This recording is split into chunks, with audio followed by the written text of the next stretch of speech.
Guerrilla cricket. Whoa. Guerrilla cricket. Whoa. Guerrilla. Take guard, man the barricades, patrol the cover boundary. At last the time has come, this is a cricketing emergency. Hear this call to arms for every cricket revolutionary. Take up your bats and stumps for the test match insurgency. At first they tried to silence us, but we would not be silenced. They threatened us with lies, so we threatened them with violence. Che Guevara, Sangakkara, Joseph Stalin, Douglas Jardine, Robespierre, Darrell Hare, Vladimir Lenin, O'Brien Kevin, guerrilla cricket. It's not about the winning, it's about how many rules you break. Even in cricket commentary, this is the best advice to take. Pick guerrilla cricket, it's the finest choice you'll ever make. There's so much more to cricket than rev counters and a slice of cake. At first they tried to sanitize us and clean up our act, but people like it filthy, and we know that for a fact. Fidel Castro, Lenny Pascoe, Carlos the Jackal, Umar Akmal, Mahatma Gandhi, Grant and Andy, Brendan Behan, Austin Ian, guerrilla cricket. Stick with us, cause you know we're not the kind of thing that you see on the TV and the radio. So vive la revolution. First they tried to buy us, but we would not be bought. Okay, we were, but then we ran away, and we will not be caught. Would not give up the ghost when they left us all for dead. They decapitated us, but we just grew another head. Chairman Mao, Jamie Howe, Ho Chi Minh, Asif Din, Václav Havel, Graham Saville, No Surrender, Percy Fender, Che Guevara, Sangakkara, Joseph Stalin, Douglas Jardine, Robespierre, Darrell Hare, Vladimir Lenin, O'Brien Kevin, guerrilla cricket. It's Test cricket free at the point of use today at Trent Bridge as Nottinghamshire throw open the gates to the public, and the public responds in droves. These two teams are capturing the imagination, and let's hope the sellout crowd gets this day the match deserves. New Zealand are 238 ahead, and England need 3 wickets. As we're told, Kyle Jamieson will bat with sciatica, and that's not his batting partner, because Mitchell is still out there. The weather is utterly gorgeous. Clear skies and sunshine. What's not to love? Good morning, good afternoon, good dawn, good dusk. Wherever you are in the world, welcome to Guerrilla Cricket, the home of revolutionary cricket commentary. I'm Guerrilla Hendo, Nigel Henderson, and this morning I am joined by wise men from around the world. Out there in Singapore, we have an Indo. Hello, an Indo Dutta. Hello, good morning. Looking forward to an England victory. Oh, an England victory. Oh, do you hate New Zealand that much? Is that just because they beat India in the World Test Championship? Oh, they just got lucky because they got home conditions. Ah, right. That's the only reason New Zealand were world number 1 last year. Okay, good point. Although there may be some Kiwis who'd like to argue that point with you. And of course, a man who needs almost no introduction because he is an evergreen. He is here almost more than we are. It's Messi Jez in Perth. Oh, what sort of game drags you along for 5 days and you still got no idea who's going to win? Can we get something that lasts, I don't know, a couple of 100 balls and get out of there? It's rubbish, isn't it, really? It's really rubbish the way it swings one way and then swings back the other way and then swings back the other way and then swings back the other way. I mean, why can't someone just invent a sport where you just, I don't know, it's over in 20 minutes and we can all go home and read a book? I think that's the I think that's the main thing. Well, let's look ahead. Let's look ahead to what's going to happen today, or what might happen today. It's obviously going to be a great atmosphere with, we think, a full crowd, because, as we said, they have opened the gates and give it to them for free, and they will come, to sort of paraphrase something from baseball many years ago. It's going to be a great day, or it's got the potential to be a great day. It's also got the potential to be, I suppose, something that disappoints us, but that's always the case with sport. How do you see it going in Indo?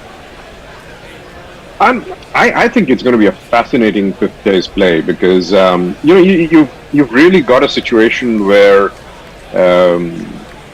let's say England is put into bat or goes into bat after dismissing New Zealand, and even has 300 plus to score. I just think with Stokes at the helm and the batting, with Root doing what he's doing at the moment, with that 6 in the last innings, England's going to go for it, and they stand, I think, not an insubstantial chance.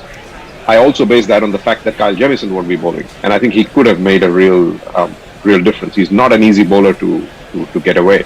That's absolutely true. And this guy Southey's not been hugely impactful, if you like. Yeah. So I think New Zealand's a bit short on the bowling, which is what. Messi, can you discount the likes of Southey? Okay, none for 154, I think it was, in the first innings, but I mean, he's a proven performer. Trent bowled absolutely magnificently on a wicket that was giving other people very little. Certainly he was the one man to get the ball to really swing. I don't think New Zealand are out of this, and in fact, if England do chase to the end rather than shutting up shop, even if they could do that, we were discussing whether they might not even be able to do that should they get into that position. New Zealand have got to have a chance, haven't they? Absolutely. I think there are two big factors today, though. I think the first is whether something happens at all with the pitch, because if the pitch stays as it is, then England have got to be strong favourites to win.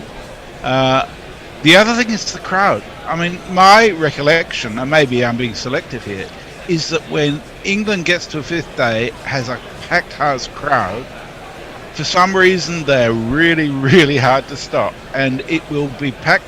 They'll be hanging from the rafters and singing like buggery from the middle of the afternoon today. And there won't be too many freeloading Kiwis in Nottingham, I'm guessing. Oh, they get everywhere. Right. They get everywhere. We're going to start with Jack Leach this morning. So England are going to see if there is some spin. I suppose maybe it's just as much for their own knowledge. I mean, if they suddenly see that Jack Leach is turning it square, they might be a little bit more worried about the prospects that Michael Bracewell, who bowled so well in the first innings, might have. Leach is going to be bowling. I'm going to jingle people up. I'm going to have to appeal to the people in the green room to go into my bag and bring me a selection of glasses. Onto the front foot comes the batsman, and it's defended back to him. That is, of course, Matt Henry. But if someone could bring me another pair of glasses, I've got the wrong glasses on for the telly, so I can't see very much. In comes Leach, just got a slip, bowls, he found the edge and he's dropped! Second ball by Root, and Root is going to have another little word with himself. You remember how, having dropped Daryl Mitchell in the first innings, when he finally got a catch, he stayed on the ground and gave the ball a very stern talking to for having escaped his clutches earlier in the day. And he's going to have to do it again. The ball has done it again. It's failed to stick in Root's hands. It was very low, and he was perhaps just beginning to come up. Unlucky for poor old Jack Leach, the unluckiest man in cricket. This is defended back to the bowler, and there is no run. Can anyone bring me some glasses, please? Actually, it was very, very difficult because it fell a little bit ahead of Joe Root. So to be fair, well, he got a tip of a finger to it, but I think not he that could easy. have done better. Defended into the offside. They're in the tiny outs. No, not these ones. These aren't working. I need another selection. I've got several in the outside pocket of my rucksack. Forced onto the back. Did somebody just tell you remind you that you've got glasses on your nose? Yeah, those are the ones that aren't working. That's the problem. They're good for close up, but not for seeing the television screen. I'm actually better without them on to see the television screen for now. This is played to backward point. There is no run. Waiting for the first run of the morning. Leach in again round the wicket. Flatter delivery.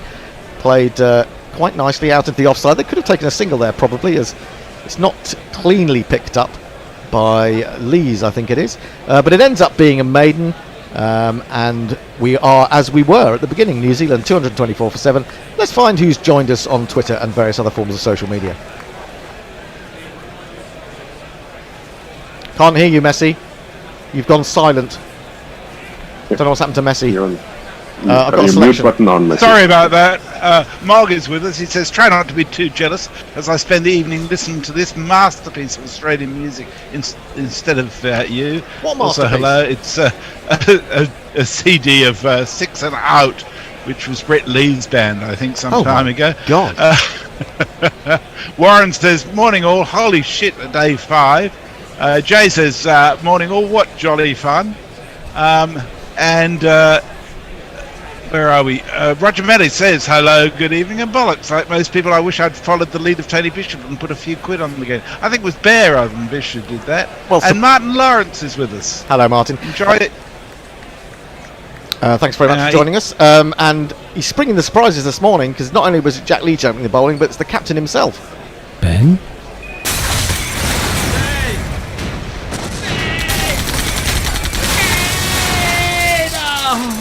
Ben Stokes.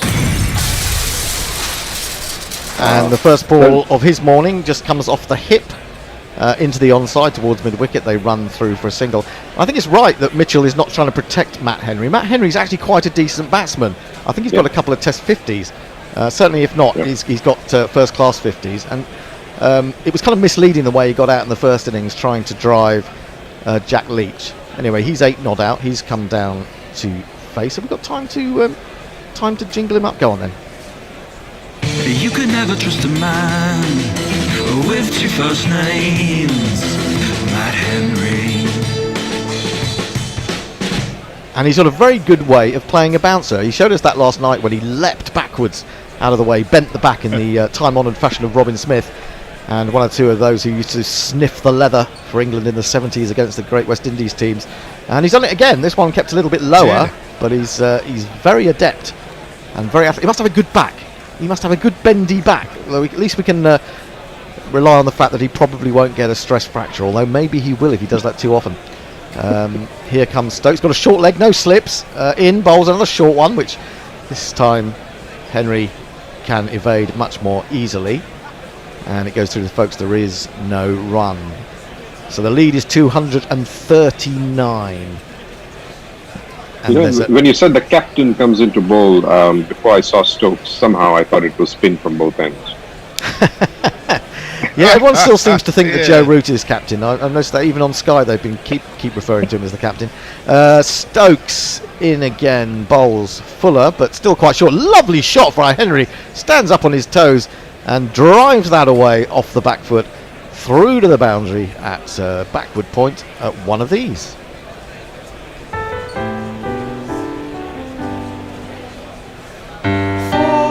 Well, I'll tell you what, if Matt Henry can do that, the pitch can't be too bad.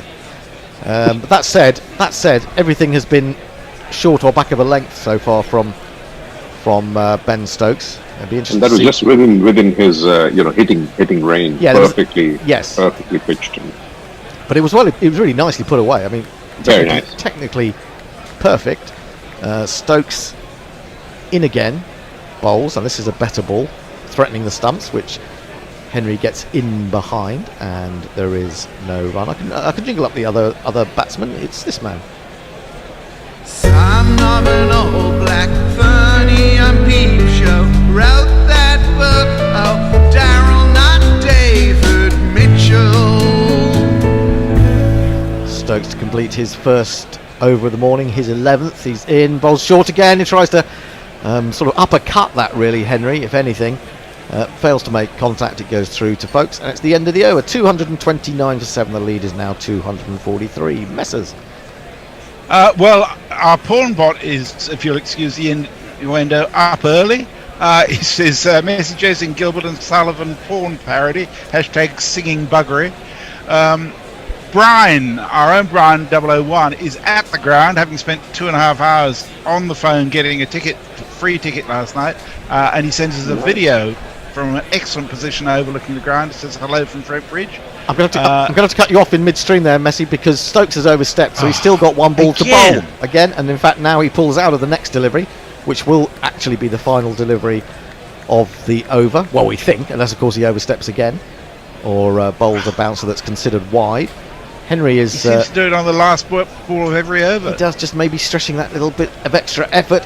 He's in again. Once more, it's short. Once more, Henry evades it, and so nothing much to add. 230 for 7, apart from the single course for the no ball. The lead is 244. Back to you. Farong says surely not consecutive England Test victories, with a picture of Blackadder saying Wibble. Dave Wood says, good morning, my first listen of the summer. Hello, Dave. Looking forward to England being all out for 74 shortly before tea. Hashtag doomed. God. Just don't do that. Just don't go there. That's really hurt Hendo. It really has. And we've got a new follower, Trent Bridge. Just this, good morning, gents. I hear you've been looking for me. We have. We found him at last. Great to know. Tracked him down. And Leah says, morning everyone, the new captain should repay the old captain's favour and bowl Root into the ground. And now there's an idea, actually. That's a very good point. Now let's see, what has he got? I mean, all I can see is a slip backward point, a mid-off fairly wide, almost round to extra cover. Another man is coming across from the leg side to fill in at around about cover. There's a long off, there's a man back at deep square.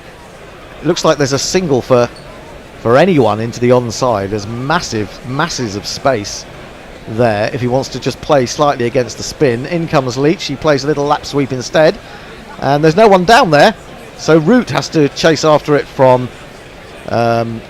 slip. In fact, Broad finally does get round, comes into focus from deep square leg and flicks it back, and they've only got through for 3. So no, in fact 2, I think. So they saved 2 runs there. Stuart Broad, has he just managed to get rid of it before he careers into the boundary sponge? I think he has. He's really leaving his heart and soul out there, as he said he would. His fielding has gone up a notch or 2 in this series. And Leach will continue. So they did just take the 2. Mitchell goes to 34. Rod's trying to make sure he sends the clear message that he's out there for another 5 years. Yes, exactly. No one should take I'm so fit, he's saying. This is played into the onside, and there is an easy single for Mitchell. He goes to 35, and already this is getting far too much for England to chase, surely. 247 the lead now. My leg is beginning to twitch, and I fear for England. Leach in again, bowls, driven by Henry. He's going to get a single as that goes to Leach's right, past the non-striker who's already on his way down to the other end. Fielded by Zach Crawley at long on. So Henry moves on to 13 from 21. Mitchell 35, much more watchful than he was, of course, in the first innings. He was much more attacking in that innings. That said, he has run 2 people out in this innings, so he has quite a bit to do. Not very inspired bowling. No, I don't quite understand this. This one he manages to scramble across to his left to prevent running away for a single, does Jack Leach. Ben Stokes is now... He's bowled every delivery either on the middle or the leg. I mean, that's ridiculous with the whole leg side open. Right? It's not attacking enough, is it? I don't quite understand why Jimmy Anderson's not bowling. I suppose you could say that there's a new ball due in 8 overs and 2 balls, but England would want to get them out in those 8 overs. This one does turn a little bit as Mitchell is brought forward, and he just steers it up to mid-off. And now everyone's coming in because they want to save the single. They want to have another go at Henry. That said, Henry looks quite the batsman to me. Yep. But he's got men on singles all the way around the inner field as Leach is in again, tucked away to one of those at mid-wicket. They do prevent the single. At the end of the over, it's 234 for 7. Early impressions, Anindo? I don't think Leach should have been bowling from the beginning. He's just letting them get used to the conditions right now, and also making it clear that there's nothing that's gone wrong overnight on the pitch. Yes, well, maybe that's what England were trying to find out. Actually, if they say suddenly he's turning it square, then they would be. Surely, there was a better way of testing that than putting Leach in the first over of the morning at Nottingham. Yeah, I don't quite understand that. But I just want. Can I just take a minute before Messi comes in, just to give a shout out to my mentor, Kersi Meher Homji, back in Australia, who's been awarded the Order of Australia medal for work on cricket with the community. oh, brilliant, excellent. Yes, absolutely, you can. And congratulations go his way from us. Ben Stokes is going to continue, none for 35 from 11 overs. Jimmy Anderson hasn't actually bowled for quite a while. I mean, he had a long period where he didn't bowl last night after what turned out to be his final spell of the day. Hope he's not carrying a knock. Stokes in, bowl short. He knocks Matt Henry over.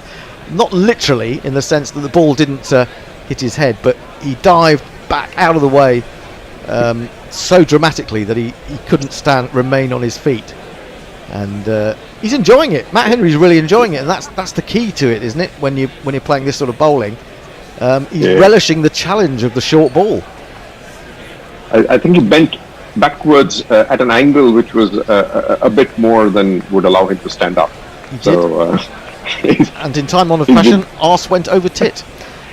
In comes Stokes, bowls another short one. Flinches a little bit at this one, but gets beneath it without having to do anything quite as dramatic as he just did.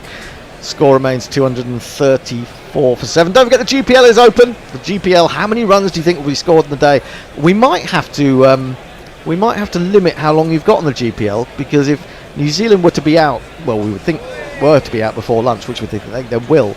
That would kind of give you a lot of clues. I'm going to have to ask the Bear if we're going to have to put in some special measures on the GPL this morning. So perhaps he can come and tell me, as he is the man in charge of the GPL algorithm. In he comes again once more, bending the back. That's the batsman, not the bowler, and once more ending up on his posterior. So it's all quite good fun, but it's not really getting anyone out, and I'm not sure that this is the right way for England to have come out this morning. I mean, he's clearly not going to be hooking Ben No. Stokes, so I don't see the point. Unless he just loses patience, we keep falling over. Maybe. I can't go down again. He'll probably be thinking to himself, but he's loving it. Matt Henry is absolutely loving it. It's fantastic viewing. Stokes in again, Fuller, and this time he does have to play. And he just jumps across onto the off stump and manages to keep the ball down as he turns it to the short leg. And there is no run. Someone come and tell me about the GPL. Bear, GPL! Come in and tell me, because I can't hear you. Messi, you're on mute again. Why do you keep muting yourself, If you're trying Messi? to say something. We want to hear you, Messi. Sorry, I muted myself so that you wouldn't hear Facebook, which I was trying to start. No, well, I can't hear anything. Um, Here comes Stokes again. Bowls, another bouncer. And that's easily avoided by Henry.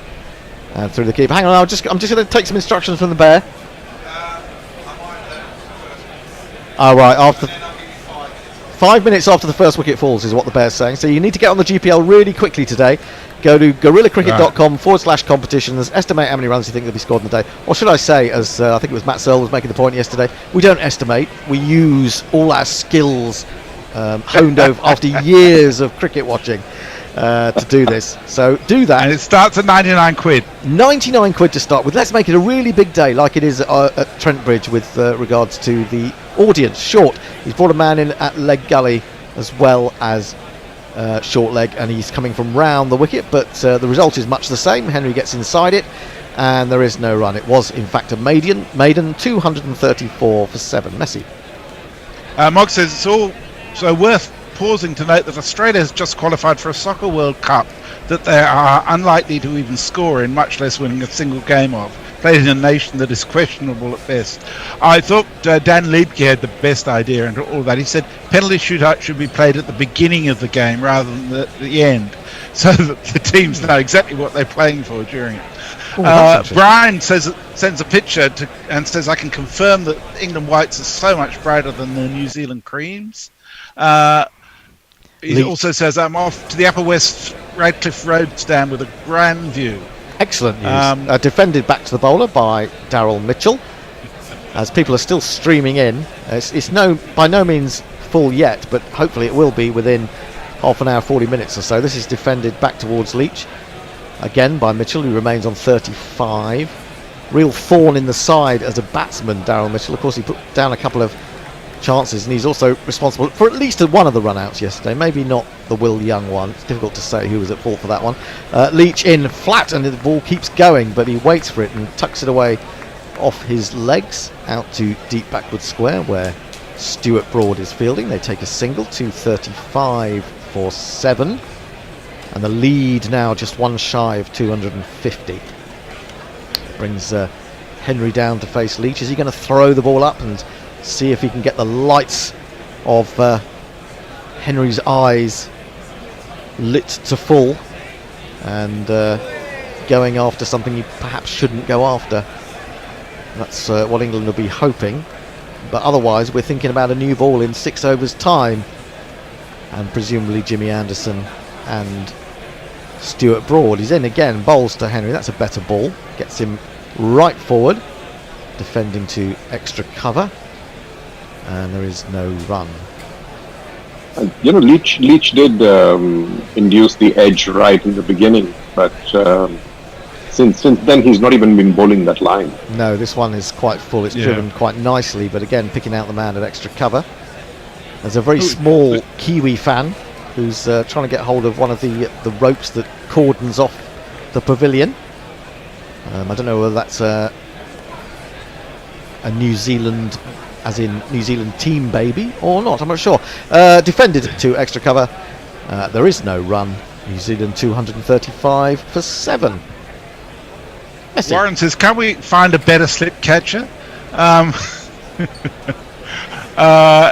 Brian also says that apart from having a coronary climbing the stairs only to find the bar up in the West Redcliffe Road stand is closed, the view is fine. The ground sure is an odd shape. It is an odd shape, isn't it? Brian Barish says, looking forward to good shotgun ending, hopes the New Zealand team collapse so that England can chase. And Mohan Sharma says, good morning, Gorillas. I feel New Zealand must declare with a lead of 280 with 70 overs remaining. Well, I'd be amazed if they did that. It might be the result anyhow, but I think they'd be foolhardy to do that, frankly. Yeah. Stokes bowls at the beginning of a new over, and he decides not to operate with the short ball theory to Mitchell, who defends out into the offside and takes an easy single. We've got quite a few people joined us on YouTube as well today, which is nice to see. Oh, yes. So we should say hello to a few of them in maybe at the end of this over, or maybe between balls. One or two, just stick in a few. Steve Pettifer says, has Henry got to the stage of life where he needs a bib? Probably. And Adrian Ball says, morning Gorilla, commentary always a thriller. Absolutely, we hope so anyway. Just a short leg, that's the only I say the only catch. There's a gully as well, no slips for Ben Stokes. To kind of give you a clue to the kind of delivery he's likely to be bowling, and there it is, a short one to Henry yet again, and Henry has showed himself to be quite adept at playing this kind of bowling against the new ball. Maybe the newer ball would quicken him up a little bit, but at the moment he's thoroughly enjoying the experience, showing that he's not just a fast bowler, he's got some skills in the batting department. And the way he ducks, he's definitely not going to hook, but he just might hit over third man. Yes, that's true. He could try the uppercut. I think he has aimed one or two shots at that already this morning. Here comes Stokes once more. Short again, follows him, and does turn his head away a little bit, but still gets down low enough that he's not in any real danger of being hit. What do you think, Anindo? This short ball theory, are you on board with this, or do you think this is a waste of energy? No, he's just wasting energy. I think. Henry's gone in with a plan. He's not going to hook it, and I don't see any other way of him taking this wicket. No, he's not trying to get him caught behind. That's for sure. Unless, of course, he just gloves one. I think that's his only hope, that Henry takes the ball, the eyes off the ball, and it hits a glove or bat and spoons up. And the next one is forced off the back foot, and there's a horrible piece of fielding by Stuart Broad as he tries to get across at cover point, and that has escaped him. Run away to the boundary, and Matt Henry has another of these.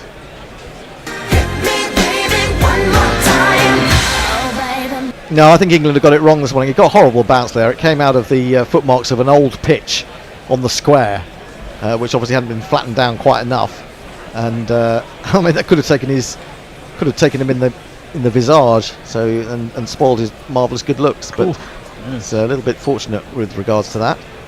Stokes none for 40. He's into his 13th over. He's coming in again to Matt Henry. He's now made 17. He's in it short again, but not that short. He goes back onto his toes and manages to turn it away to the man on the 45, who is Joe Root. And again, no run. 247. The lead has now moved up to 254. It started at 238, so they've added 16 runs in the best part of 20 minutes or so. New Zealand without any real alarms. Doesn't look like this old ball is going to do much for England. Maybe the new ball will be the answer. Stokes comes in again, bowls, and this time Henry gets right behind it, just offers the full face of the bat and allows it to drop back down the pitch, and there is no run. New Zealand 240 for 7, lead is 254. Let's have some more YouTubers. Yeah, lots on there. Jeff Thomas is there. Dean McQuillan, who's thinking it's an English disaster today. Sudahu says this will be the third highest chase currently, maybe more than that now. Stephen Kelt says you should try turning your glasses off and on again. Oh no, Sudahu suggested that. I have actually changed glasses, so I now can see what's happening. I'm not just guessing.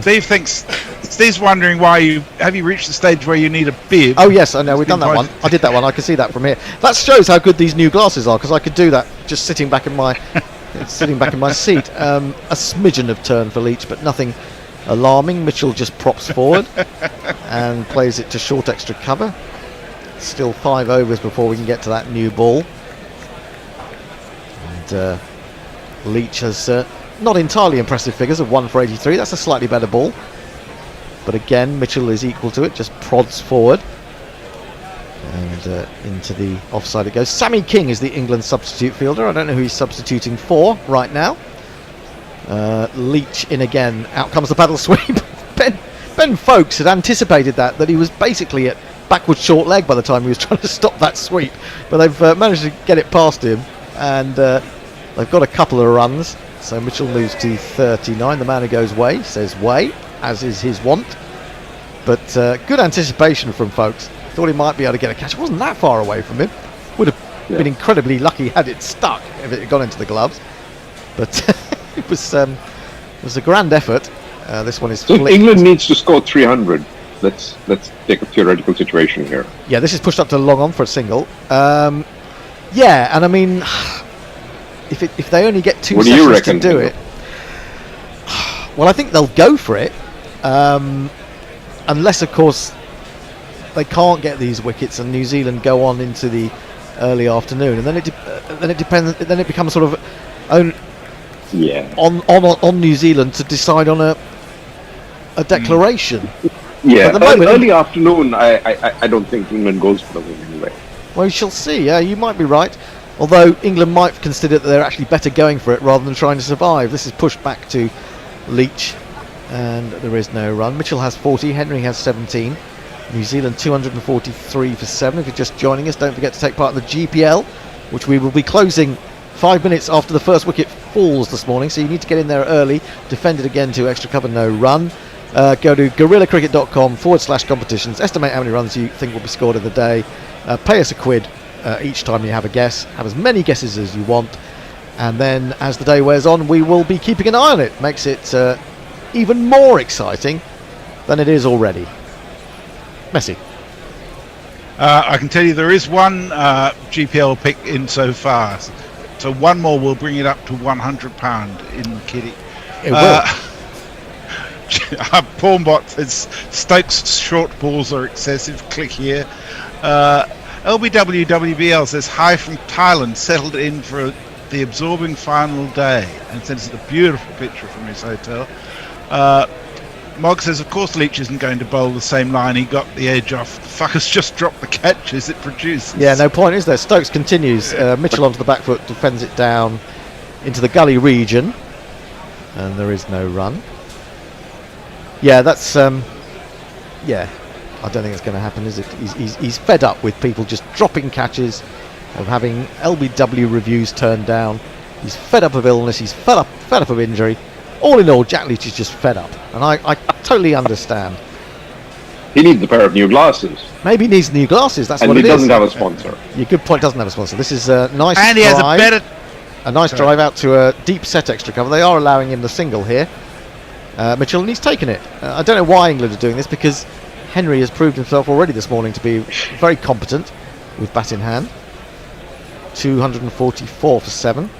Yeah, I think this is one of those data analytics things where a data analyst in the team has said that keep bowling at like that and eventually you'll get a wicket, because there is a 51.5% chance given Matt Henry's a batting history in his first class career. I think you're probably right. Yes, you got it.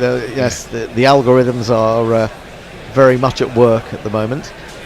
Stokes is about to bowl. He's just changing his field, so Henry pulls away to see what alterations he's making. He's allowing singles in a lot of places, especially at mid-wicket. Anyway, here he comes in. Is it going to be another short one? Yes, it is. It follows Henry. Henry bends his back, almost goes down on his backside, but manages to stay on his feet on this occasion. And this is getting a little bit boring.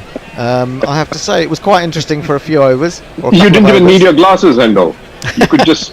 Yeah. If I took the glasses off, he's just pretend every ball the same thing. He's just smacked that for 4 without my glasses on. Anyway, so Henry's on 17 from 38. Much better batsman than his first innings dismissal would suggest. And he's settling down, enjoying being at the centre of attention in front of this big crowd. And Stokes is in again. Fuller, gets an inside edge onto his pad. It loops back over the top of the stumps, or maybe just to the right of the stumps. And Stokes thought he might have got the breakthrough there, but he hasn't. 244 for 7. And the time is racing past, and we will be having a change very shortly. How many balls left in this over? We might be able to get through one more over before I hand over to the next I think man. we have one more over. Well, I think we'll have one more over. It's only polite that we three should stay on for another over. Stokes now round the wicket to Mitchell. Short. Henry it is still. He goes across onto the offside and turns that down to the man at leg gully. But he's still focusing on this short ball.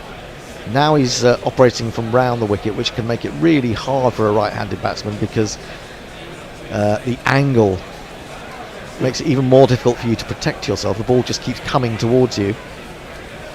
He's got a short leg. He's got a leg slip, more leg slip than a gully, and he's in again outside the off stump. But he's got a top edge to that, but it's flown away just out of the reach of Gully, who I think is James Anderson, and he's got himself a single. So Stokes will point to that and say, well, hang on, maybe I can get a wicket that way, and I was a little bit unlucky not to on that occasion.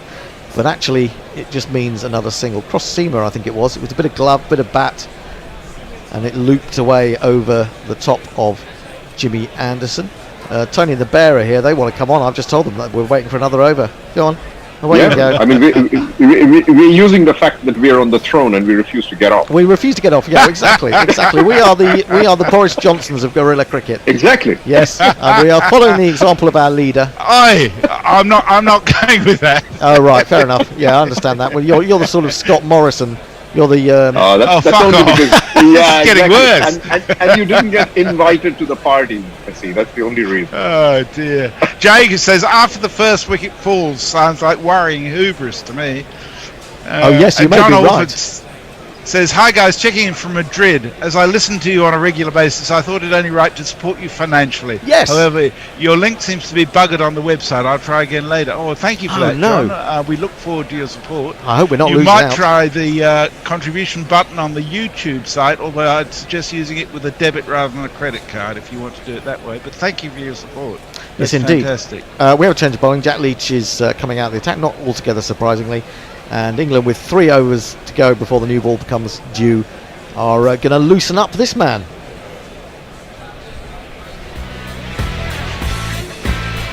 Sweep the leg, Brody. Got the best headband around. Something has gotta keep her down. Got the best headband around. Your ego ain't gonna be kept down. Got the best headband around. Even though your hair is thinning now. I've also been joined by Michael Keating in Cape Town. Great to hear from you on YouTube as well. It's good to see there's so many of you on YouTube. Broad in bowls. He's got a bowl bouncer as well, although this one doesn't really get up. He's coming from round the wicket. Henry just drops his hands and allows that to kind of balloon through to Ben Folkes. So Broad is into his 17th over, his first of the morning. He's got a man at deep square leg. He's got a man at fine leg. Mid-on, short leg, leg gully, an orthodox gully. Looks like a fly slip, very fine, and a cover point. There may also be a mid-off that I can't actually see for the time being.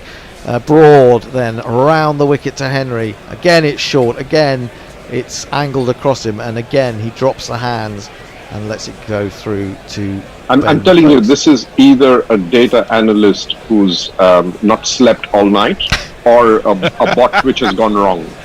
Yeah, we're in malfunctioning data. We were talking about that actually. There might be a little Maximum article in this coming up this week. We were talking about the use of artificial intelligence in cricket, because there's been that story about the computer that doesn't want to be switched off, and that's being compared to, I suppose, our fear of death. Broad in, bowl, short again. He gives himself a little bit of room, does Henry, but waits for this to come onto the bat quite nicely, and eases it to backward point. But there is again no run. 245 for 7. The lead 259. 21 runs scored this morning already. No alarms for, well, I suppose there was that edge that was marginally into Root's hands, or marginally just short of him. It's a very close run thing. The man's coming off the fence at deep backward square. Is he coming in just a few yards, or is he coming into an orthodox position? No, he's racing from deep square leg to go into a slip of some sort. He's gone into a position. It's almost like he's got two wide gullies. No slip, two wide gullies, separated by about 3 or 4 yards each, and also a fly slip down there. I think that tells you that it's going to be short stuff. At least he's bowling angling across it, so that somehow makes sense. Yeah, Henry again just bends his back and showing he's very flexible. Gets out of the way of that one from Broad. 245 for 7. What's tickled Messi? No, just the bending of the back. He's doing that all morning. You might just want to check and see if James Hillhouse is waiting to get into the Zoom room, Hendo. Oh, good point. Yes, good point. Who's coming into the Zoom room? Oh, it's James Hillhouse, who is Grubby's friend, who was on the other day. I'll just try and admit him. Yep, thanks for that. Broad, short again. Oh, has he got an edge to that? I think he has. I think we've got a wicket finally. The short ball theory has paid off. Matt Henry has, see, as we just said, it's only taken half an hour. But anyway, he's got rid of Matt Henry finally. He was trying to play the uppercut, couldn't really get enough bat on it. Good take by Folkes just above his head. And in fact, quite a good leap from him and quite a good catch. Butler would have undoubtedly dropped that. And Henry is on his way. And when there's a batsman on their way, we normally say something like this.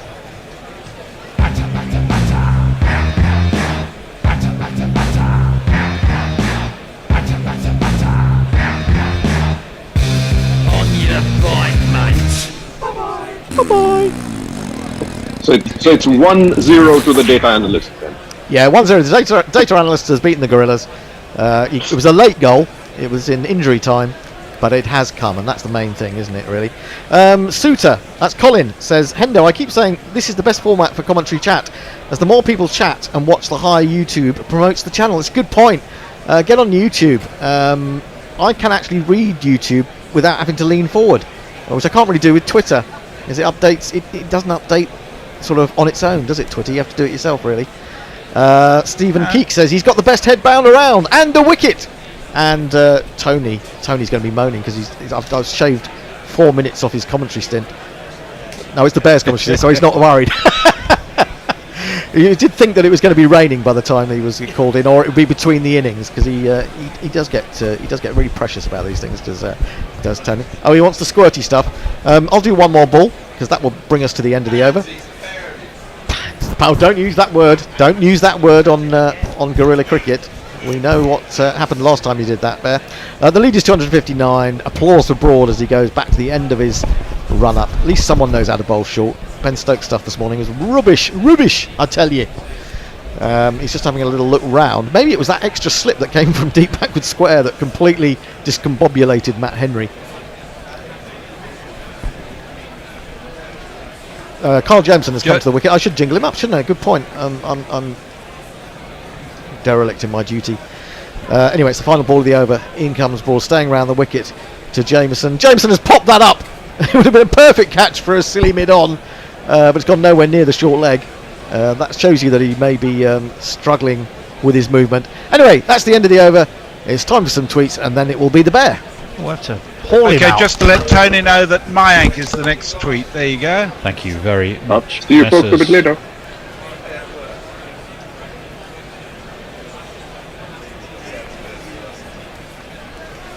Right, well, it's all go.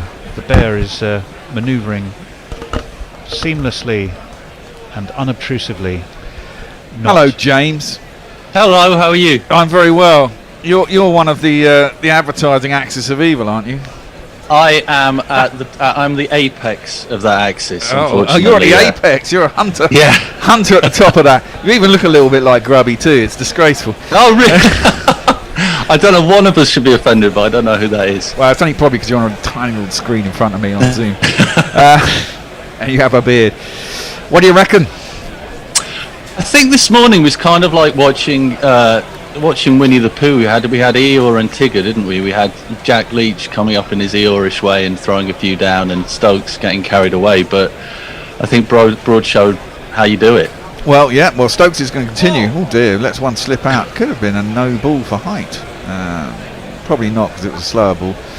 But I do agree with what Hendo said. I think moving Bairstow suddenly meant that Henry was looking to play to leg rather than to off, wasn't he? And I think that kind of discombobulated him a little bit. Probably. I actually didn't even see the wicket. I was getting ready to come on. Oh well, he'd been fending it off to yeah, off, I saw that all day. Yeah. Yeah, and then as soon as the field was moved, Bairstow was moved, he suddenly decided it should go to leg instead and got it all a bit wrong. Cunning plan. Yeah, someone's plan. I mean, the reason they opened with Stokes and Leach this morning, though, isn't it? I know you want to get the wickets quickly, but the new ball's due in 10 overs, and they kind of figure, well, you've got to trust your bowlers to be able to do the job that they're in there for. The ball's 80 overs old, you might as well throw it to Leach. And now Broad has started. He'll have his third over will be with a new ball. As pulled by Jameson, it's in the air. It's gone nowhere. Lands about 10 yards in front of Crawley, who's just in for the boundary at deep backward square leg.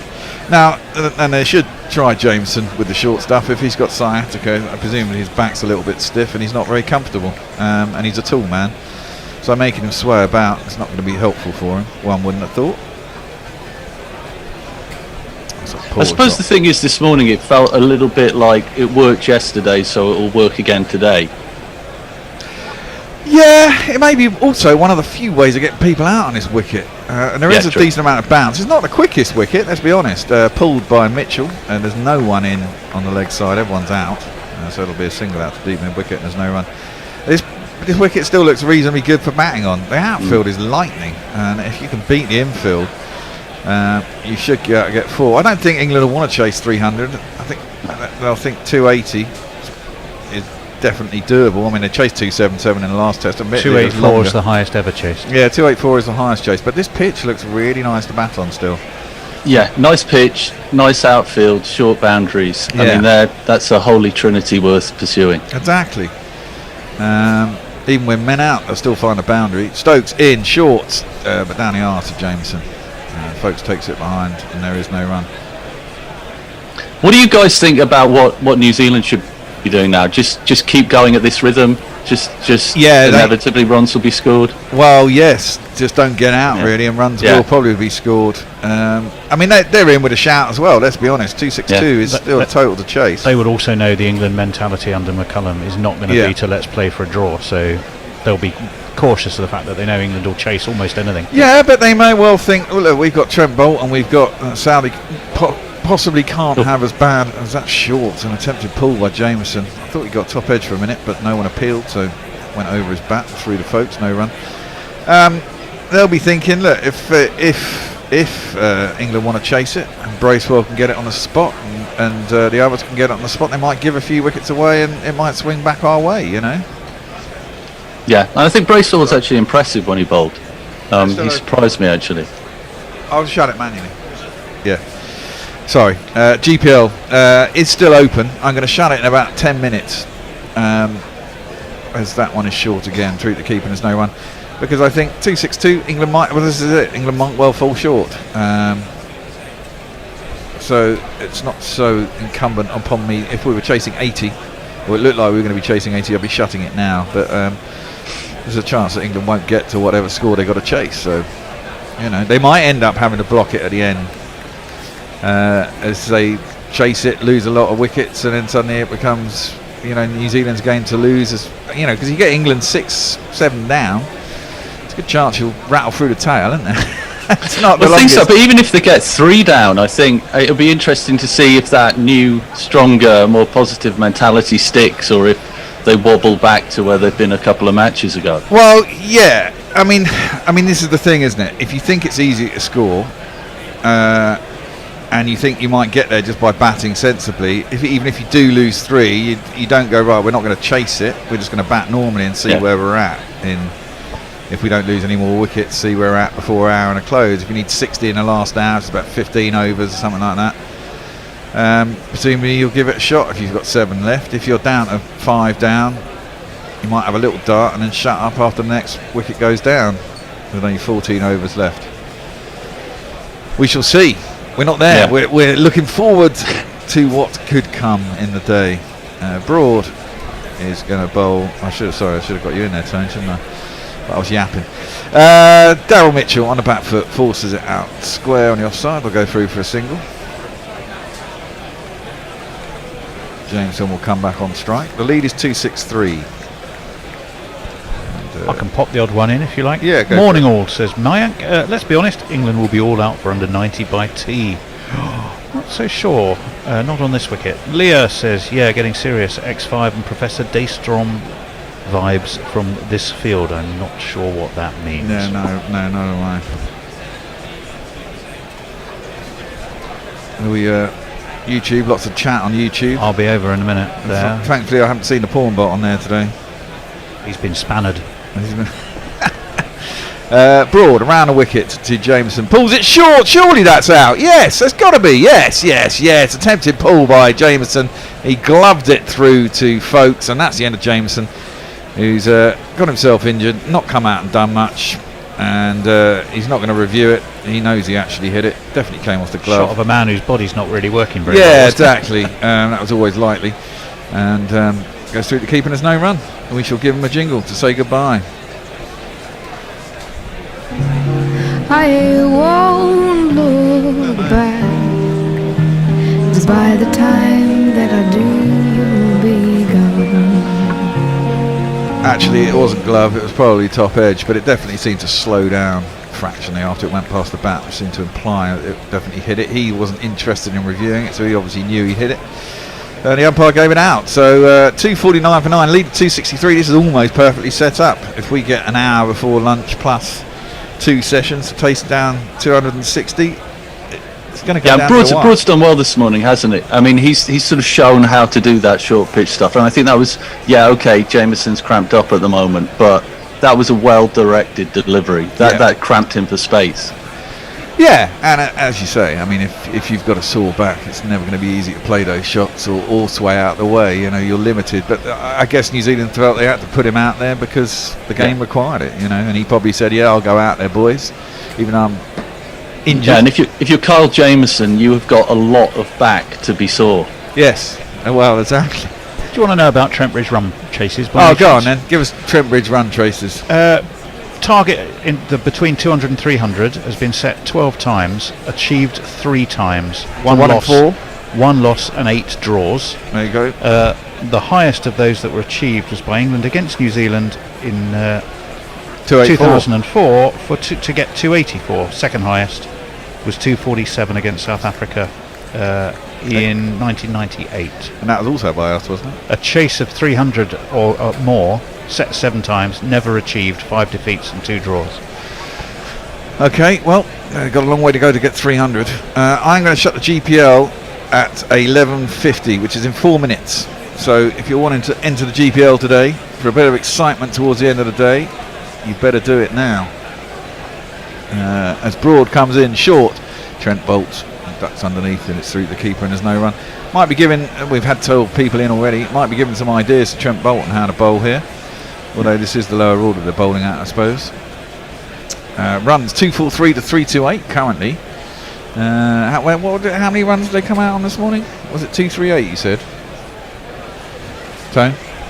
238, yeah. So what are they on now? 238? No, they can't. They've scored more than 11 runs. They were leading by 248, I think, this morning. So they must have scored 25. 248, maybe it was. Broad. Attempted pull, another appeal from behind the stumps. I thought that was close to bat. Did they hear a noise? England are thinking about reviewing. They've got 2 left. They've got 2 left. 9 down. Why not? You might as well, actually, considering where you want to go. Folks is saying he can't hear anything. You're going to be amazed to know that Stuart Broad thinks he did hear something. Yeah. And is blowing his cheeks out as he's told, no, we're not going to review it. Ah, well. Of course, Trent Bolt and Jimmy Anderson are having a running battle for top scoring number 11 in world cricket. Currently, Trent Bolt is 6 runs ahead of Jimmy Anderson. And he'll be wanting to keep his place there. Wouldn't it be good if Jimmy had to score 7 to win the to game? win the game, and got it. Get man in the match. 249 for 9.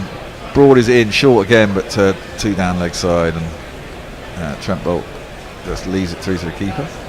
I think the Bolt certainly rates himself to stretch that lead over Jimmy Anderson further. The previous ball, he was indicating with his glove how much it had seemed, surprisingly on him. He's also just come out of the IPL. He's been smashing it about when he's had a go there. He's not afraid to give it some tap. No. And he's number 11, so he's got licence really. And also he's going to be, as you said, he's going to be the key man, isn't he? Yeah. Hopefully in a short amount of time. But he bowled so beautifully in England's first innings. He bowled really. He's a really good bowler. Yeah. I really like Trent Bolt, and he has that left arm over thing. Broad in short. Bolt just ducks underneath through the keeper, and there's no run over to Tone. I'm not sure just giving Trent Bolt a workover is going to do the job. Jay Grover says James looks like that cokehead executive in Die Hard. Oh, that's a bit harsh. Brian Barish says, "Good day, Bear and Tony," and he sent a picture of him and Josh and Brian's lovely daughter Hazel. "Good day, Bear and Tony. Just to show you the power of your medium and your community, here is Josh and Diane Hazel at the Phillies game last night." So Josh was in America. I wonder why. When he said Brian, I wasn't sure who Brian was, and then he did say. Then he tweeted out photos of a baseball ground this morning. Wouldn't so have happened without GC. Yeah, no, you're absolutely right. That is very bringing true. hands together across the world. Hands together across the ocean, indeed. I'll swing to YouTube. You said there's a fair bit of action there. Oh, there is. It's all go. A lot of spanner action. Where do I start? Speak for yourself, Hendo. My 1GPL win years back was pure and utter number out the arse stuff, says Steve Pettifer. Perhaps Hendo was talking about the science behind it. You've got to work it out, Steve. It's possible. Slower ball from Stokes outside the off stump. Defended up to long off. Now Mitchell is not taking that single, so Bolt is being protected. So this could be quite a protracted little cat and mouse game here. Trying to get Bolt up the right end to bowl at. But you still should try and get Mitchell out, really. Have we taken the new ball? I presume we have. Yeah, we have, yeah. Well, no, I don't think he has. No. I know it's available, we haven't taken it. Right, sorry. Stokes wouldn't have himself bowling. No, I wouldn't have thought so. No, maybe this is Stokes' last over, and then he'll probably go to Jimmy, won't he? He's been bowling to start. This is 6th over. Left alone outside the off stump by Daryl Mitchell through the keeper, and there's no one. He's 44 off 116. Was he dropped yesterday, Mitchell? He wasn't in this innings, was he? Who was it who edged to root off? That was Matt Henry. That was Matt Henry, wasn't it? Second ball, yeah. It was a very, very stiff quite a sharp but nonetheless should have been taken. Yeah, it was one of those ones where against a spinner you often hope that it sort of loops up to you or goes up off the spinner. But that one he defended it down, harder to take. Stokes in to the hip of Henry. Oh well, Bolt's happy to go and face, but Daryl Mitchell was saying no. It's noticeable Stokes is suddenly pitching it up this over. Yeah, well, I don't think he wants to bowl short to Mitchell. Mitchell's good on the pull. No. And he's certainly not scared of it. And he's managed to split the fielders, even though we got 3 out quite a lot in that first innings when he got 190. He never pulled out the pull. Right, so WinViz has gone from, I think it was about 11% for England, 13% for New Zealand this morning, 25% for New Zealand, 38% for England. That's a horrible loopy full one by Stokes, slower outside the off stump, drilled down to long off, where Broadfield comes up. That'll be a single. They get 2 balls at Bolt. And will they be short or will they be full? He quite likes length balls, actually, Bolt. He'll just clear the front leg and give it a bit of Humpty. What if Jameson's going to come out to field? Do you think he's going to come out to field? Well, there's an element, you say that, it might be about still keeping the crease occupied and letting Mitchell keep making runs. They want to minimise the time they set England, although they still need to allow themselves enough time to take the wickets, which is why it's so delicately balanced. Well, indeed. If we were to get the wicket now, England would be favourites. I got 9 to 1 on England on Sunday morning. You'll be pleased to know. Short. Holt runs across to the offside and lets it go down the arse, and there's no run. I think it's just as well that is not the new ball, because I think if I was Broad or Jimmy and I saw that delivery, I'd be going, what are you doing? Yeah. I think Trent Bolt could just start ducking as soon as Stokes runs towards the pitch. Most runs is number 11. Trent Bolt is tied with Murley on 623. Probably in a lot less tests. Jimmy Anderson is just 5 runs behind that on 618. Bolt yet to get off the mark in this one. He's going to go 1 ball to face now. Stokes is around the wicket, short.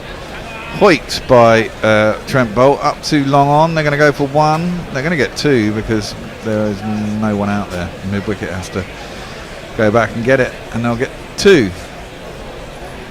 And Trent Bolt goes into the lead as the most runs at number 11 in tests at 625 runs. And he feels very happy. Tone. Right, yes, I'm going to start on YouTube. Michael Keating saying, "Good morning, Gorillas," and then he's saying, "From a rainy, cold Cape Town. Come on, England, let's wrap this up quickly and give ourselves a chance to win." Suitahu says, "Hendo, I keep saying this is the best format for commentary chat, as the more people chat and watch, the higher YouTube promotes the channel." Thank you, that's probably it's true. Then some Kelk, fucker in Indian comes and bans us. Well, there is that, of course. Stephen Kelk says he's got the best head round around and a wicket. Will England back today, says somebody whose name I can't quite read. Let me see. So England should make 20 more runs more than New Zealand to win. I'm not quite sure what that means. So that's cut by Mitchell, but he won't take single off first ball. Point is in from the boundary. Well, I don't know why we haven't taken a new ball. Maybe because, I don't know, maybe they think it will be easier to hit. I'll quickly say hello to Helen Lizzie Stewart, because that's a name I've not heard yet, but I have now, who's saying go the Kiwis. Ooh. So no doubt about the cut of her cloth. We don't say go the Kiwis here. No, of course, we don't mind. We love the Kiwis. Broad is in. Pulled to Pier. That's gorgeous shot by Daryl Mitchell. Just sat up to hit me. That's what happened in bowling short to Daryl Mitchell, because he found a gap. There's 3 fielders out on the leg side boundary. Missed all of them and raced into defence for 4 runs. So two long cops on the run, right? Sorry? 2 long cops on the run there from Broad. That's what I mean. I wouldn't bowl that to Daryl Mitchell. I was right in the slot, that was, wasn't it, for a ball? And it's not got up high enough. No. It was aerial for a while. It's easy enough out there. Oh, and he's pulled that. And how that's not hit the stumps, I don't know. But he's got himself 4 more runs. And that'll take him to 50. 2 + 2 is on man. 2 + 2 is on man. You know was that a slower ball? With your 50. I don't think so. I think he just decided he was going to have a heave. Got himself in no position whatsoever, but managed to get the inside edge past the stumps. He looked like he was through it far too quickly. Yeah. I think he just lifted his head and tried to smash it. 260 for 9. The lead is 274. 277 it was at Lord's. And again, he tries to smash that in the offside, under edge into the ground from Daryl Mitchell. He's batted really well in this series, has to be said. For a man who wasn't even going to be in the team, he's done phenomenally well. Yeah, he's been incredibly impressive. I mean, I do think England have a tendency to make people making their debuts in England look incredibly good. We always tend to let the new guy score 100, don't we? Yeah, we're very good at that. We're very generous in that respect. The amount of times I've watched games whilst I've been doing this, and I've been doing this for quite a while, that has to be said, as Mitchell is facing up to Broad, who has a better line length, just defends that and there's no run. The amount of times I've watched, I don't know, South Africa or West Indies, and it comes up, this is the highest score by this player against any side, you know, they get the highest score against England. It's typical, you know. Yeah. But it's not Mitchell's debut, though, against England. No. Because he's played twice, and he got a high score at Hamilton, 73 well, he only against had, England. Would he only have 2 test tons before this series? He's doubled it, or 1 test ton or something? In fact, he made his debut against England in 2019, in that match at Hamilton, when he got 73. First time in England, Stuart though, Broad's right? got him that day. Oh, I thought he played in the series last year. Did he? Yeah, You're probably right. Pretty sure he did, but I can double check that in a minute after this over. Broad, last ball of the 82nd over. He's coming in to bowl to Mitchell, who tries to line it up and smash it down the ground, but mid-on is up, which means that Bolt will get to face the first ball of the next over. Now, who will bowl it? Stokes has bowled 6 now. Second new ball is still available. I'll be tempted. Surely have to take it now. And bowl Fuller. And Bowl Fuller, absolutely. And change the bowler, get Jimmy back on. Yeah. Leah says, can you imagine the absolute scenes if England try chasing it collapse and Jimmy and Leach do a Cardiff sequel for an hour before stumps? Well, well, that would be exciting. There's a scenario. Trent Bridge says, at Gorilla Cricket, speaking of number 11s, I think it's a Kiwi, Danny Morrison, that holds some sort of record for ducks or something. He may do, actually. I don't think it's him. It's what's his name? Chris something. Smith? Chris?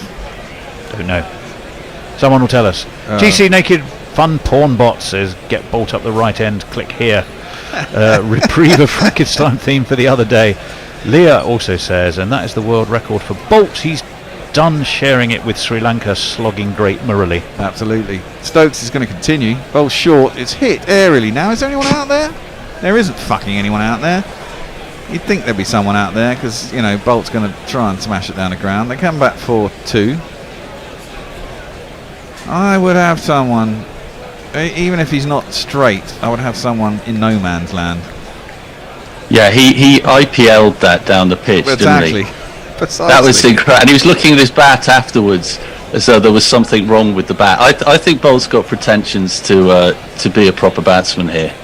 No, I don't. Proper batsman? I don't think so. Slogging batsman, yes. Oh yeah, proper slogger maybe, yeah. Well, he has another go. Hits that up in the air down a mid-off, and there's no one down there either. He's going to get 4 for that one. That's an incredible shot. He's kind of periscoped it. Yeah, that was Wimbledon. Yep, He'll be playing tennis in a few weeks with that. That's outrageous. It's Nissan She. It's Nissan She. No, I would have a mid-off for him if he's going to play like that. I'd have had a mid-off and a mid-on. He does tend to hit straight, whatever. Well, it's not really straight, is it? But I mean, he tends to go down the ground, whatever shot he's playing. And he was very happy with that, though. Does that take them to 284? No, it takes them to 280. 280, alright, so still 4 short of that highest ever run chase. Yeah, I don't think it's about runs. I think it's about time. Really enough time. I mean, we've only had, 12 overs in the day. It's another short one. It's carved up into the offside this time. Now it's 284. Now it's 284 as that one makes itself to the boundary for 4 runs.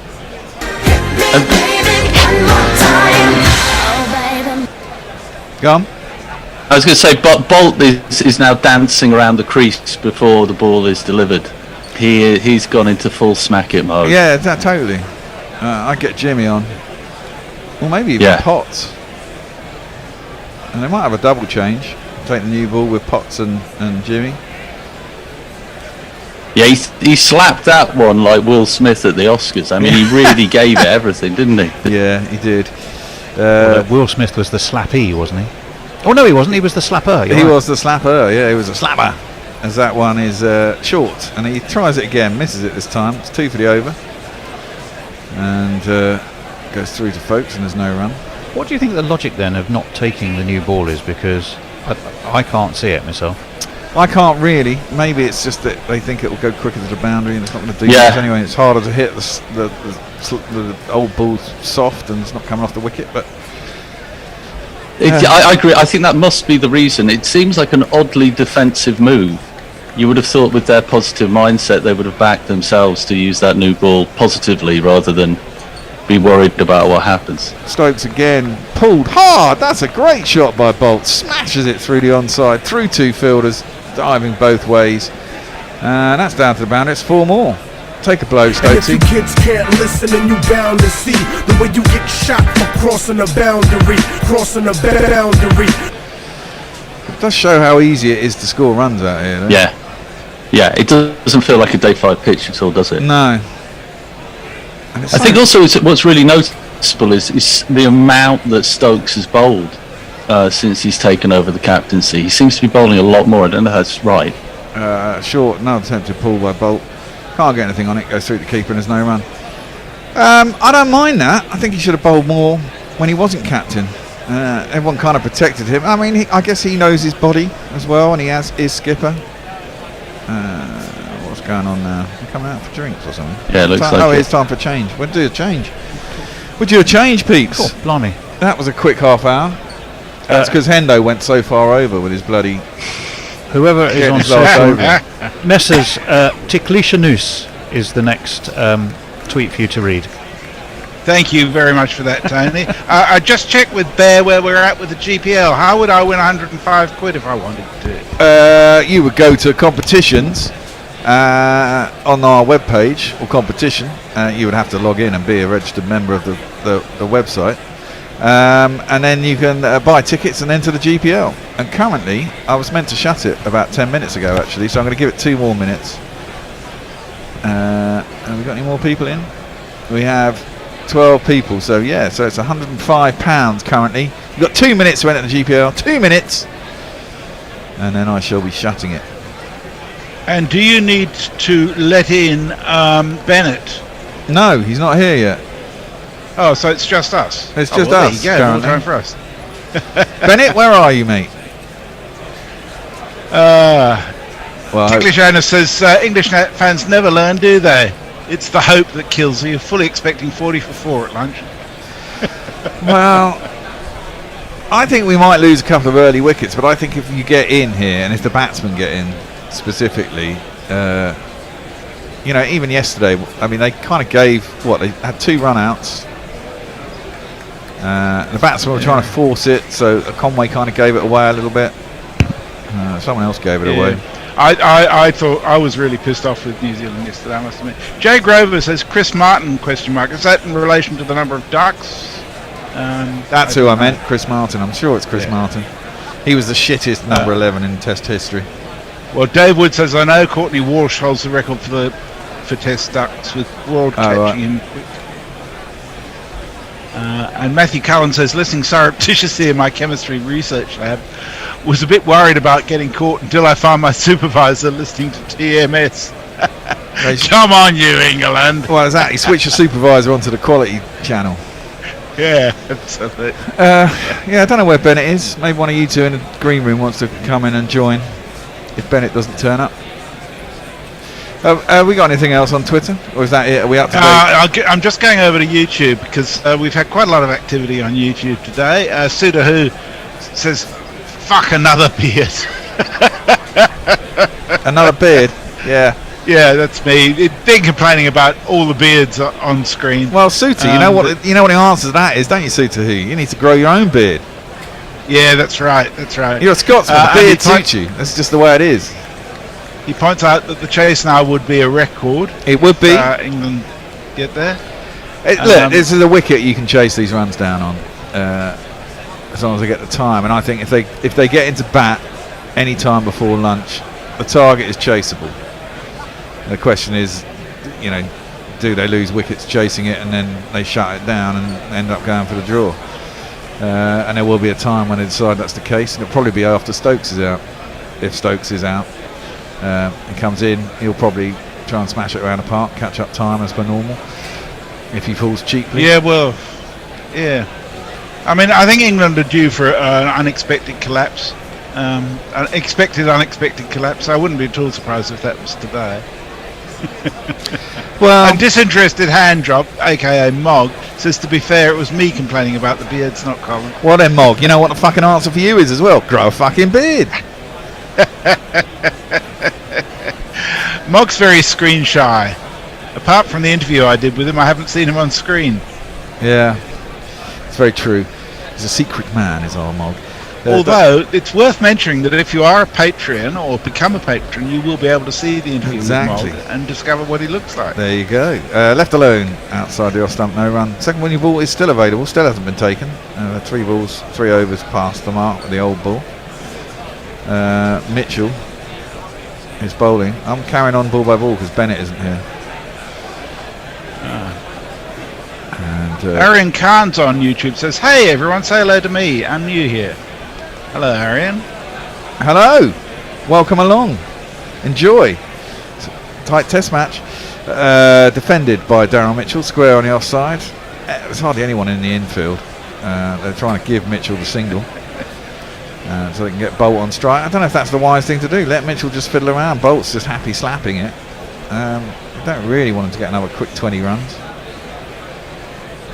I mean, to be honest, I think both sides have been a bit weird since yesterday afternoon. Well, England I think this both, morning more, but yeah. I don't know. Both sides think that there are runs to be had here. Ooh, that's into the thigh pad of Mitchell. Doesn't take the single, as he probably would have been leg by down towards long leg, and there's no run. Brian points out they've taken the new ball. I don't think they have. It still said new ball available on the screen. It didn't look like they'd taken it. Oh, well, he obviously thought he saw them taking it at the ground. Oh. Well, it certainly doesn't look like a new ball in the... it's been probably sent out to the umpire, but certainly the ball... no, that is a new ball. The new ball has been taken. It was taken at the beginning of this over. Oh, right. OK, there you go. Broad in. That's clipped sweetly by Daryl Mitchell. Out to deep mid-wicket. They're going to come back for 2. And the ball didn't come in, so it wasn't picked up cleanly by Crawley in the outfield. There is no run. This is what we have our on-ground spies for. Yeah, true. Mitchell moves on to 55. Bolt's on 16. 276 for 9, leader 290. I mean, this is it. Both sides, I think they've got a chance of winning here. Yeah. So it's great stuff, isn't it? Yeah, it's great stuff. It's a nicely poised test match. And the ground is really starting to fill up now, you can see. Yeah. Good day's cricket it's ahead. It's going to be heaving in this afternoon. Oh, now that one's gone away off the seam. Tempted Mitchell. Drove at it. And that's what the new ball can do. That's what England have to be careful of when they come out. And just feathered past the outside edge to the folks. And there's no... I do think maybe England missing a trick here against Daryl Mitchell. Maybe you want to have a more sort of standard field, a couple of slips, especially if you've got a new ball. You would have thought so, wouldn't you, with a new ball? They've only got one slip en route. You might as well go back to sort of traditional fields, really. And Ritt's dropped as many as he's caught this match, hasn't he? Yeah. So going to half a slip, really. Yeah. What are they doing? They're moving the field around intently. There's a slip, there's a deep set gully, there's a point, there's a second slip going in, mid on, mid off, cover. There's a fly slip. Quite like the fly slip. There's a deep square leg. Presumably there's a long leg, and then there's no one apart from mid on, front, the back, on the leg side. They obviously heard you, so yeah. So we've got 2 slips and a very wide, a very deep gully. Yeah. Mitchell is facing up, takes a step down a wicket and plants. Fucking hell, that's a good shot. I think it's 6 runs as well. Mitchell has done that. He's come down the track and deposited Broad back over his head, just over the boundary for 6 runs.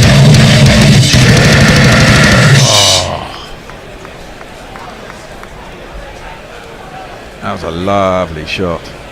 It was very much in the slot. It was. Well, see, that's it. This pitch is, still quite true.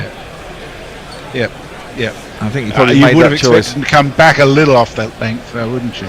Well, only if it hits one of these cracks that may well open up in the last session of the day and make it really hard to bat. Wagner's clapping up on the balcony there, and now we have the change of bowling. Jay says a man without a beard is half a man. Exactly.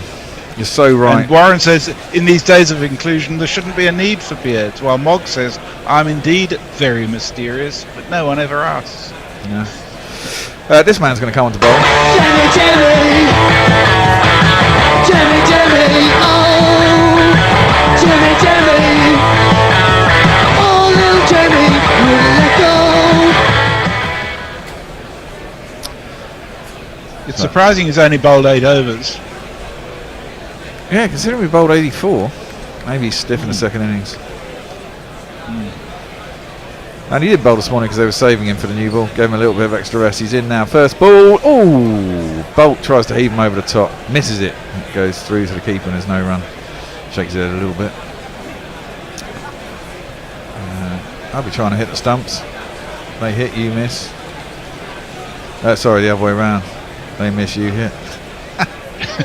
It's already been a long day and it's only 12 o'clock.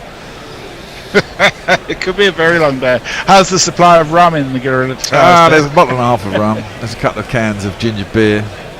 There's ice. It's all good. Session 3 could be fun. There's only beer. There's about 8 bottles of wine as well. So we're not short of alcohol. Plus my mum's weird cupboard of alcohol. Well, that's going to be here at the turn of the next century. I know. I don't think most of it will ever be drunk. That's down to long leg for a single by Bolt. Mitchell will come back on strike. Jimmy, as always, looks pained. He's practiced that look for a very long time now. Yeah. But when you got 650 wickets, you can look what the fuck you like. Yeah, you can indeed. Janet Hopper says, it's day 5 and I'm happy watching folks today as I was on day 1. Silky glove work and a nice result. Yeah, he's been bloody good. He really has. Dropped into the offside by Mitchell and he'll get a single. Bring Bolt back on strike. I don't think Bennett kind of got a memo today about what time he was on because he's just not here. Yeah. There's no time difference to South Wales today? No. Maybe he's in a meeting. And Chris Acquire has some poetry for him. As he says, now the beards aren't brown, but they've turned to grey. Guerrilla cricket streaming on a summer's day. There you go. Starting to warm up in England as well. That's straight and smashed and out. There we go. England get the wicket. 298, 299 to win. Bolt tried to smash it back down the ground. Hit it quite flat and quite hard, but straight at Ben Stokes, who was at mid-off, standard mid-off, and quite easily caught by him in the end. You better close the GPL, mate. Oh yeah, better close the fucking GPL. Bugger. 115 quid. There's heaps of entries too. Close game early. Boom. 32 entries. Lowest score, 161. Wow. El Presidente is clearly a Kiwi supporter, and all the way up to. Oh no, he's also got 333, which is the highest score. Now how many do we need? 299. How many runs were scored today so far? That's a good question. I should tell you very shortly. They're on 28. What did they end up on? 284. 284 minus.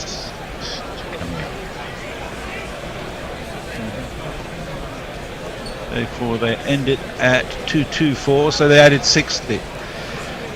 60, and we need 299. Yeah. So potentially England, if England win, 359 will be the score. That's so no one's gone for 359. That's a lot of runs in a day. We had 387 on day 2, didn't we? Yeah. So it's possible. It's a stretch. Let's be honest. But it's beautifully poised. It is beautifully poised. And we'll have half an hour before lunch, 35 minutes. We'll have about 5 overs before lunch, and then have 5.5 hours of play. Plus there'll be the last hour, of course, which generally goes on longer. And the last hour will start at 5:30 or something, doesn't it? And they have to bowl 15 overs or that hour. Yeah. We'll get the full overs. We will get the full overs. Exactly, they'll have to bowl them today, and the weather looks good, and it's nearly Midsummer's Day, so it's certainly not going to be dark at 7:30. I was wearing sunglasses at 7:30 when I left here in the car the other day, and the sun's still out, and it was still bright. So it's one thing about England. Bowling figures: Anderson 8.4 overs, 2 for 20. Broad 20 overs, 3 for 70 with 4 maidens. Potts 2 for 32 or 15, well bowled. Jack Leach 24 overs, 1 for 86, not great. Ben Stokes, I didn't see that, 17 overs, something or other, 2 for 85, no, I don't know. 284, Darryl Mitchell got 62 not out. Will Young was the only other person, 56. I think Conway got a 52. 2 run outs and a couple of giveaways, and we have a very good match on. Heavy rollers out, and England will be out in about 8 minutes. That suits New Zealand quite well. 35-minute session up to lunch. Plenty of time to take a wicket, but you can't lose too much then. Yeah, what do you think England's approach is likely to be? Are they going to go hell for leather from I don't think they'll go hell for leather. I think they'll play positively and normal. I mean, this is it. It's quick scoring, so I don't think there shouldn't be anyone in the dressing room going, all right, we've got to go for this from the off. You've got to play every ball on its merits. The pitch isn't doing a huge amount. It's sunnier today than it was yesterday. It's hotter today than it was yesterday. Didn't seem to be any swing for England with that new ball, did there? No. It might be less useful to the bowlers today. The pitch is still pretty good. I mean, there are the odd bits on it. There's a few cracks and a few dimples, and it does something every once in a while. But if you trust yourself and back your technique, and you can beat the infield, you can certainly score runs quickly here. 299 off 72 overs is a run rate of 4.16 according to Cricinfo. So that's at the upper end of expectations. But it would seem to me that this is a wicket where if things don't look too good, they should be able to close things down fairly well, especially with Jamieson not playing. Yes, I mean that's the thing. Bairstow will come into it. I think there's a few lefties in England's batting lineup. He seems to be the rough spots are probably in better positions for him than they were for Leach. I mean, Leach had to bowl quite straight because he got bowled quite straight to the right hand. He's not bowled particularly well to lefties anyway. Oh dear, I'm sorry, Dave Wood's come up with a beauty. He said, I'm assuming my mum's weird cupboard isn't a euphemism. No. My mum's weird cupboard. When my mum died, she had a Welsh dresser, which I took back to my house. But in the bottom of it was all the booze that her and my dad had accumulated over the years. Obviously, as she got older, the stuff they hadn't chosen to drink. Well, exactly. It's all weird liqueurs and strange little bottles of this, that, and the other. There's a lot of port. My mum liked round. There was some bloody Advocar in there, which is nasty shit. Some Bacardi, which is okay with Coke, but I'm not. I'm a whiskey man. There wasn't, and the whiskey got drunk very quickly. There's brandy, but I'm not a massive fan of brandy either. And the rest of it's quite shit. And we've won about 6 or 8 bottles of wine over the years at various quizzes that haven't been drunk because I've basically been on my own for a couple of years. I'm not a huge fan of wine, and I don't like opening a bottle of wine and leaving it lying around. If you open a bottle of wine, you've got to drink it, is my view. Because it quickly turns to vinegar. You're not a cellaring man, then. Oh dear. No. Once you've opened it, I mean, I don't mind not opening it. Yeah. You can have it knocking around forever if you don't open it. But as soon as you open it, you've got to drink it basically. Otherwise, it just turns to vinegar. Mog's wondering if you've changed the background track lately. He says, I've been hearing a guy croak, "Gone, get him out," a lot lately. I must admit, I heard that a couple of times yesterday. Maybe it's up loud. It's always been there. All right. Along with the man who goes away. and he responded to a picture that Josh Robinson posted of him. Somebody posted it of Brian Barish and Josh Robinson at a baseball game in the USA last night. And Mog says, "I'll let anybody into the US these days," and also says, "Game on, Moles." Yeah, it is. Warren says it's really interesting now. And Mog says, "I do love some port. The trivia team I was in won so much wine I have had bottles of it everywhere. All pretty cheap shit though. Yeah, they don't give away the good wine at quiz nights, do they?" Not generally. A lot of Hardies I've got here. It's not too bad, but you know. It's all right. Yeah. It's drinkable. Let's face it. Most alcohol's drunk to get after pissed. the third bottle, anything's well, exactly. You know, paint stripper will do. Oh well, this is fucking perfect, I reckon. Yep. Don't you reckon that crowd's going to be absolutely rocking by the middle of the afternoon? Oh yeah. There'll be a lot of beer being drunk in the sun. I mean, this is the hottest day of the year I think we've had so far, and it's going to be 31 on Friday, and then it's going to quickly drop back. Yeah, well, the franchises around Trent Bridge are going to do very nicely. Thank you very much. I think they'll be very pleased about the free entry. Absolutely. More money to spend on beer. There's a man eating a burger in the background. As the players come out on the pitch, and Latham will be having a chat to his team and telling them what they need to do. And as we see Alex Lees and Zach Crawley, who got an absolute cracker of a delivery from Trent Boult in the first innings, considering we've given him so much shit for driving outside the off stump and sticking off. And he got a lot of crap actually on the first day. He only got nicked off again, but he nicked off to an absolutely cracking ball. And in that instance, I don't think there's a huge amount he could have done. Probably not, but it was fun getting stuck into him. Well, yeah, you would say that. It's what we do. Yeah, true. And Alex Lees finally got to a half century in a test match. He looked quite good actually, didn't he? Yeah, he did look quite good. He certainly opened up a bit from his first. I mean, he was very crab-like in the West Indies and hardly played any shots. Clearly, the management had got into his head and said, "Look, if you can play shots, don't be afraid." You know, a lot of left-handers play beautiful drives outside the off stump if it's bowled there. And he's unfurled a few, and he's looked good. Not too bad. And this is the wicket where he should be able to play those shots because it's been pretty fucking true. Yeah, and it comes onto the bat nicely. The bounce is nice. Yeah. So yeah, you'd have thought the fast outfield's fantastic too. I'm loving this fast outfield, man. I haven't seen an outfield like this for quite a while. Certainly adds something to the game. It means the scoring rate is certainly better than it has been for quite a while in tests that I've seen. Wow! So we have got a contribution of $50 on YouTube from Frank Rockefeller, and it just says England's forte, easy as you like. That's fantastic. Thank you, Frank. The Suda who says, "Fucking hell, Frank Rockefeller, you mad lad. Thanks for the super chat." Well, indeed. If you are a Rockefeller and a genuine Rockefeller, can you just donate a couple of mil? Weekly. Yeah. Daily. You can probably afford it. That's brilliant. Thank you so much for that. And a reminder that anybody else can do that through YouTube or become a Patreon or do both, as I did. Well, there you go. See?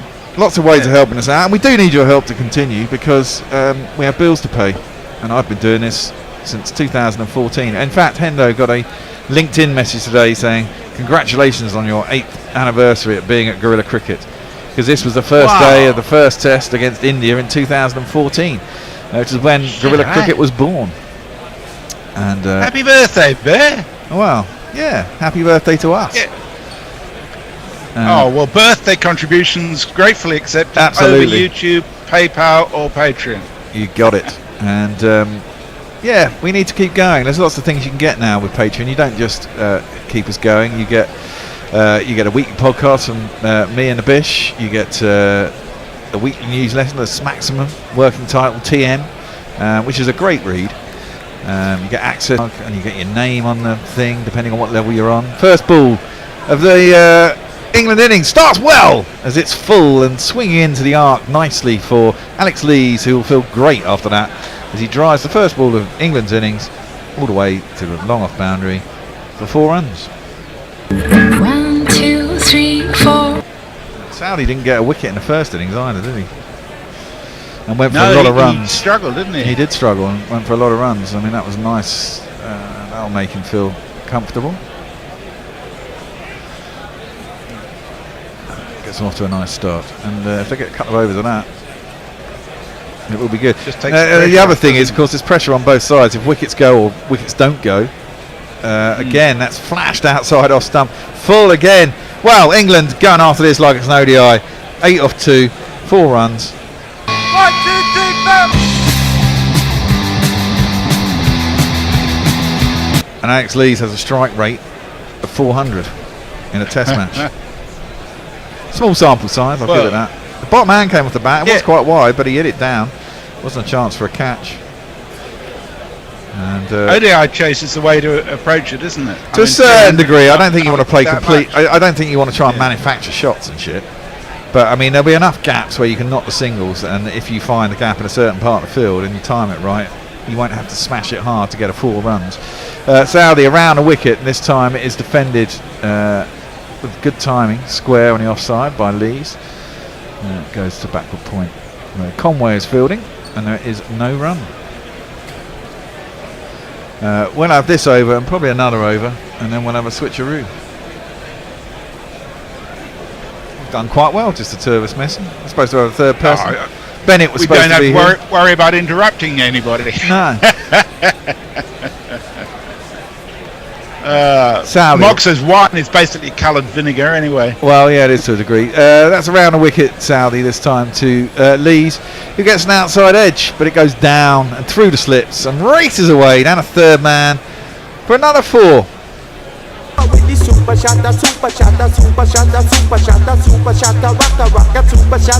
Definitely not the start that the Kiwis wanted. 12 off the first over. Lees will feel comfortable already in double figures.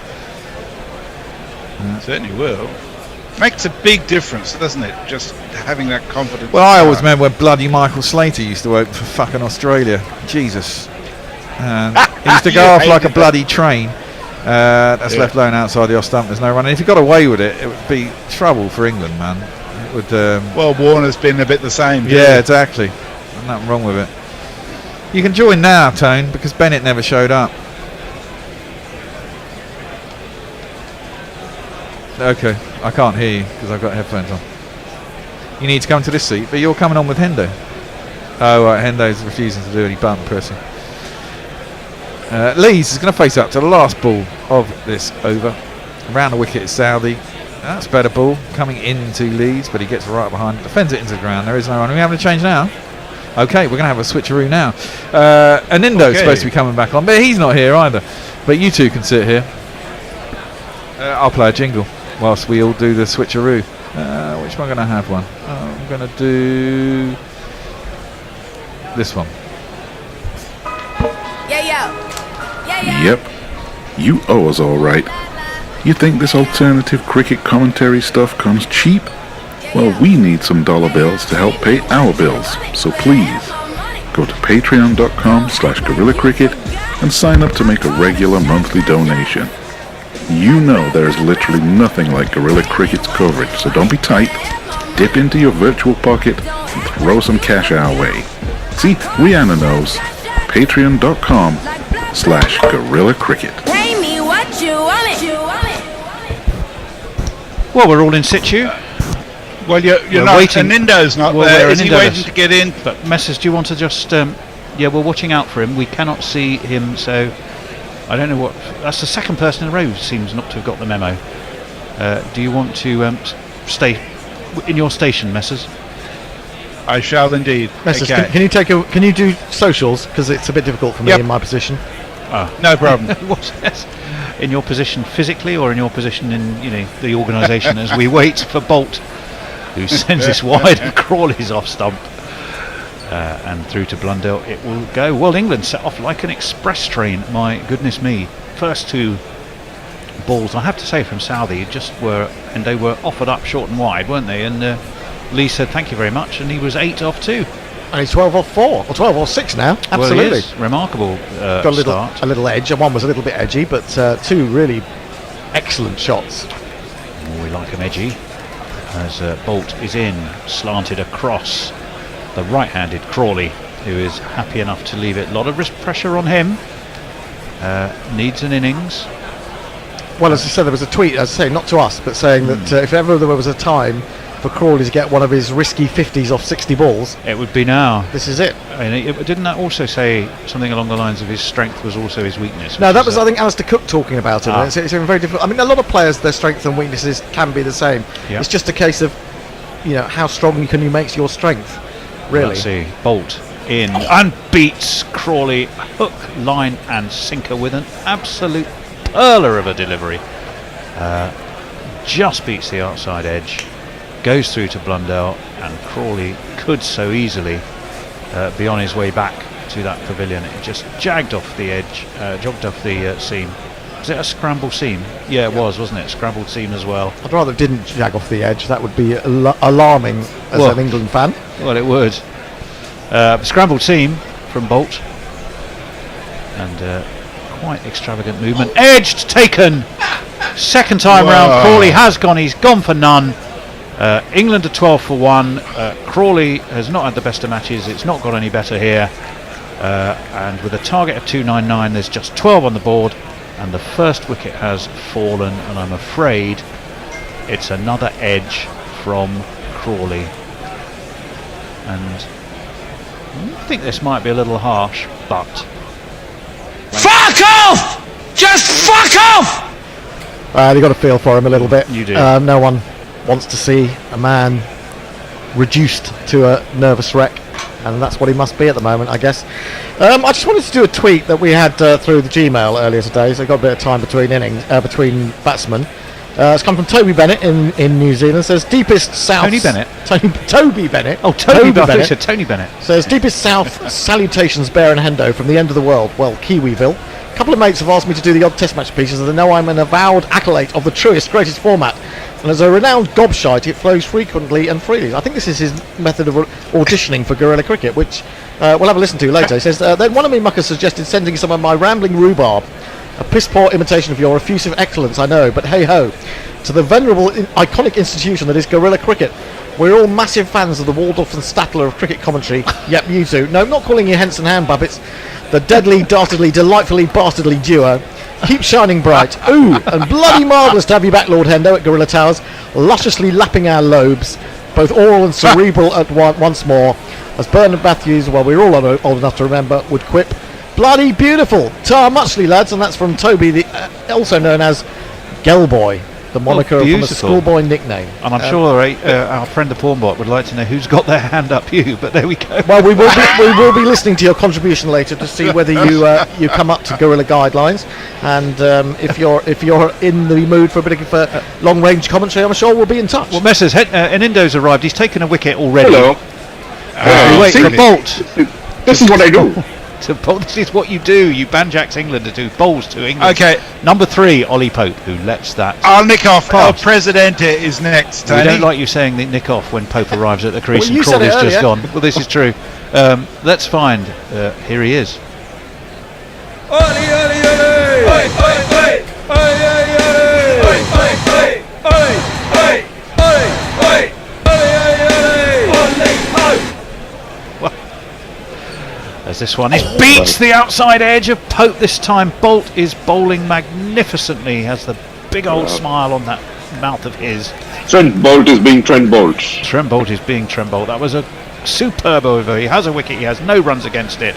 England are 12 for 1. Crawley has gone, and we'll catch up with Hendo in messages. Yes, Mog says Crawley is certainly exploring the concept of being as useless as a bucket of hot shit in the summer sun. Ooh, that's a horrible thought. Messi just has tweeted out the fact that it is our 8th anniversary today, and you can help. I don't even want to think about this. No, you can help by donating, as well as to be honest, I prefer that you went to patreon.com/guerrilla cricket and gave us a monthly amount, because that helps us. Tim Southey round the wicket to Lees, who, trying to establish a little bit of order after that searing over from Trent Bolt, which was quite magnificent, is happy to let it pass. Do you want to carry on, Henry? Yeah, I just want to say, Leah says, well, a Rory Burns recall it shall be then. Well, I'm not so sure. Ben Compton has scored another 80 for Kent today, and he's racking up the runs. He's an opener. I'm just switching one Kent opener for another. That might be the idea. Martin Lawrence asks, if not Crawley, who? But there's the suggestion. That's Compton my and suggestion. Robson both, I think, or even the young Sussex lad. Who am I thinking of? Is round the wicket. Comes Southey up onto his toes. Goes Lees, driven out towards point. No run. Is it Haynes you're thinking of? Tom Haynes, yes. Tom Haynes, yeah. I haven't seen anything of him, so I can't really answer that. GC Radio Naked Fun Pornbot says Hendo Sutra, click here. Hendo Sutra. I would struggle to get myself. What is your position? I would struggle Sutra? to get into those sport positions, to be honest. So I think no, perhaps not. Lees on 12. Crawley already gone. 299 the target. England are chasing. That's offered width again by Southey, and again Lee says thank you very much. Crashes it to backward point for 4 more. 1 2 ka 4 4 2 ka 1. My name is Lakhan. But I'm glad to hear that jingle playing even when India's not around. Well, it's potluck. You just reach out your hand when you're commentating and just hope you're vaguely in the general direction of a 4 jingle. And that one's quite near the top of the jingle cart. Lees played that beautifully, didn't he? But Southey seems to be consistently offering him more width. 2 slips go down. That was wide again, but slightly fuller. And Lees wisely is happy to leave it, taken above his shoulder by Blundell. I think they're being an average bowling lineup between the two of them. Yeah, I mean, Bolt's brilliance with Southey's rubbish. Yeah, yes, Southey hasn't bowled necessarily particularly well in this test. But he is a fantastic bowler. He's the 3rd highest wicket taker for New Zealand. He's gone way past Trent Bolt, although Trent Bolt may be hauling him in again. As we wait for Southey to come round the wicket to the left-handed Lees, who's able to leave that through to Blundell it goes. Something I also saw potentially discussed, which might send a lot of horror through England fans, is to bring in Brooke at 5. You will bump Bairstow up to 3 because Root doesn't want to bat there. Well, I've kind of said that, but I mean, Bairstow's really not in form, is he? I'm not sure that you want him at 3. And then you've got to move. That means you're moving Ollie Pope. What are you doing with Ollie Pope? Opening and Annie and I want Joss Butler. Oh yes, you all know that. You all know that. Or Bairstow to open. Sorry, was my other. Bairstow to open. Yeah. Sorry, that's what I should have been thinking. As this one's worked into the onside by Lees, we'll get a single. No, I mean it's been mooted before. I mean he's a fantastic opener in white ball cricket, but not really when you've got 4 slips waiting. I would be against that. Oh move. No, I wouldn't open with him. I certainly wouldn't open with him. No. Well, that's not what you were suggesting. It's what Tony was putting forward as an argument, not necessarily one that he agrees with. Name of Butlands, man who's in the desert with no name, says checking in from the desert. There's been a COVID outbreak in How can you get a COVID outbreak in the desert? Well, he's with 400 students. Oh yeah, some people or maybe all of us are going home. We'll keep you posted. You don't sound as if you're enjoying your time in the desert. He's been through the desert with 400 students with no name. Oh yes. Well, Leah repeats the notion that Crawley's looking like a bag of poured hot shit. Jeff Perkins says, I presume the Hendo Sutra is not one of the Karma Sutras. We like that. Well, Trent Bolt is going to continue, but he's got Alex Lees in his sight this time. He's already claimed the wicket of Crawley. He drops this one very short, and Lees is able to leave it as it's quite wide of his off stump as well. I think what's tricky about Bolt is you think he's quicker than perhaps he is, or he is actually quicker than he appears. I'm not sure which way round it is, because he's got that fast arm. His very quick. Yes, he's got a very fast arm, hasn't he? Yeah. Yeah. And he's skiddy, I suppose, as opposed to necessarily getting a lot of bounce. But a very tricky customer, swings the ball superbly. He does. He's got 3 slips and a gully as he's in to Lees, who works him off his legs this time. Past square leg, will take 1, and they should come back for 2. Yes, they will. So England, as we expected, are going to keep that scoreboard ticking. Makes you think that a draw is unlikely. A result either way, the more likely result. Not quite sure what WinBiz has. I don't know at what point. I mean, how many wickets do England have to lose before they say we can't win this? And even if they can't win this, have they then got a long enough tail to hang on in there? Well, I don't know they have. Folks would be the point at that decision's taken. This one's driven sweetly way past mid-off. Is that going to go? There's a man after it. It's Bracewell, isn't it? But he's not going to get there. It's a gorgeous off drive, and Bolt has gone for 4. It's me, Sanshi. It's me, Sanshi. And Lees is in superb touch. It's on to 23 Dare already. one say it. Yeah, touch wood all the time. Make sure you touch wood. I just did. Armchair Cricket Podcast says, "Where's the doubt? I'll block you into the ground, lad."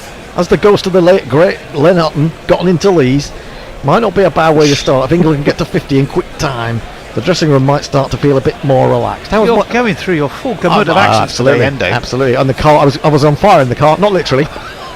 As this one is, I was in a car once with someone who was. Right. As this one was steered away to leg by Lees, and there's no run. I mean, we have to know more about this. You were in a car with a man on fire. Well, no, in the days when people used to smoke in the car. And he caught fire. And he dropped the ash into his, and the next thing I'm going, there's sort of smoke rising from his groin. Oh! And I'm And that's not, and you just thought he was... well, we then had to do an emergency dash off course to swing into Marks and Spencer's to get a new pair of trousers. I bet you waited just a minute to figure.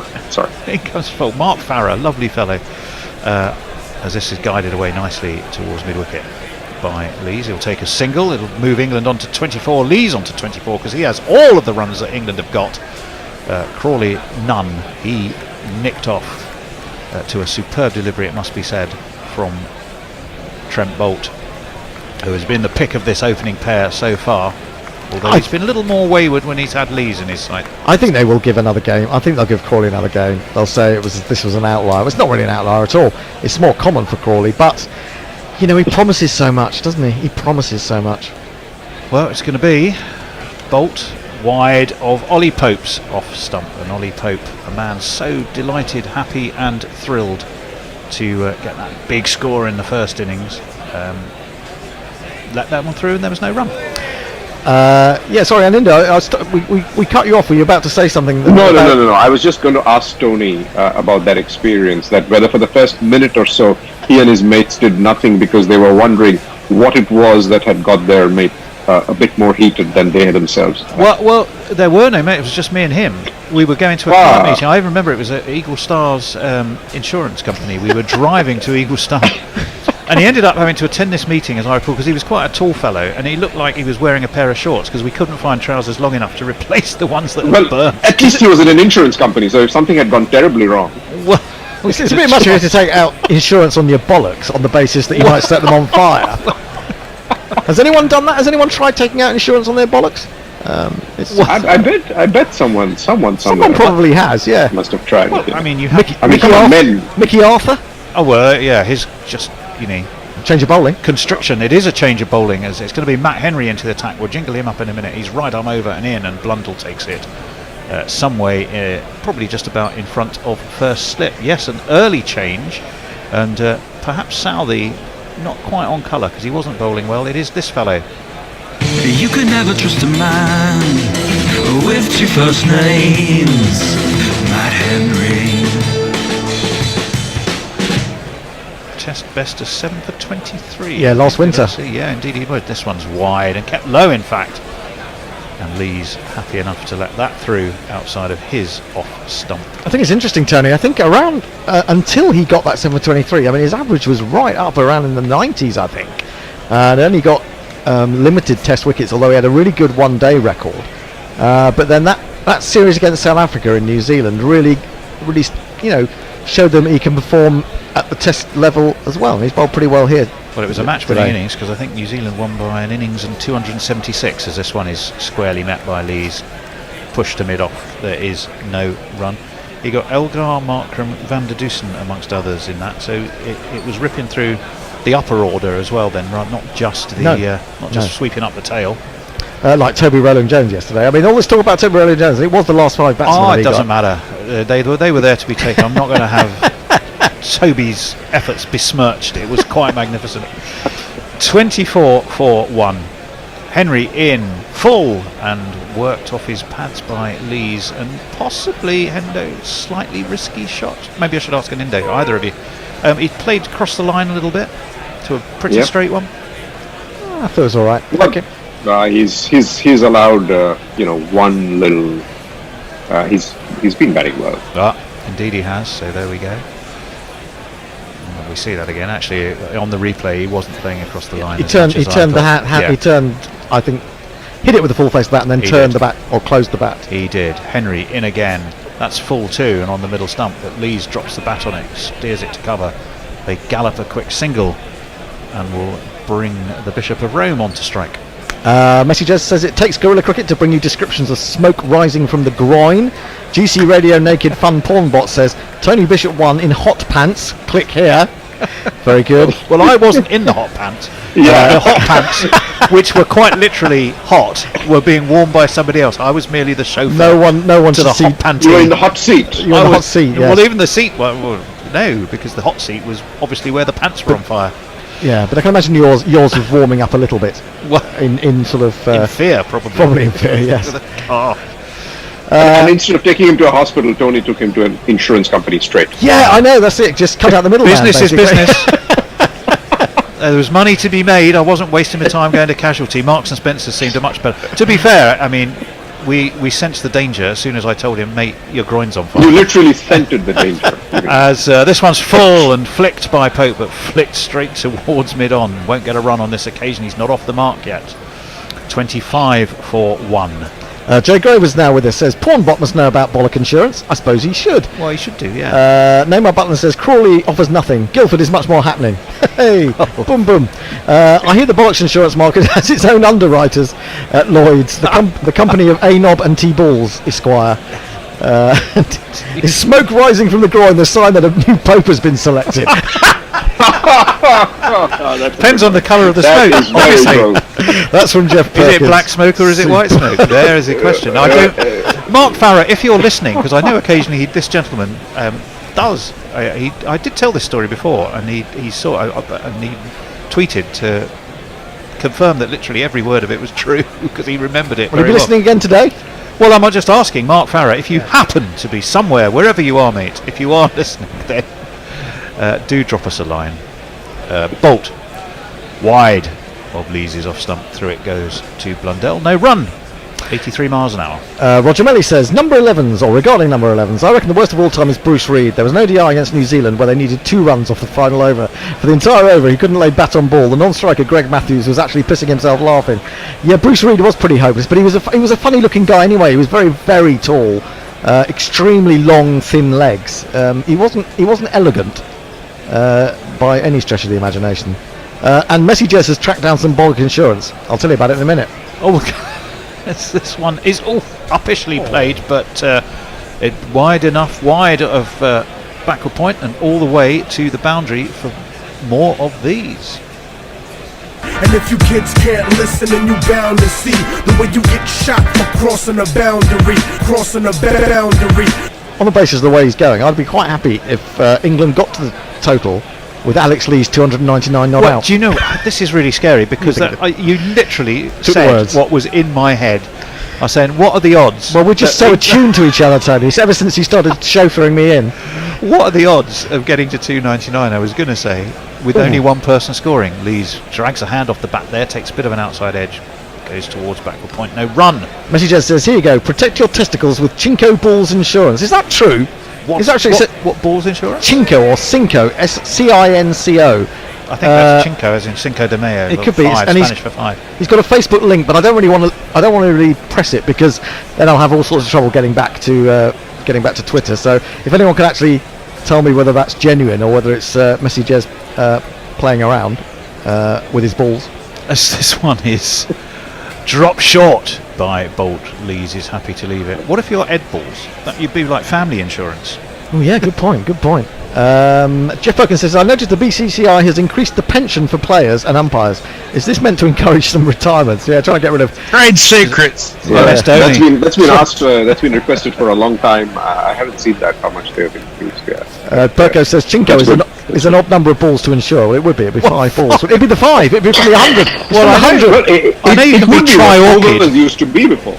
Yeah. It used to be what overs Bolt used to be before, right? onto the back 5 balls. foot. Yeah, nicely played by Lee's push to mid on. Well, I know you can be tri-orchid. That's a person with 3. Oh, really? Can you? Spherical sack fillers. But I have no idea what 5 would be. If tri-orchid 5. is well, presumably if it's orchid somehow is it tri-orchid, it'd be sank orchid, wouldn't it? Or Well, Cinco. Sink orchid. Yeah, Sink orchid. That's right. Sink orchid. Okay. 29 for 1. Alex Lees has every single one of those 29 off 27 balls as this one he meets nicely and pushes towards mid-on, and again there is no run. Slightly slower from Bolt, 81 miles an hour on that occasion. Hendo. Yeah, Dave Wood says Bruce Reid was just a poor man's Alan Mullally. Actually, I think you're onto something there, but I think it's the other way round. I think Alan Mullally was a poor man's Bruce Reid. I think that would be fair enough. Of course, Alan Mullally was born in Australia, wasn't he? He was brought up early. His early years Yes, he was. were in Australia. I think he comes from Perth, doesn't he, Messi? If you're loitering, so Alan Mullally. Alan Mullally, I think he does. I've just got a feeling in the back of my head. It's not always the best place to go, but I think so anyway. I'm just gonna have a little look at do you want me YouTube. to? I was about to say, are you okay for YouTube? But I'm gonna have a quick look. He was actually born in. Matt Henry, he has 3 slips, and that one snuck through very low, and Ollie Pope is wondering what happened there. I think Tom Latham, the New Zealand captain, and Blundell are both also wondering what happened there, one at slip and one at wicketkeeper, of course. And that, an Indo, was a bit of a grubber, wasn't it? Yeah, but everything else has been bouncing, so that was definitely not. It was a worrying sign for England. Yeah, it did. He pitched it quite short as well. I think there was this little patch where you can see that little brown patch. Beg your pardon. As you could with my colleague who set his balls on fire. Yeah. As forward comes Pope. This one. Noticeably using the feet a little bit more there, Pope, after that one grubbed for the ball before. I think he probably did the right thing and thought, I need to be at the pitch of these and not wait for them. I think the little brown patch is what you get on Crawley's trousers when he's always got to go out and open the innings against Trent Bolt. Darshan. Alan Mullally was born in Essex. Where on earth did I far get from Perth? You were close. He grew up in Western Australia. Yes, Henry, right. short. Oh, that's an extraordinary shot from Pope to get off the mark. He sort of flick pulled that down to the square leg boundary for 4 runs. And, well, I'm going to let you attempt to describe it after I played the jingle in Indo. It was a remarkable shot. 1, 2, 3, 4. Well, the ball bounced outside the off stump, bounced, and he sort of tried to pull the ball, and it hit the side of the bat and went somewhere down the leg side. So, well, anyone who had bizarre. money on Alex Lees Very to bizarre. score every run of the run chasers, I'm afraid, is going to be out of pocket. The Bears now. had a fiver on that at 300 million to 1. Easily. 4 for Ollie Pope. What a shot it was to Essex. Henry. Oh, and that one, big shout from Henry. That looked to be both high and possibly going down low. Too high. Yeah. Umpire Too high pistol. and- Paul Rifle is not interested. There's no run. Let me get on to YouTube. Darshan Bhupendra Master has joined us. Says Root and Stokes, the key if England want to win. Aslam Arif says hi, and then he says hello. So hello and hi. Pokey Bumfinger says, having had an inguinal hernia or inguinal hernia, I hardly recommend going fully comp on your balls. So there you go. Dear, as Henry with those 3 slips, full and squarely met by Pope. Henry fields off his own bowling. No run. Asad Mertza says cricket is totally a mind game. You're absolutely right, and he sends us a lovely love heart and what looks like a rose, but I may be mistaking that. Stephen Kike, or Cake, K-E-I-K, says, did anyone know where the crossing the boundary jingle comes from? I can't tell you where it's from. It is some rap group, and we were sitting in Southwold, which is on the coast of Suffolk. It is. With Katie Walker, who used to be of this parish. In comes Henry. And dropped to his feet by Pope. No run. He's got 44 innings now. He's had Pope without getting a duck in tests. Oh well, that's and it's something. It's a joint record. Well, there you go. It's a joint record with somebody Burke on the left. Also a Jim Burke. Jim Burke. Jim Burke. Thank you. We sat down one morning in Southwold. We had a nice little holiday in Southwold at Katie Walker's holiday home, and we covered the West Indies series in 2015, the one in which Jason Holder got a double century, and. If I recall, we just sat down one morning and decided we needed some more 4 jingles. I think this was in the days before, it may have been the days before MOG. Is there such a thing? The day before BM. Before MOG or before Perco? I don't know. 27 years BM. I may be wrong about that. Maybe the boys can let me know. But we just sat down and tried to find things that sounded like 4 jingles. Bolt, left arm over and nicely met on front of his off stump by Lees. No run. Did you go to the bell at Warbleswick on your little? We did. I think we did. Fantastic. Sorry, Anindo. And no, I was just going to say something interesting on Jim Burke. That Jim Burke actually went 44 innings without scoring a duck, and his career was 44 innings. So he's got the longest his entire career.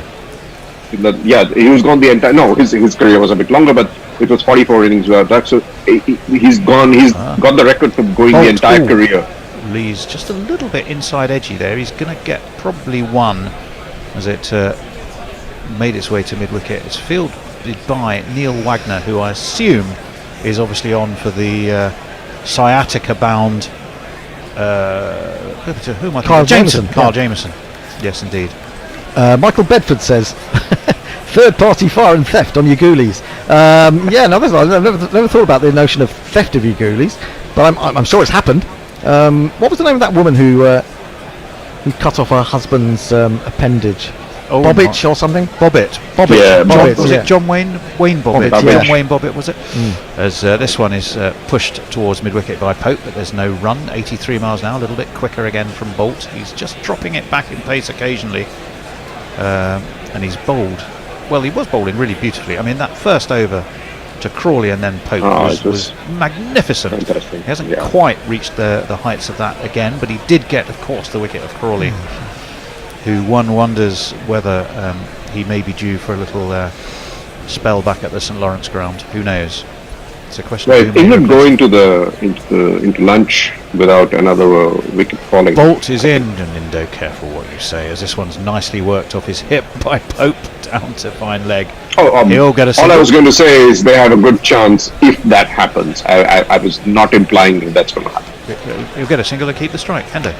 Jay Grover says, God is like a shamrock, small, green and hung in 3 places. I'm betting this is the first nuns on the run quote on Guerrilla Cricket. Unfiltered Park says, any online radio platforms that don't cut out every 5 seconds? Well, if we are cutting out every 5 seconds, I suggest you go to another platform to listen to us, like YouTube or Facebook. Bolt in. Forward comes Lees, pushed towards mid-on. Fielded by Wagner, no run. Now, Unfiltered Parks, we've been doing this for 8 years. Now, if we're cutting out, I think it's highly unlikely that anyone else would have come on the scene and discovered a way of not being cut out the whole time, or cutting out all the time. I just read a very odd Chris Gale interview in Wisden Cricket Monthly. He and Mullally seem to be vying for the most batshane insane cricketer at the moment. That's also from Jay Grover. Just Ideal has been in touch, and I will hello to you. Tweet you up in a minute. In comes Bolt, full. Squarely met by Lees. He's on 30, Pope on 5, 35 for 1 England, 8 overs completed. Just Ideal says, how do those of us who witnessed the test birth of Alec Lees in the West Indies reconcile with what we're witnessing in the England-New Zealand series? Well, I guess when he went into the West Indies, those pitches were a bit dead, weren't they? There wasn't much happening. I mean, goodness sake, even Zach Crawley got 100 while he was over there. But he got starts without really getting going. I think it's taken maybe Brendan McCullum coming in as coach for him to believe. He's also had a pretty good start to the county season, got a big 180 for Durham. I think he's also got another century as well. So he ought to be feeling a little bit more confident with his game, and perhaps he's been told he's got longer than you might think. Well, Matt Henry, he's going to continue to Ollie Pope, who plays this just back down the track, removes his hand in some hurry from the gloves. He's got that incredibly luminous bat handle again, as Ollie Pope. He's never going to lose that bat in the dressing room, is he, with a bat handle like that? Oh, I do like his bat handle. Having seen Lees in play here, I have to say he looks the most assured of any English opening batsman I've seen in the last couple of years in this innings. In comes Henry. Forward comes Pope, pushes towards mid-wicket. We did just see Carl Jameson strolling around the boundary, who looked to be mobile enough. I mean, I've had sciatica really badly, and I certainly wasn't as mobile as he looked there. Were you still able to bowl at 88 miles an hour? Funnily enough, no. From a height of about 8.3 feet? It completely robbed me of that ability, which obviously I had before, yeah. Winviz, 32% England, 22% New Zealand, 46% the draw. Interesting. Nicely mapped by Pope, guided towards square leg. They take one, they decide against two. Lees puts his arm up very clearly, shouts no back at Ollie Pope. There has been some dubious running. 36 for one. This should be, I would imagine, last over, yeah. The last over before lunch. Joe Root has his pads on, but he must know that were a wicket to fall, he won't be required until after lunch. At this stage, he's been very fidgety since he stopped being captain, hasn't he? He can't. He's not sure whether to be in or outside the pavilion. But it's a good energy. It's nervous energy. It's well, clearly done him no harm. I find nervous energy does do me quite a lot of harm, actually. A lie down and a rub down with a Sporting Life is what you need, as this one is nicely mapped by Lees but pushed straight to mid-off. Latham Fields, no run. Leah says, apparently Mullally is back down under, spending his days as a conspiracy theorist and Trump fan. Now, Alan Mullally once spent the night at our, I suppose I say former commentator now, Ian Pearce, who does cover Hampshire for the radio down there. Doesn't seem to have the time for Gorilla now, which is unfortunate. But yeah, he had to put Alan Mullally up for a night, and that's quite a good tale, although I forget what it is. So Ian, if you're out there, can you remind us? Henry, full, worked off his legs by Lees, straight to a short mid-wicket. There's no run. Still every time you say Henry, I remember the Harry Belafonte song, you know, about the hole in the bucket. That's right, I know that one. There's a hole in my bucket, Dear Liza. No, it's not that one, is it? Yes. Oh, it is? Yes, okay. it is I don't remember a Henry. Maybe his name is Henry. Yeah, his name is Henry in that. Yeah. I remember him doing the Banana Boat song, Harry Belafonte. 36 for one. 299, remember the target that was set. One ball left there should be before lunchtime. And that ball is clearly insured because there is no run from it. So at lunch, set 299 by New Zealand. England have progressed to 36 for one. All results remain in play. And let me see, I could very quickly give you the story of the morning. New Zealand, they were finally all out for 284. They added about 46, I think we said this morning. They set England a target of 299. Southey bowled a terrible first over and got clobbered for 12 by Alex Lees, who's still there on 30.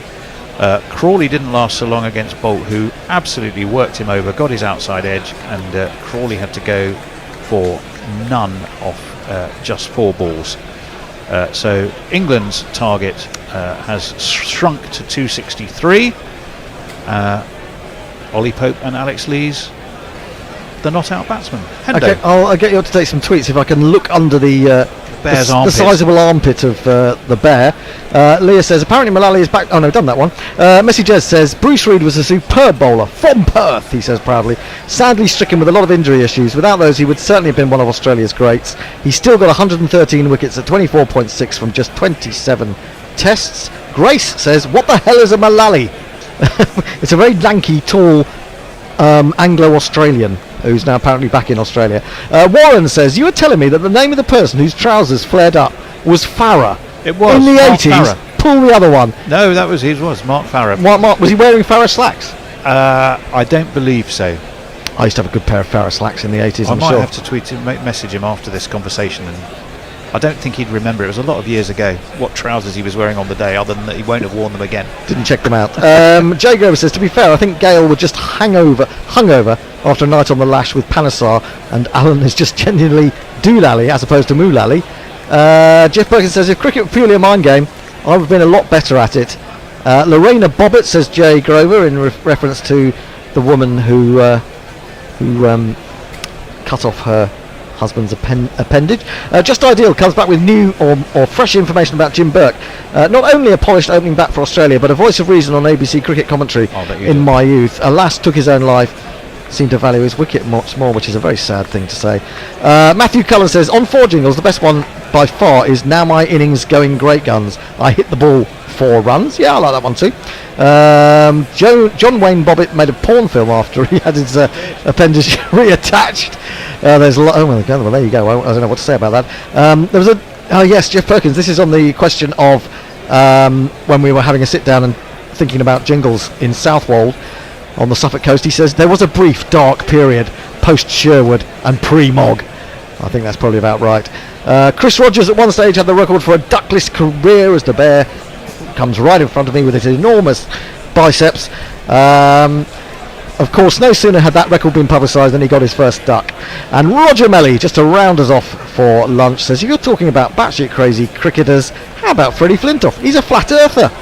Fucked if I know how you went round the world playing cricket. He must have walked. Old Freddie.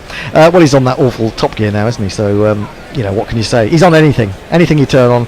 He's in a program about taking a chip shop round, fish and chip shop around the country. Let's put it this way: he survived. He has survived. So there we go. So that's lunch, and it's all set up beautifully for an afternoon of great excitement. Please join us again in what will be about 30 minutes' time for session 2.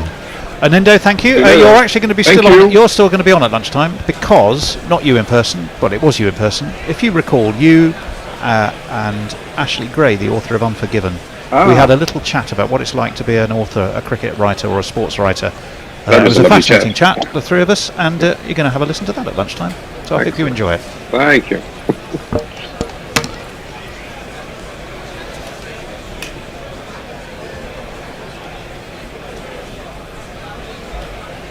Chairman Mao, Jamie Howe, Ho Chi Minh, Asif Din, Václav Havel, Graham Saville, No Surrender, Percy Fender, Guerrilla Cricket.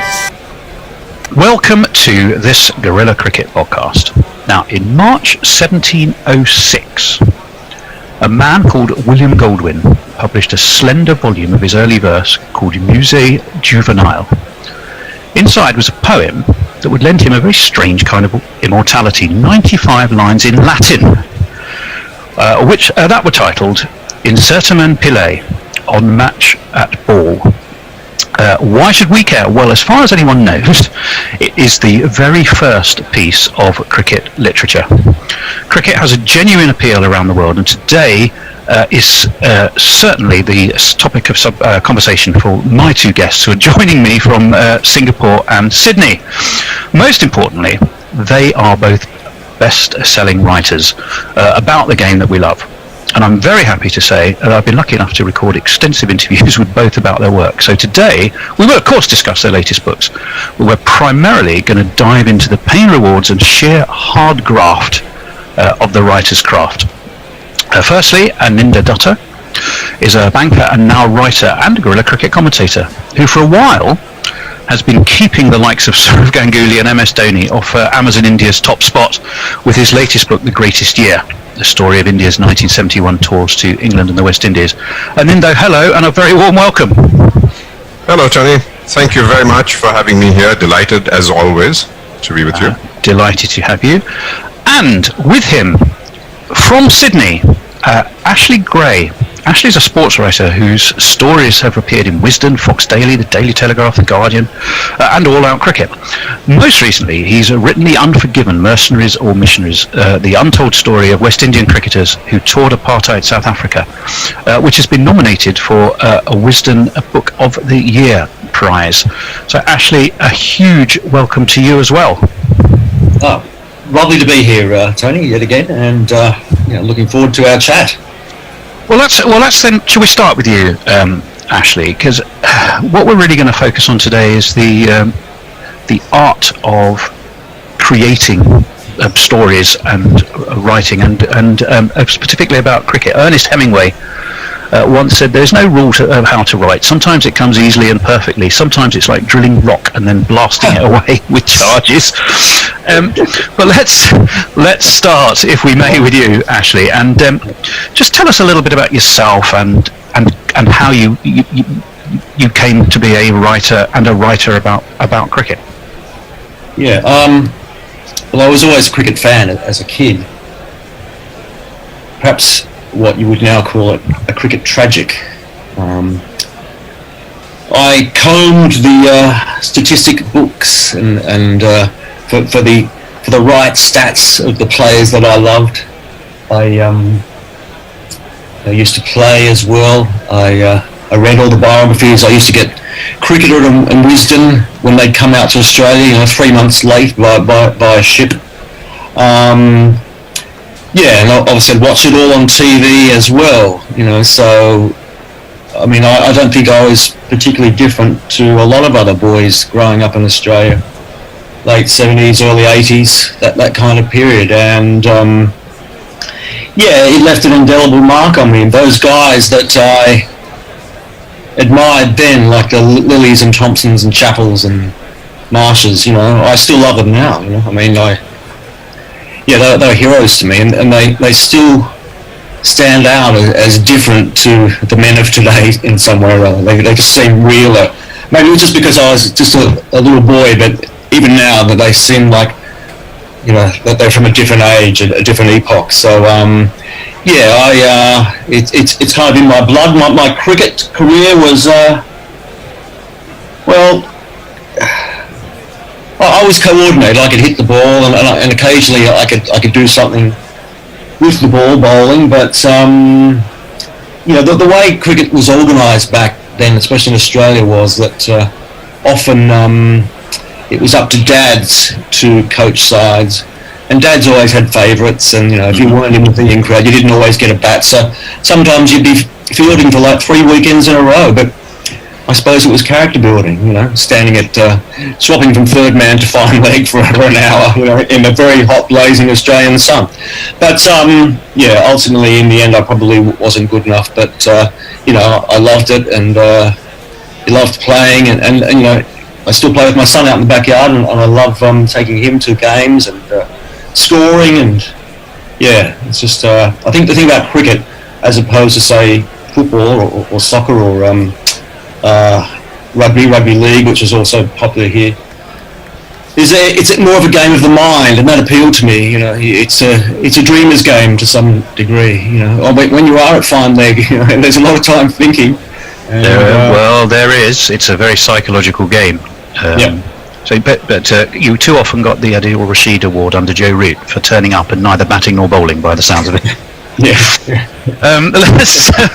Let's move on to Anindo. Now, obviously, we kind of know each other a bit now because you've been the seer of some of our cricket commentaries. But pretend we don't know each other, Anindo. Again, it's the same story for you. I remember asking you this before, but from the world of international finance to the world's best spin bowlers, was that a huge journey or a smaller journey than you might think? Well, I think it was an unimagined journey, more precisely. I didn't set out to be a banker, I became one. And somehow you can say I didn't set out to be a writer and became one. So it's just at different parts of my life.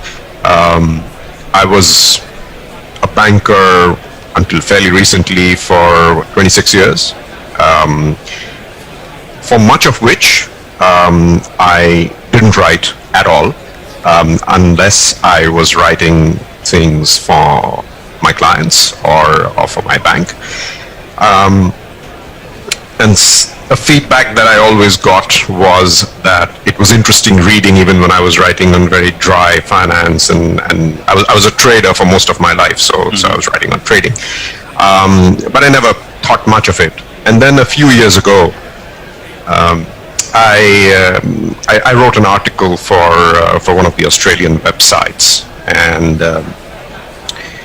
it came out, and there was immediately I got a lot of feedback saying that they really liked it, etc. Then I got a call from Kersi Meher Homji, another Sydney-based writer, and he said he loved the writing when I'd written a couple of articles, and he actually picked up one of them and said that there's a book in it, and I'd never contemplated writing a book.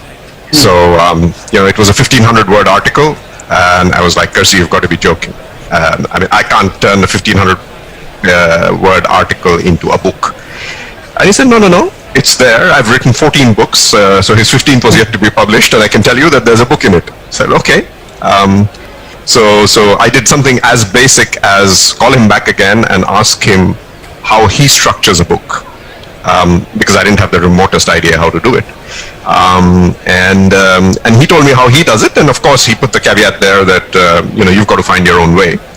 And so I've found my own way since then. And then I started writing. This was about 7 years ago, something like that. And then I found it to be an all-encompassing passion, if you like. So I was working full time. I was writing in the morning. I was writing at late at night whenever I got a chance. And the nature of what part of cricket interested me made it more difficult, because I've always been interested in the history of the game, which obviously involved a lot of research. And the one thing that I've been always very careful of, even when I wrote for financial matters, was that I shouldn't get a single fact wrong, and which makes life very difficult when you're that nitpicky about something. But then you have to be when you do research. Especially with cricket. Exactly. And you're going to be found out very quickly if you don't, right? Well, it's a rich theme. Exactly. Which is good for us. Interesting that, from three of us, I think, two of us, probably me and you and Indo, have taken the path via other industries and things and sort of worked our way into a hobby becoming kind of a work. Yeah. Actually, perhaps a little bit different for you in that you are by trade a journalist and a writer. Is that fair? Yeah, and a sub-editor as well. I always think that must be a thankless task. Yeah, the thing about being a sub-editor is that people would say to me with this book, they'd say, look, just pump it out, just write it and get it done, then go back and correct it and hone those sentences, make it sing. But the trouble is, when you're a sub-editor, you're used to polishing as you go, So I couldn't do that, because I would feel uncomfortable knowing that something I just left wasn't perfect, in my eyes, So I couldn't go on that way, and I had to do it this way. And people would say to me, "You're crazy," but that's just the way I did it. And in the end, I got there. But I wouldn't necessarily recommend it. But that's one of the sort of drawbacks of the trade, I suppose, is that you learn how to do things in a certain way, and that kind of works for me. But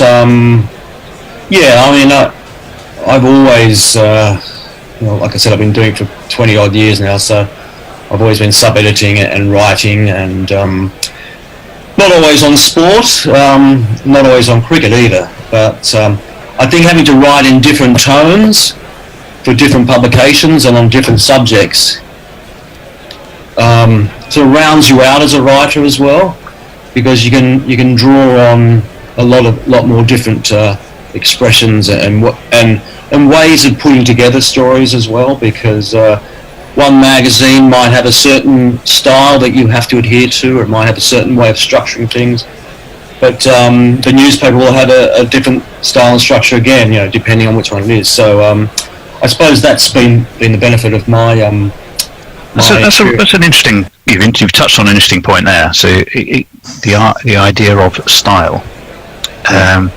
When you're sub-editing or writing for someone else, if it's advertising copy or if it's even autobiography writing or any of those things, you have to sort of adopt a different persona, that of your audience or the editorial style of the publication you're in. But when you start to write your own books, it's you, even if the subject matter is very relevant to a particular group or a particular audience. It's your way of putting it across.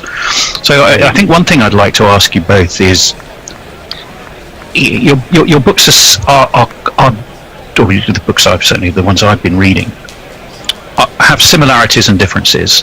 One is very much about a history of a certain type of art or craft or of a team. So in Indo, perhaps you're more the historian, but you're a storyteller in the way you bring that game history across. Actually, you're also a historian in that you've picked a very specific, or the current book, The Unforgiven, is sort of politically charged. It's sociologically charged with so many different sort of depths about those West Indian cricketers. But again, you're essentially telling a history story through multiple personalities. So in some ways, the books have similarities there. Sure. So anyway, that's kind of a long-winded way of asking the question, which is, how do you evolve, Ashley, your own style and way of your own storytelling so that you feel this is me, even though you're telling the story of something else? Sure.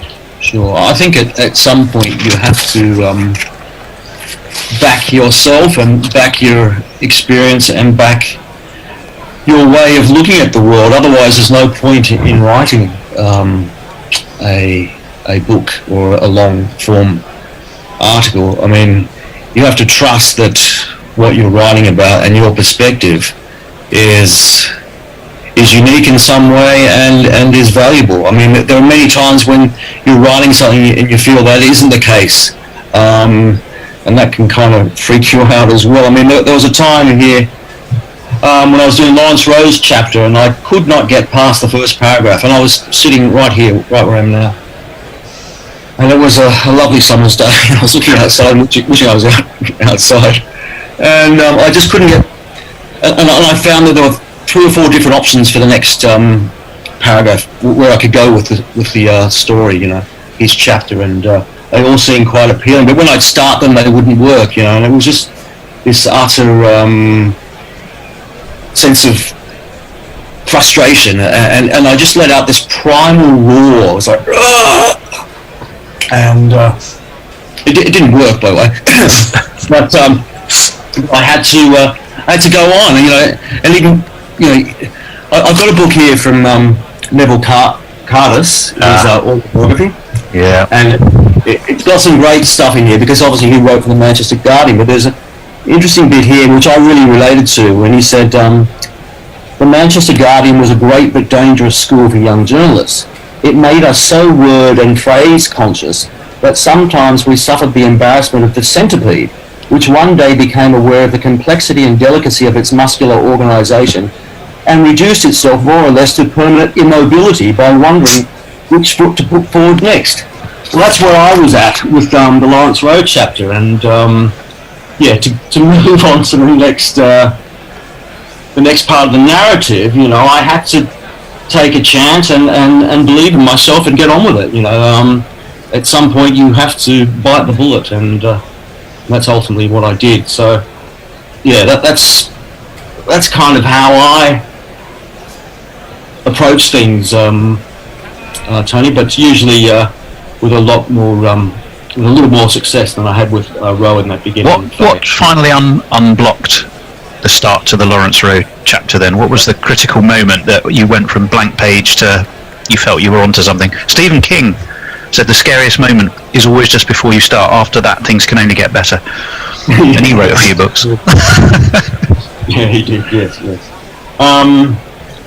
I think I went out and had a walk and experienced some of that sunshine, came back and just looked at the first thing I had written, which is often the best thing in a way, because you come to you're closer to being pure about the subject when you approach it, and I went with that, and it just started to roll. I knew a lot about him obviously anyway because I'd researched him so much. I'd interviewed him, I'd seen him, I knew the man, and the thing about my book was, even though it's well structured in that there are 20 chapters on different guys that went on the Rebel tours, each chapter itself, I didn't have a particular structure for it. it would just sort of happen, and I would just sort of work it as I was going. Once again, the sort of the polish as you go thing. I couldn't move on if the stats weren't right and the words weren't right. Like you were saying before. If the stats aren't right, you can't go. Well, the rigour certainly comes out, and actually you've said something there I will come back to, because it's the 20 different people. I have a slight feeling that each chapter gets to the heart of those personalities, so it's slightly different in its feel, because I think you almost inhabit the trials, tribulations of each of those people. But I'm going to hold that thought, because I was going to ask Anindo the same question. For you, as I say, a kind of a historian. I don't know if you'd like to be called a historian, but you're a storytelling historian in cricket. Yeah. But tell me about the inspiration for you, because it's not just the Wizards and the Story of Indian Spin. You've written about Don Bradman. You've written about the Gentleman's Game and the old style. We imbue the history of cricket.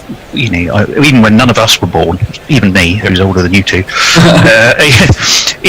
you somehow in your mind have a vision of what cricket was like that is actually probably black and white and men running around impossibly quickly.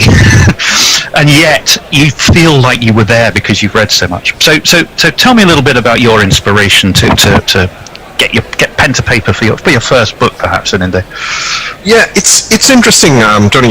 You say that what you just said, because the first book, although it's not the first book I published, the first book I actually started working on was Spellbinding Spells. That's the one which Kersey asked me to encourage me to write.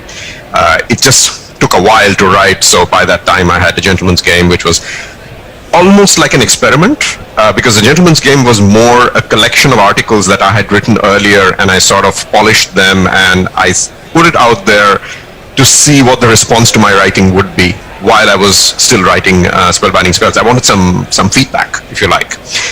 So it's interesting that a lot of people even today are writing back to me and telling me that they love A Gentleman's Game, which is nice to know. But that's the reason why I wrote it. And then when I started writing Spellbinding Spells, it was quite interesting because for some reason I decided to be very bold. And I said, I'm going to write this in a manner which I have not used earlier. And in line with what you were talking about, that where if I can call myself a quasi-historian, just because I guess I read so much of it and enjoy it, I actually thought that a unique approach would be if I were to write a book where I'm visualizing what's going on in front of me and I'm writing the entire story in the present continuous. So, which was an absolute experiment, because it's a 50-page book. And it had to be right because the facts in there were very important. It was the first book ever written on single bowling spells. So no one had really dissected a single bowling spell and, ranked them. So I have, I think, 6 chapters with 7 of the top bowling spells, which first I had to make sure, cross-referencing, that I didn't make a mistake.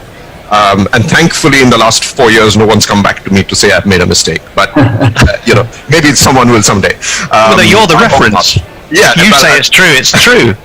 Well, they'd have to go back to a lot of archives to prove me wrong on that one, because for the 19th century spells that I wrote about, a lot of them, I have to say, are quasi-conjecture, because you only have the scoreboards. There's nothing else. And you look at those scoreboards and then you try and cross-reference a bit of writing from somewhere about the match, and you try to make up your mind as to whether it was logically a single spell or not.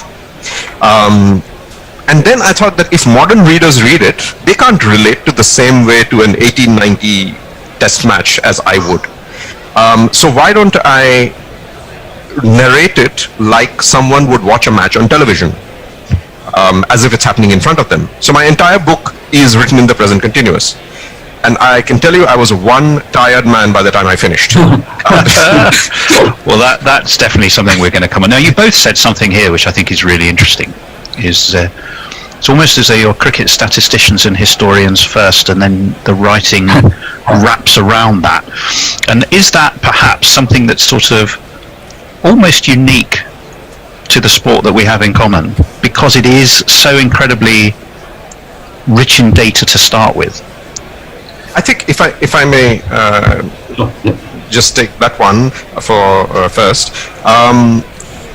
I think it is unique, but then it's a huge challenge as well, because if you only depend on the statistics, you're going to get a critic or multiple critics coming and telling you that you're just regurgitating statistics, right? And that's not the point. The point is to tell the story that the statistics suggest. And I think therein lies the art, right? But isn't that what Neville Cardus was famously so good at doing? You know, he didn't rely upon just the stats and the chronology of the game that he was talking about. Quite often he wasn't even there. The line I've always loved, it gets trotted out on, probably shows like this, I don't know. Trent Bridge, a lotus land for batsmen, a place where it was always afternoon and 360 for two. I mean, again, we'll come back to it, but I'm not sure you get that sort of language. Ashley, what about for you? Historian, statistician, wrapped in prose. Yeah. I think that. I've always had a head for stats because cricket is unmerciful in that way, and that everyone that plays in a game is ranked. Where you come in, when you bowl, your score you get, everything that you do is accounted for. So it's a good basis from which to start when you want to historically analyse something. But as Alinda was saying before, it's just the bones. You've got to put the flesh on it, and that's the real art. But it's just so important in cricket as well to get those stats right, because they can be interpreted in so many ways, and if you haven't got the right one to work with in the beginning, you're not only doing the record books a disservice, you're deceiving your readers. So you have to get those right. But I would consider myself a writer before I would consider myself a. Well, it's interesting you say that, because if when you think about the Unforgiven. Interestingly enough, there are stats in there. Of course, there are. And that's why I put the scorecards at the end. Because it's important to me. Because if I read a book and I've got all this stuff, I want to be able to refer exactly to what happened. Any cricket fan would be lying if they weren't worrying. Well, but what was the scorecard that day? Who got how many wickets? I mean, they still will do that. But. And again, I think this is a commonality probably between both of you and books of yours that I've been lucky enough to read, is there's a huge amount of personality and emotion, quite raw emotion in perhaps more in your case, Ashley, around the personalities, the issues that they were going through, the challenges, the moral challenges that they were facing. So stats alone are never going to tell that story. What was the point at which you said there is a really deep seam to mine here that goes far beyond just cricket and led you to that book? Well, it probably was just meeting Richard Austin in the first place and finding him in the gutter. I mean, I didn't see him on the cricket field racking up a century or taking 5 wickets or making a spectacular catch. I saw him in the gutter drinking rum from a plastic Coke bottle and pleading to me for money to feed his cocaine habits. So the story could never be about the statistics, or I was talking to a guy today from my hometown. I think I told you before, Tony, that's doing a story from Newcastle, and I actually played cricket with him as a kid, and he was saying that the book is more about the decisions that people make in their lives and the ramifications and how they reconcile them later in life, if they ever do. So yeah, that always had to be the focus for me. I had to get the other stuff right, because to not do that would be to the price of the ticket. Fall out with so many cricket fans, and also myself, because I got to get these things right. Because if you want to get your argument right, stats have to be right. So but the story is about people's lives and how people make calls on their lives that sometimes are wrong and sometimes can lead down very dark alleys. So that's more what it's about, and also the political ramifications. There are so many variables, other themes that sort of interweave there, and it got so complex at one stage that I just thought I couldn't do it. I just thought there's just so much going on in this book. It was doing my head in.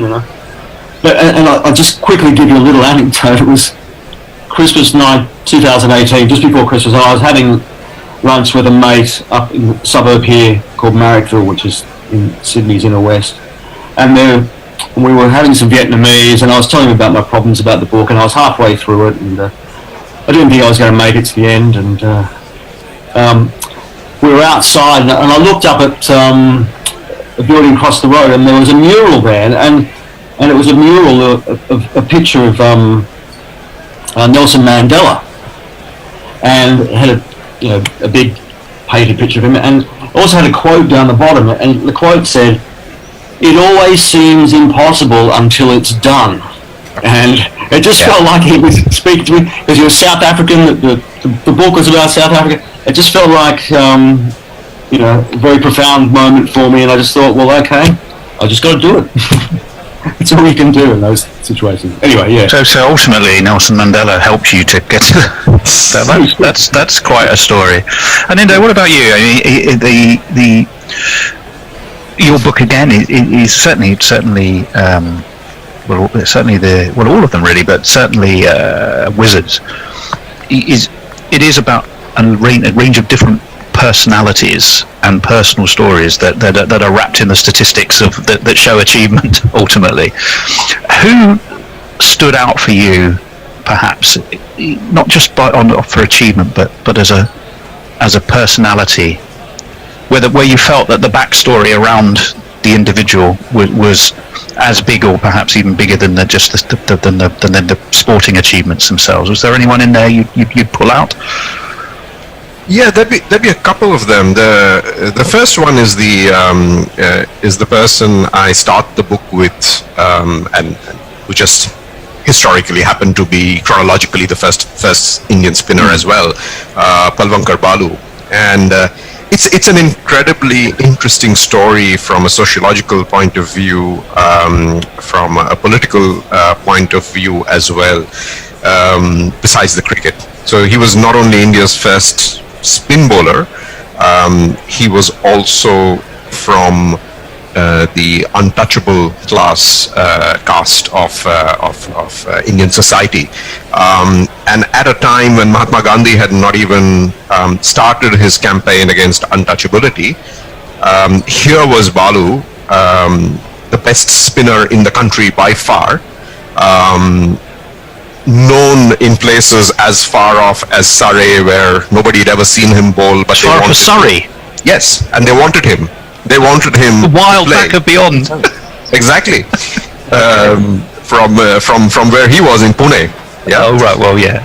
Yeah. So it was interesting, and then so how he came through that whole sociological barrier, if you like, and then became the famous man that he was, and I think that's an incredible story. And then he became a politician. He was a failed politician, but that's in the end he sort of he went out of politics, but then he became unofficially the first untouchable to ever captain a team of Hindus, which was just an incredible achievement. So I just found that fascinating, and also his craft, of course. And then there was the story of Subhash Gupte, who's rated probably the best spinner in the world at his peak when the administrators basically threw his career away.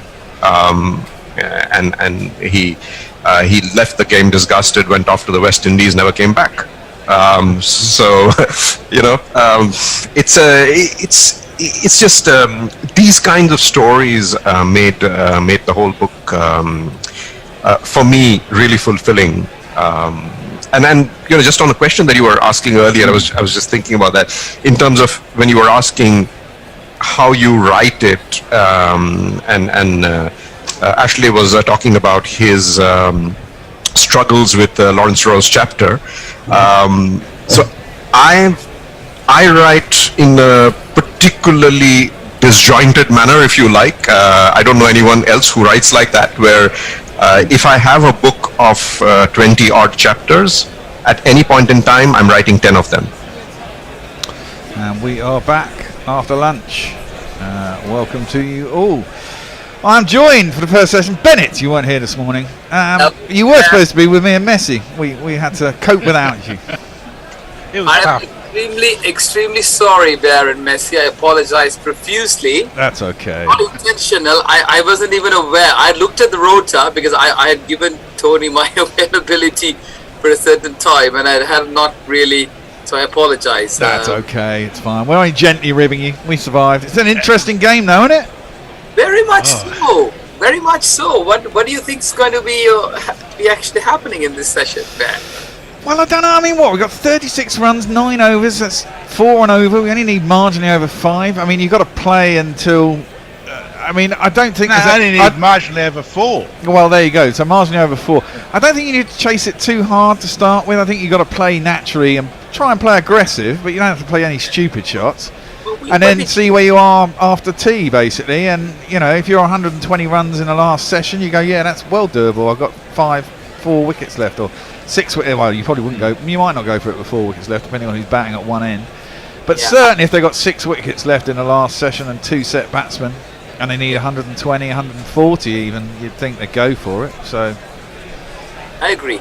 I think we should look at it as an ODI game, isn't it? The 50-over game. Yeah, but I don't think you need to play the try and smash it out of the park for sixes. You still got fielders in that sense. I think you play the ODI, knock it around for singles, and you still hit the bad balls for 6, but you don't try and manufacture off of good balls, is what I think. My concern is that our tail is quite long with sort of Matt Potts batting at rate. So is it you ball by ball or me? It's me. And it's first ball after lunch. Pope has been dropped. Would you believe it? Fuck. A cross Pope by Trent Bolt. It's edged. It's gone between Southey and Latham. Have contrived to miss it. It's gone off the edge. Who's got a hand on it? It was very low down to Blundell's left. It was dying on him as it got there. He did get 2 hands on it though, and it just burst through them and behind him for. Well, you can't blame anyone else. He's the skipper. And it's quite a regulation catch there, isn't it? At this level. At this level, it is. I mean, it's harder than Joe Root's that he dropped, but that was the catches in this test, apart from probably Matt Henry, have been pretty costly. Lees defends next ball, and there's no run. Let's play some jingles for batsmen. These learned magic.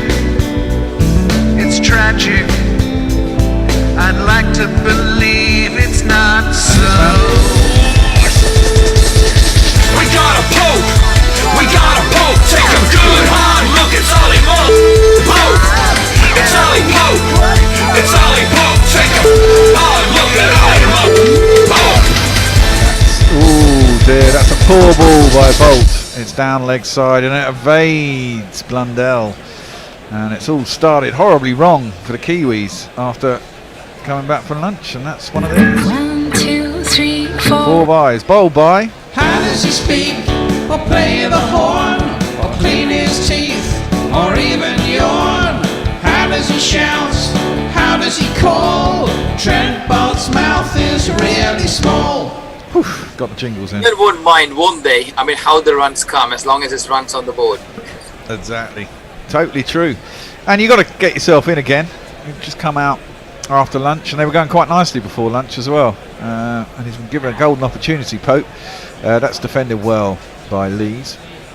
Out to mid-off, and there's no run. There's no doubt that Trent Boult is the man to play off, or try not to get out to. I agree. Trent Boult is a danger man. I mean, if we can weather the storm, if England weathers the initial new ball burst, and without losing a wicket in the next 10 overs or so, I think we would have done well. Yeah, this is it. I think we need to think about another 10-15 overs without losing a wicket.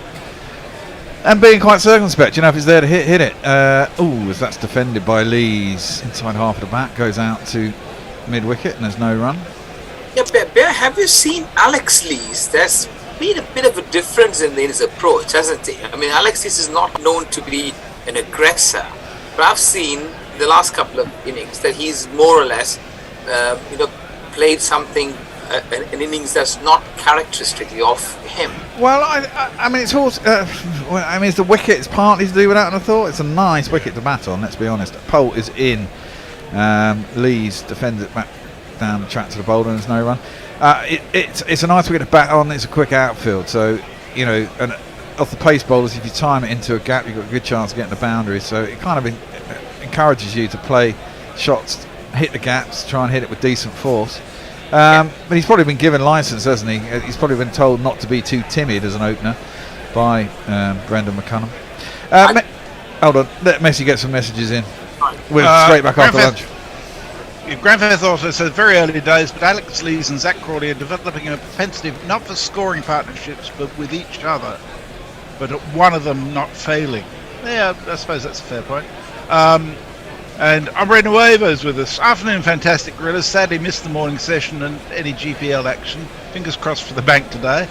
I've seen the Boult of the little mouth has increased the run gap between himself and Anderson. It could be all down to who retires first. Well, yeah. And I'll tell you also that WinViz, I actually kind of agree with it. It's got England 33%, New Zealand 19%, and the draw at 48%. Yeah, that's about right, I'd say, for once with WinViz. Defended by Pope out to the covers, and there's no run. He sounds like this.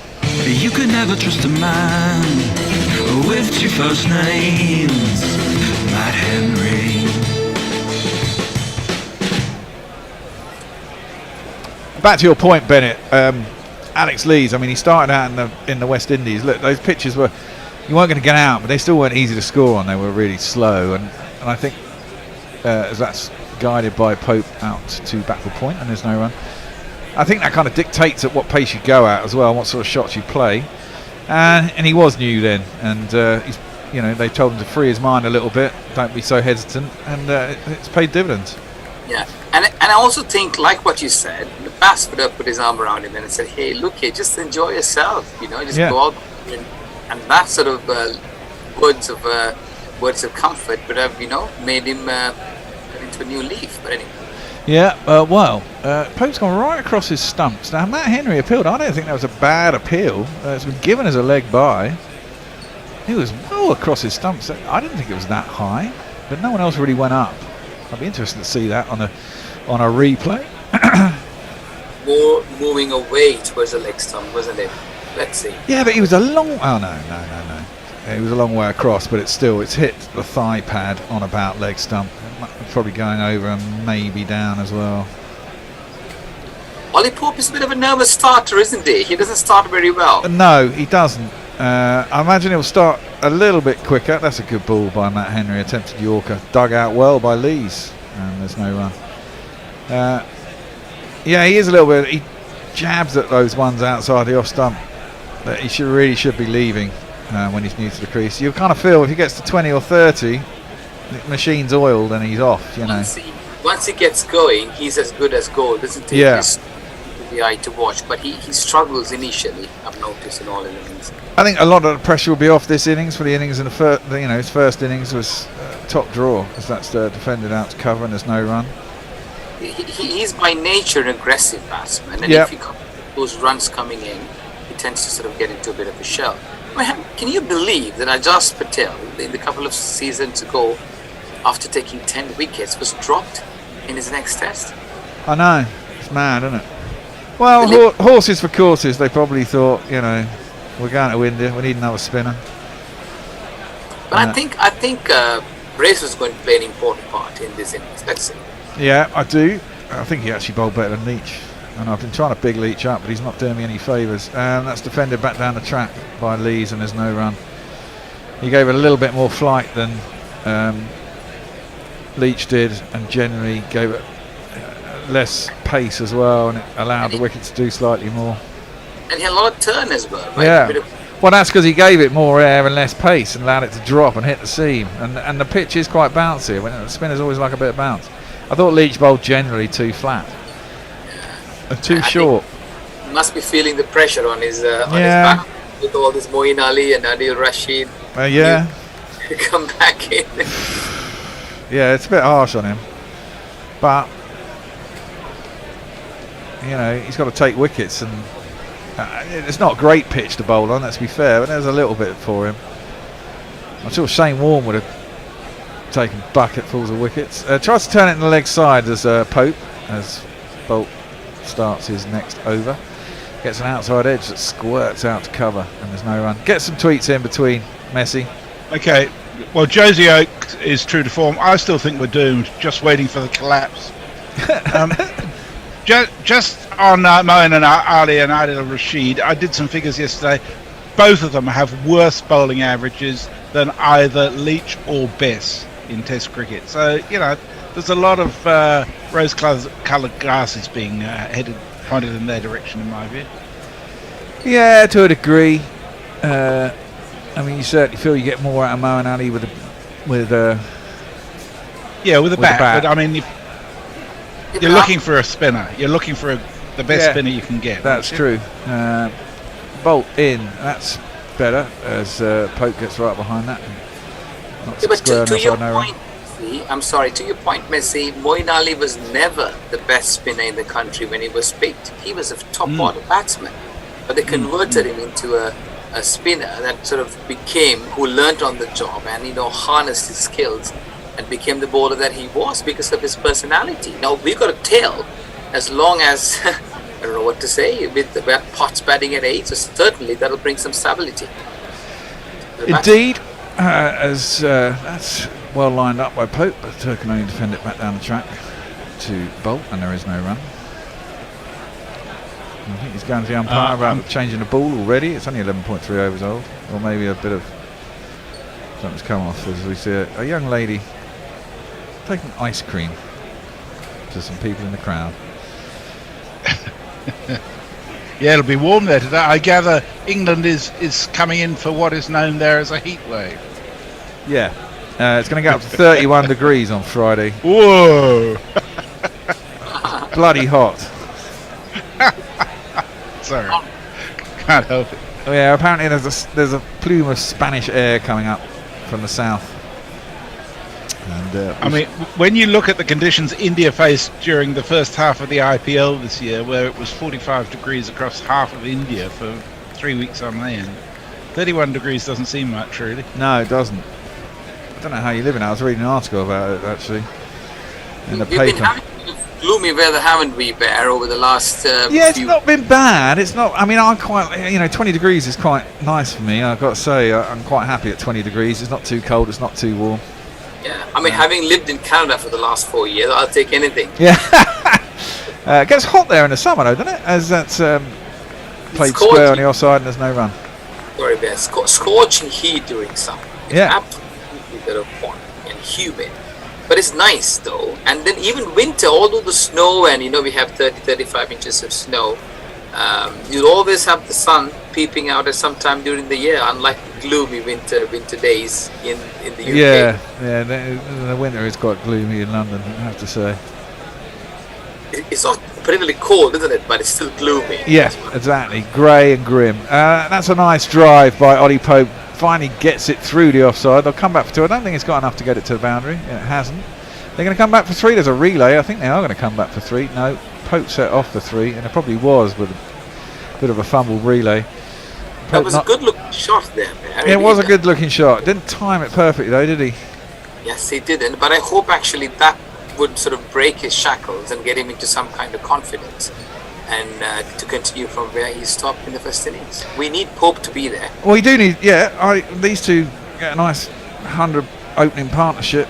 after Crawley went for next to nothing. If these two can get us up above 100, that'll be a long way away, and the ball will be older. That's a good shot from Pope. Too short and too wide from Bolt. Pope gets on top of that, cuts it just behind the man at point, makes its way down to the boundary, and it'll be 4 runs. It's me, Sanshi. Hold on. It's me, Sanshi. Say that again.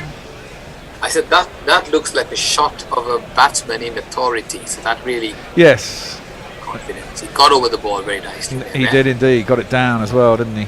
Pretty quick. Warren says, after the recent history of England Test matches, I assumed that this would be all over by now, so pack my work calendar. Bugger. Jay Grover says, EU's sending us their Spanish weather. Brexit means Brexit, the bastards. It's not going very well, Brexit. Of course, we've had the government's about to break the law, international law, after signing a deal. Oh, poke tapped by Lees. That took off a bit from the pitch. That just Beats his outside edge, no run. It's kicked up off the pitch. Yeah. With a bounce. A little bit more straighter, and Lees might have been in trouble there. Indeed, it certainly did hop. It's a good ball. Vandell's taking it above his shoulder, and he just got hold of it. Seemed to speed up a bit off the pitch. England just settling in after lunch, not blazing away like they were before. Henry's in, left alone. Through to the keeper, and there's no run. They seem to be targeting Saudi. They're going to wait for him to come back on. But he's such an experienced campaigner, isn't he? He'll always come back strong. Well, he got hit for 14 in his first over. He got 100. He went for 140 or 160 in the first innings without taking a wicket. He's had a pretty bad test. They've got Neil Wagner, who's not played a single test. Yeah, exactly. Driven out to cover, and there's no run. Can you believe that Neil Wagner can even get into the 11? The top 4 fast bowlers in the pecking order is these two, Bolt and Saudi. They got Jamieson and then Henry now. Wagner's I mean, exactly. We talked about this the other day. Didn't you? If you ever watched Jared's video about Neil Wagner is the best bowler in the world. On some sort of statistics, I can't remember. Well, they'll be playing the third test, won't he? Oh, well, he definitely will be. That's short by Henry, through to the keeper, and there's no run. I presume, I've asked this before, but I presume someone like Lockie Ferguson doesn't play the longer forms, or is he injured? I don't know. He'd be quite handy to have in a test side at his pace. But I don't know, like other pace bowlers, maybe he's broken, maybe he can't keep it up for 5 days. Oh, we've lost Bennett. Has just disappeared off. Oh, he's back. I apologise. That's okay. Defended by Lees at the offside. And there is no run. I'm sorry, Ravi now has just tweeted, Bear unleashes his inner Englishman and spends 5 minutes discussing the weather. Yeah. Well, it's important as an Englishman. Ravi. It's important as an Englishman to discuss the weather. That's typical English kind of conversation, isn't it? Yeah. I remember like when I started. Short again, and Lee's just ducks underneath, no run. Give us some tweets. Sorry. Steve Kellett says it's positively nippy 26C in this evening in Kalena Jaya. And Farong says, I have electricity again. Think I will have to amend my plans of converting a rickshaw to a canoe to electricity generation. Jay says, Simon Gear of Guerrilla Cricket South Africa fame came up with the best comment. How can one nation be so stupid to come up with Brexit and the 100th? Wow. Very much so. I think that's spot on. Just coming back to the weather bits, gentlemen. When I was quite new to the UK, good 20 years ago, one of the things I learned is to know what the weather was like. Go ahead, man. Sorry. That's a beautiful cut shot by Pope. Bowled across by Bolt again. He's just helped it on its way, guided it in the gap between the slips and the gully. Zoomed away to the backward point boundary for 4 more to Ollie Pope. 1, 2, 3, 4. And when he's not batting very well, that's the kind of shot that he jabs at and gets a little edge and it gets caught in the slips. You know. Yeah, they're targeting his off stump, aren't they? Yeah. It's around the off stump, because he's quite sort of early on in the innings. He's quite vulnerable. Yeah. Block driven up to mid off, and there's no run. England have got to the 50. They're 52 for 1 after 13 overs, and well, 6 times 13 is what, 78. That's about the amount of overs left in the day, I presume. Yeah, 78 overs left, and they have to get 247 to win. So they're on target. Yeah, And you can imagine if wickets don't fall, they'll score more freely, and it'll move along. Yeah. Oh, now Pope's just dropped that in the side. He wanted to run. Alex Lee said no, and that's probably the wise decision, was to say no, because Lee's probably got Pope got about a third of the way down, and then had to turn back. Got back comfortably enough, but it would have been a close run thing if they'd have gone for the single. I think that's the last thing we was a massive run out, do they? Well, that cost. I mean, you say Southey's had a bad game. He went for 140 odd or 50 odd or whatever it was in the first innings. Got run out for naught. And that was stupid. I mean, it was really the stupid. New Zealand running was really crap. And started this innings by getting pummeled by Alex Lees. Next ball, Pope thinks about a pull off Trent Bolt as he drops it short. Thinks wiser of it, pulls out, goes through to the keeper, and there's no run. Alex Lees has not even scored a single run post-lunch session. No, considering he went off like a train in the morning. I don't mind that. Yeah. Pope's taken over. Now Pope's kind of putting his pedal on, the accelerator. So it's fine, as long as they have that kind of chemistry, isn't it? Make sure that they rotate the strike, keep the scoreboard moving. Exactly. True. I don't want to get tied down too much. I imagine if Bracewell comes on, especially if there's still wickets in the hutch, someone will attack him. Because they won't want Bracewell to settle. They want to hit him out of the attack, I'd have thought. If they're going to genuinely chase it, they don't really want the spinner settling. Another beautiful little flick down towards third man. They set a man back this time, though, the Kiwis. The man's gone out of the gully and he's gone back. So it'll only be one run. Bracewell is not even a frontline bowler, isn't he? He's more of a batsman who bowls. No, but he was getting the ball to kick and turn, wasn't he? Off the right line. So I don't think... they don't want to get tied down by. I mean, it's still a good batting track. It's not ragging square with really inconsistent bounce. It's still quite consistent, the bounce and the turn. It can be quite troublesome. Can be. He was quite useful, I thought. Picked up 3 wickets. Yeah. Bolt is into Lees, who defends it up to mid-off, and and there's no run. That's the end of the 14th over. Messi. I was just thinking. Pope's looking quite agitated out there for some reason. I don't know why. O'Neill Harris says, Bear, you're hoping Lockie can keep it up for 5 days? Not many men can. That's more like something from the porn bot, to be honest. Indeed. Brian says, looking at the energy and body language of the England batsmen, they seem to be better than some of the Kiwis who must have had to pick lunch. I hope you had a good lunch up there, Brian. Indeed. And... Brian Barris says, I'm glad that Farong's power has come back. Can we work that juju on my daughter's school so I don't have to go and pick her up by 10 a.m. and have to work from home all day? I don't like your chances there, Brian. Yeah. Emily Elizabeth. I don't know. She's on the east coast of America. She's going to have 100 Fahrenheit today and tomorrow. Oh, that one kept a little bit low, heading towards off stump. And Pope jabbed his bat down on it. Goes out on the leg side and there's no run. That's 38. Oof. I thought New Zealand did quite well in the last 3 wickets. They had quite a good amount of runs, didn't they? With the Bolt and even Matt Henry. Well, what did we work out? They came out, they scored 60 this morning. Which is quite good. Yeah, it's reasonable for your last 3 wickets. Considering Jameson only got 1 of them as well.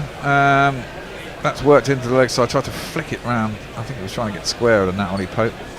But instead he got it to mid wicket and there's no run. James. One of my concerns, Bear, is England's lower order. I mean, after Stokes, we are very much exposed, aren't we? With the 4 like Matt Potts, Anderson, Broad, and Jack Leach.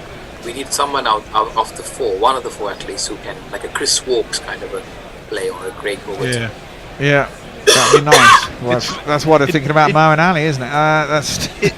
That's defended out to cover and there's no run. You know, he offers you that. It's not that long since England seemed a really strong team because they had such a strong batting lineup right down to 10.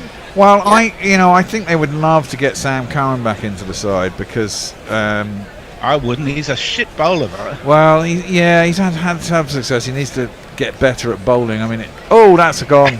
Ollie Pope has gone.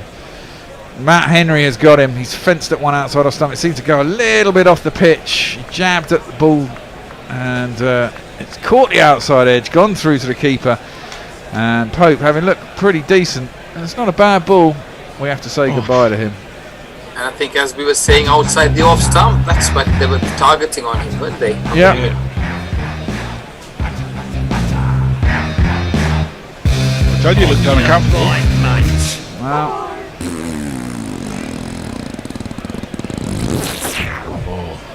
England will need a partnership. It's a beautiful ball. It did cut away perfectly. It did, yeah, and just enough as well, wasn't it? He was playing down a line and just caught the outside edge. He realised he'd been done.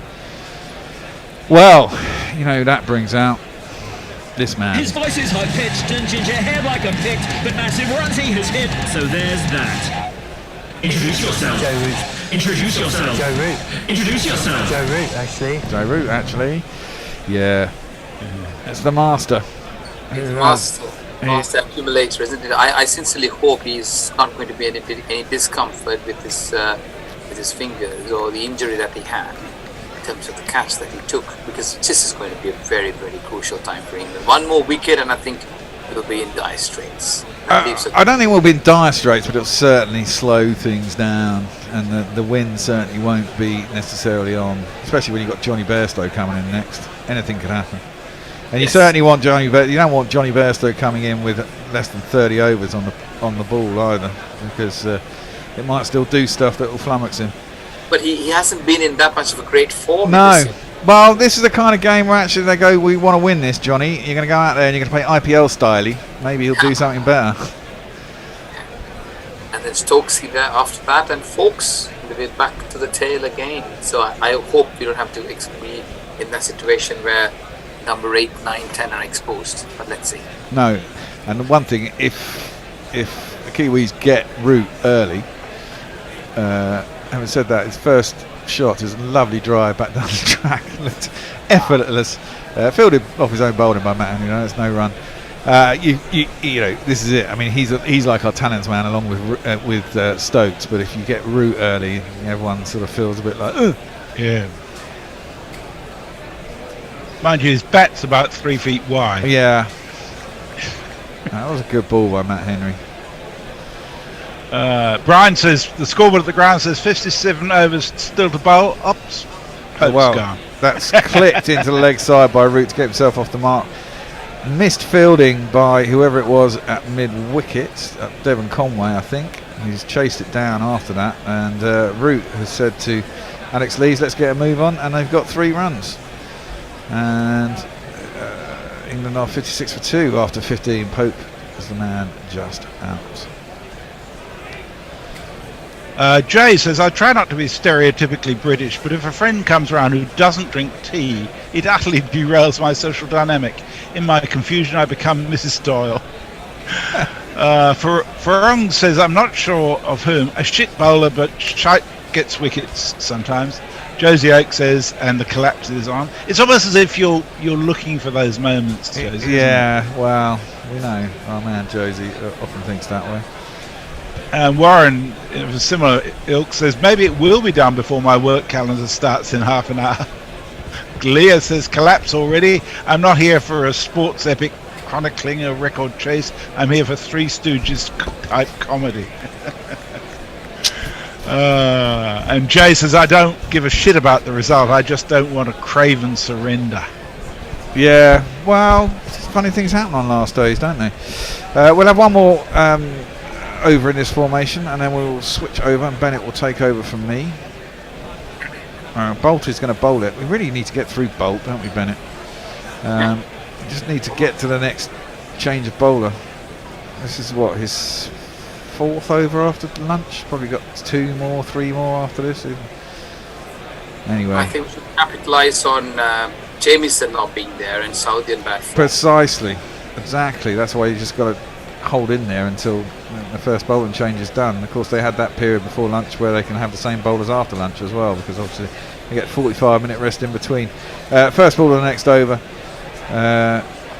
is defended by Root, and there is no run. Now we look, there's I mean, that ball was going on to off stump, and it's jagged away from Ollie Pope, and not a lot you can do about that. It's a good ball. You are going to get the odd one like that on this pitch. Oh no! Joe Root's out, caught and bowled. That is it. We're fucked. He's trying to turn that into the onside. He's got a leading edge. It's gone back to bolt, having been 176 in the first innings. Joe Root has just given it away. He's disgusted with himself. I'm disgusted with him. Oh my God. This is bad news. Panic, panic, panic.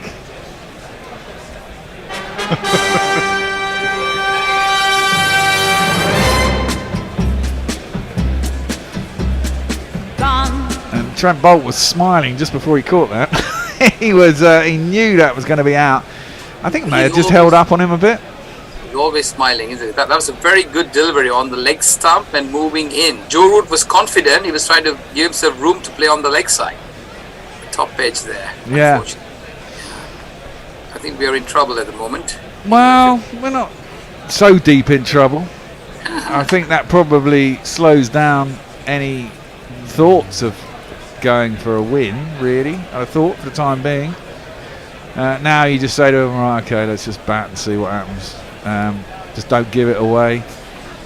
Hit the bad ball when it's there, and play normally. Just a figure for you. Alex Lee's made 29 off his first 24 balls. He's made 1 from his next 26. That's okay. Evens itself out. It doesn't it? Maybe we should just have a switcheroo as a wicket. Yeah, okay. And then we've gone past the switch point. So Okay. Bennett, you can take over from me from here. Our man And Tone's going to do your socials. And Brian Barish is the next tweet, Tony. Thank you. Right, so good afternoon everybody in the UK, and greetings to all of you viewers from across the world. It's Bennett, Segram and Bear and Tony, I believe, helping us through with the next stage. England chasing 299 for victory on the last day of the second test here, perilously placed at 56 for 3.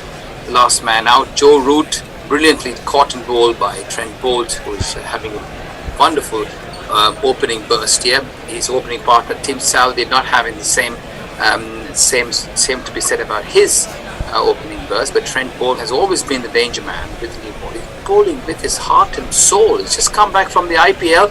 Doesn't look like as if he has any too much rest, but he is ready, giving his all. Recently crowned as the highest run getter at number 11.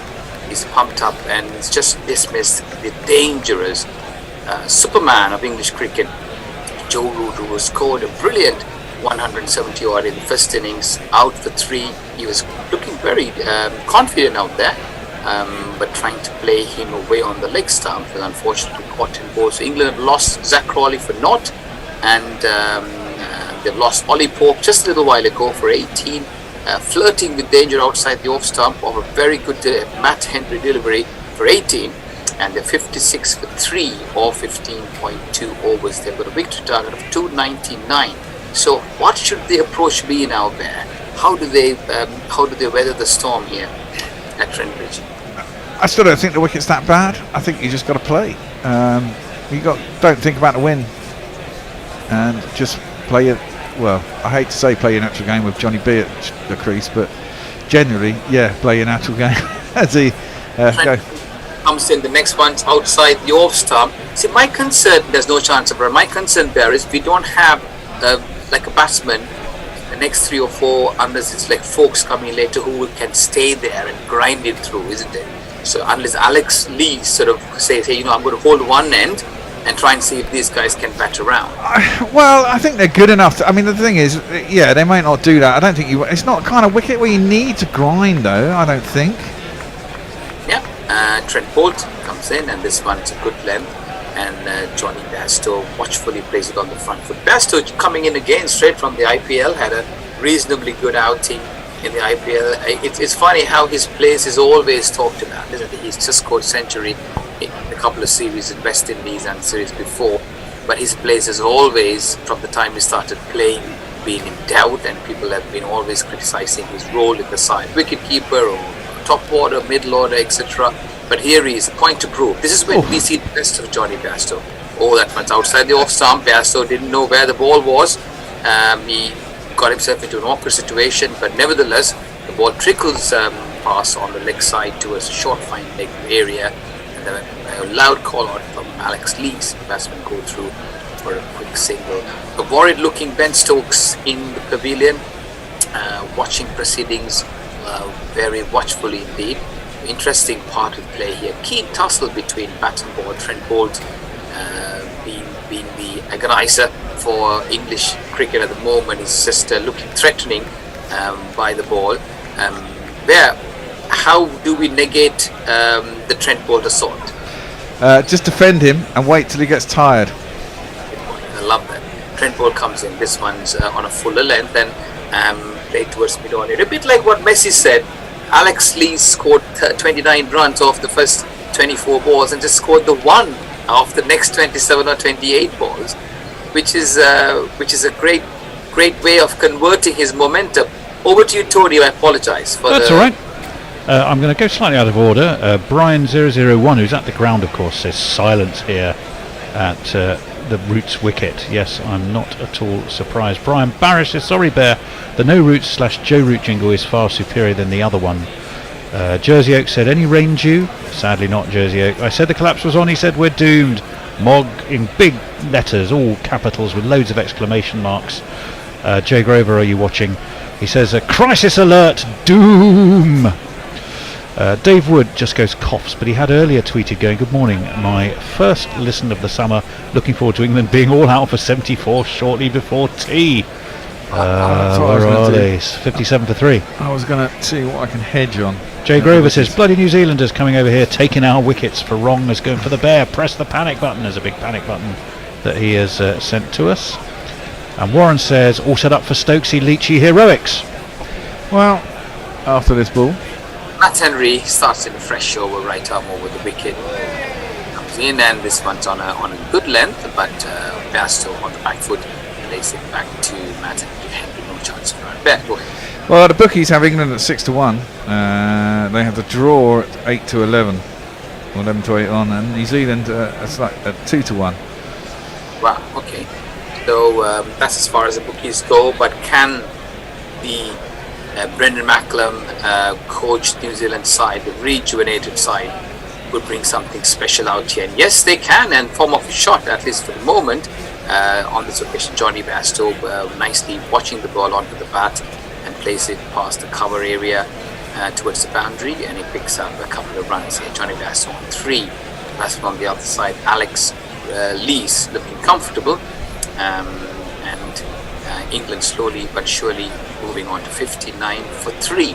Still a Herculean-like task for them. The next 10 to 15 overs, these two batters will do well to sort of get themselves in, make sure we don't lose any more wickets. Good delivery.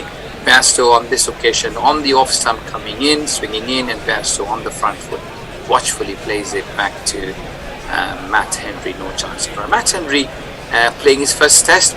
He was overlooked for the last test. Ajaz Patil not playing, and Matt Henry being picked. He's had a good last few seasons, hasn't he? Well, yeah. I mean, he used to be properly quick, didn't he? I don't know if he got injured and that slowed him down a bit. Matt Henry comes in, and this one's a nice looking flick on the leg side. It goes straight to the mid-wicket area, and no chance of run. As you said, Bairstow should just think of this as his ODI kind of an approach, where he scores quickly, he rotates the strike, he's confident, and he should just play his usual game there. Yeah. As I said to you, I don't think you want to actually play it as an ODI. Matt Henry comes in right arm. Oh, shortish delivery at this one. A bit uncomfortable there as he goes on the back foot, wondering whether he should have pulled that, contemplating it. But however, the situation demands for him to play it back to the ball. No chance of a run. I mean, there's no point trying to manufacture shots at this point. I mean, you're so far out.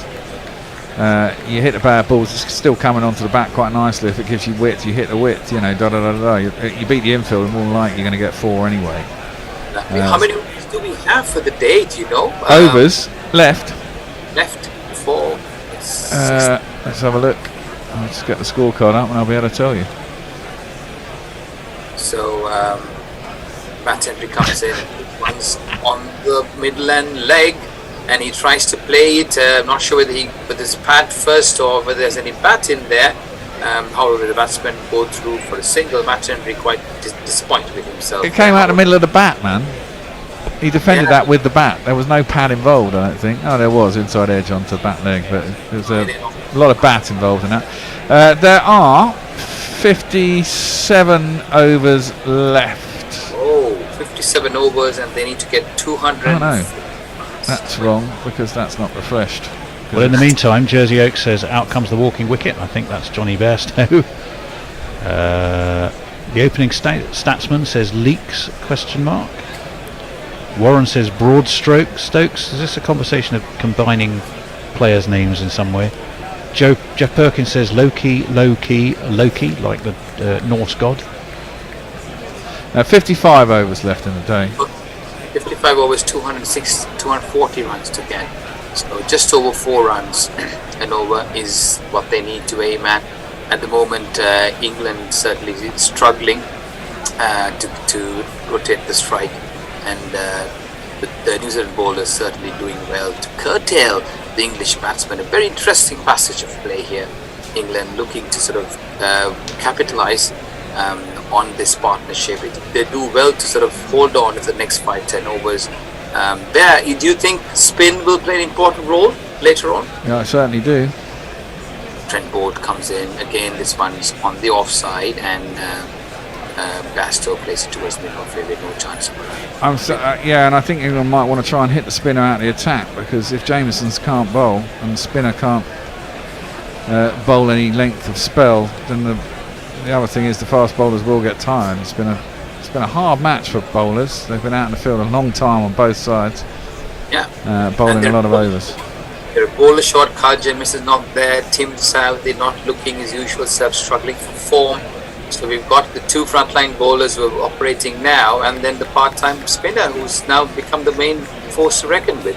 This one's outside the off stump, and Bairstow slashing at it rather unusually. And what's happening there, Bear? Well, it's beating the inside of his bat, because he never plays with a straight fucking bat, does he?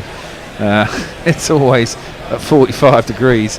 That's the kind of ball that the reason he gets bowled a lot is he drags those ones back onto his stump. Chopper runner, if ever if ever I've seen one. Lees has run this since lunch, but he's only faced 11 balls in the entire time since we come back out. That's a very poor stroke there, given the circumstances. Yeah, it was a terrible shot. And I mean, with sort of, it'll be really useful for Bairstow to sort of hang in there and make sure that he makes his wicket count. Because that was very close to an outside edge. He could have got an edge, he could have got an inside edge to be bowled there. Yep. So Bairstow facing up to Trent Bolt now. England 60 for 3, 17.3 overs gone. And this one's over pitched. A better looking shot there, a lovely looking shot there. He pierced the field from extra cover to mid off, and the timing was exquisite there. Bairstow gets off to his first boundary, he's on 8, and England move to 64 for 3. There's not one boy for me, I must have 2 or 3, I need 4. That was a nice shot. Kind of fed though. You can see what Trent Bolt's trying to do though, can't you? He's trying to bowl it fuller at Bairstow, trying to get that ball to swing. That's how he got him in the first innings. Swung back. Indeed, and although he managed to get the timing right, if it had swung a little bit more, there might have been a bit of danger there. But this one's outside the off again. He's looking for that swing, as Bear mentioned, and Bairstow on the front foot smothers the swing, places it in covers, no chance of a run. Aye, you never know what you're going to get with Johnny B. The thing is, he could surprise us all here and get a classy 100 as well. But if he's at the wicket, he scores, doesn't he? He's not a blocker. No. Oh, no, it's dropped in. Oh, sorry, it's you, isn't it, Dennis? So it's outside the off. Sort of again, he watches it go through. No chance of a run. Over number 18, gone. Jay Grover says, respect to Tony's t-shirt. I have the same image embossed on a tin looking at me right now. Oh, well, that's Slaughtered lamb. The slaughtered lamb, indeed. Brian Barris said, what's an exclamation mark, Tony? Is that what I said? Did I really say that? I don't know. I don't think I said that, but maybe I did. Jay Grover says, sorry, Mog, I can see that Root is actually wank. Let's drop him for Ben Duckett. GC Radio Naked Fun Porn Bot says, hoping for some Bear Folks action. Leah says, Tresgothic looks like someone that has accepted his fate. GC Radio Naked Porn Bot again is saying something to Annie, actually. A mark left by the grammar dominatrix. Not quite sure what that's relating to. Brian Barish, at what point does England park the bus, or whatever the cricket equivalent of that is, pull the horse-drawn buggy over? I don't know. Yeah. Good question.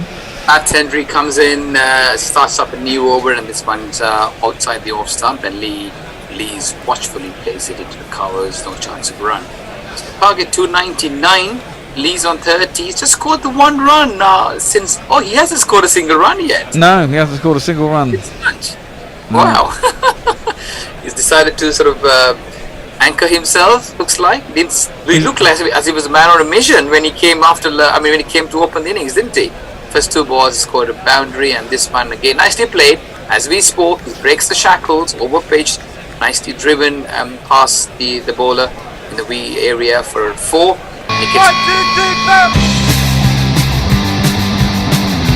Yeah, I guess if you don't face much, he's just been watching everything fall apart at the other end, hasn't he? Yeah, but he looks like kind of batsman who's happy to sort of stay in there and stay for the long haul, isn't he? Well, he's an opener. That's the job, isn't it? If you get in, you stay there, don't you? You make it count. What do you think of Zach Crawley, Bear? Coming that to me, Henry comes in. This one's on the off, a nice looking forward plod. What do I think about Zach Crawley? Yeah, Zach Crawley can sod off. He can just go away. I don't know. I mean, he got a good ball in the first innings. It's just all the time. What was it someone said yesterday? 8% of his shots that hit his bat are an edge. Yeah, the thing is, he gets most of his runs through the covers as well, doesn't he? But that's the overpitch delivery on the leg stump. They've got a nice short mid-wicket there for Alex Lees. Yeah, he gets most of the runs with the same shot, and that leads to his downfall as well. Yeah. Interesting, we're just looking at a scene here of Root and Crawley sat on the balcony doing a crossword. Well, Root is. But he just asked Crawley, obviously, what the answer to one of the clues was. I'm just wondering what the clue would be. Useless opener, never scores runs. Begins with a C. What's the answer? And Matt and this one's shortish, and he plays in towards the gully area. The ball finds the gap amongst the slip and the gully, and the batsman go through for a single. Yeah, I mean, he has been showed a lot of faith, hasn't he? He was brought back in. He didn't score a ton of runs in county cricket to be called back. He was picked more on promise. Well, exactly. Well, you got to go on fucking form, haven't you? I've never seen Ben Compton bat, but Ben Compton has got loads and loads of stacks of runs. He's opening the batting. He's the man in form. Give him a go at Test cricket, because Crawley isn't passing muster. As an opener. Rory Burns has been scoring some runs. Scored a century yesterday. Yeah, as Hendo said, that's the first century he scored all season. So, suddenly he scores a run and he should be back in. Give someone else. If you went past Burns. Exactly. Agreed. And this one, that's a good delivery. There was a bit of movement outside the off, and Bairstow unsure whether he's going on the front or back, and is lucky to just get a bat on it, and it tickles over to the slips. Lee's 35, Bairstow 8, England 69 for 3 over number 19, chasing 299. Tony. Yep, thank you. Warren says, can we agree that regardless of whatever YJB does from here, he should be kicked to the curb for the third test? I would reserve my judgment and wait and see how he goes here, and I don't think even then they would do that. I think Crawley is the bigger risk. Cy Hill was talking to Dave Wood, who remember had said first time for a while. Starting to believe it's no coincidence that as soon as you return, England revert to type. Jay Grover, the Groover says, please don't invoke Chave in the Pornbot discourse. It will become a tsunami of filth. And Dave Wood's replying to his own to Sky Blue, saying it's the only reason I never got the captaincy. There you go. Well, this man is coming to the attack. This could be a big moment. It's only a whimsical notion to fly with Tim Salvi tonight. I probably won't fly with Tim Salvi. And again, I'm just not. New Zealand are not sort of world champions by accident, aren't they? They've earned their right to be there, so it's going to be a tough battle. Tim Salvi responds a good delivery to start up a new spell on the off stump, sort of Lees on the back foot, watches it place it into the cover area, no chance of run. 69 for 3. England slowed down a little bit in the last few overs, losing 2 quick wickets in the form of Wally Pope and Joe Root, the master blaster, the accumulator, the saviour of English cricket. He's carried the batting over the years in spite of having a poor run at the captaincy. All eyes were on him, but he couldn't deliver. He's a man after all. He's a human being after all. He cannot do this every day, every time he comes in. Himself, this one. On the off stump, coming in and played watchfully back to the bowler. It's time somebody else put their hand up there to say, hey, well, I was just thinking that when you said that, yeah, exactly that. When Joe Root doesn't perform, other people have got to stand up, and this is a great time to do it, really, isn't it? It's not like 1 or 2 times. It's been like years now. Yeah, he's done that. So surely, what are the others doing? Here he comes in, Tim Salvi, and watchfully, Alex Lee's gone back into the Alex Lee's that we know, the blocker, the plodder, the guy who accumulates the runs, not the aggressor we saw in the first part of his innings. He's happy to play second fiddle on this occasion. No chance of a run. Tim Salvi, after having a very poor first spell, trying to make amends, has a decent over so far. Good line, good length, and certainly kept Lee's cautious. So Salvi comes in, right arm around the wicket to the left-hander. This one's nicely played towards the square leg area. The deep square leg comes in and picks up the ball, and Lees gets a single for his effort. 70 for 3. And there, New Zealand, a bowler of the caliber of Baghdad, not able to get into the 11, not even in the top 4. That shows. Yeah. I mean, it's a big miss as well if Jameson can't bowl, because he bowled very well, and plus with his height on a wicket, if it's going to do anything, you imagine it's because of the cracks and hitting a hard length and it going off indentations and things like that, and the things that could cause a problem. And from a higher height, you can bang it in harder, and you're more likely to get something to happen. And if he can't bowl, that's a big miss. Leaves them with 3 seamers and Bracewell. Oh, so this one's a wild swing or a sort of jab, I would say, way outside the off stump.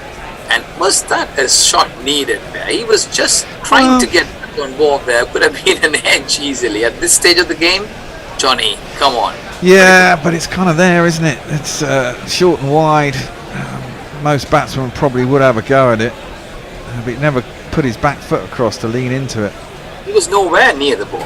It was the only thing that could happen if he had gotten a chance to connect would have been an edge. And so this one more with authority, shortish delivery, and he placed it on the back foot confidently this time towards the cover area, and the fielder there, Devon Conway, has to run around to pick up the ball and gives the batsman enough time to come back for 2. So 72 for 3 over number 20. Finished. Over on YouTube, Emily Elizabeth is thinking it's going to be pretty hot where she is this weekend. 100 degrees Fahrenheit here today and tomorrow, which is 38 degrees C. Wow, that's pretty warm. Big Brain 61 is heading off to Minnesota this weekend, where it's also going to be incredibly hot. Dara Azizi is in Arizona and saying the hottest place on the planet. Well, yeah. Emily Elizabeth works from home. Where is home, Emily Elizabeth? Let us know. I think you might have told us before, to be fair. Matt Henry starts a new over, right arm over this time to the left-handed Lees, and the ball goes through at a good 84 miles per hour pace outside the off stump, and Lees shoulders arms, watches the ball go through. Lees is not showing any intention there, like he did before. Have they already sort of decided? Nah, not at all. I think, he hasn't faced a lot of balls, has he? He's quite content to go in for the time being, I think, into a little bit of a shell. As Henry comes in, this one's shortish where he climbs on him, and Lees on the back foot, watchful, plays it into the covers. A few wickets have really perhaps put a bit of doubt in their mind, I would have thought. Well, not only that, but you think this is a crucial moment here, isn't it? Because there is no Jameson. Henry's been bowling since lunch as well, since they come back, nearly an hour. So he'd have done 8 overs, 7 overs. So he's got to be coming to the end of his spell. Trent Bolt's just finished his.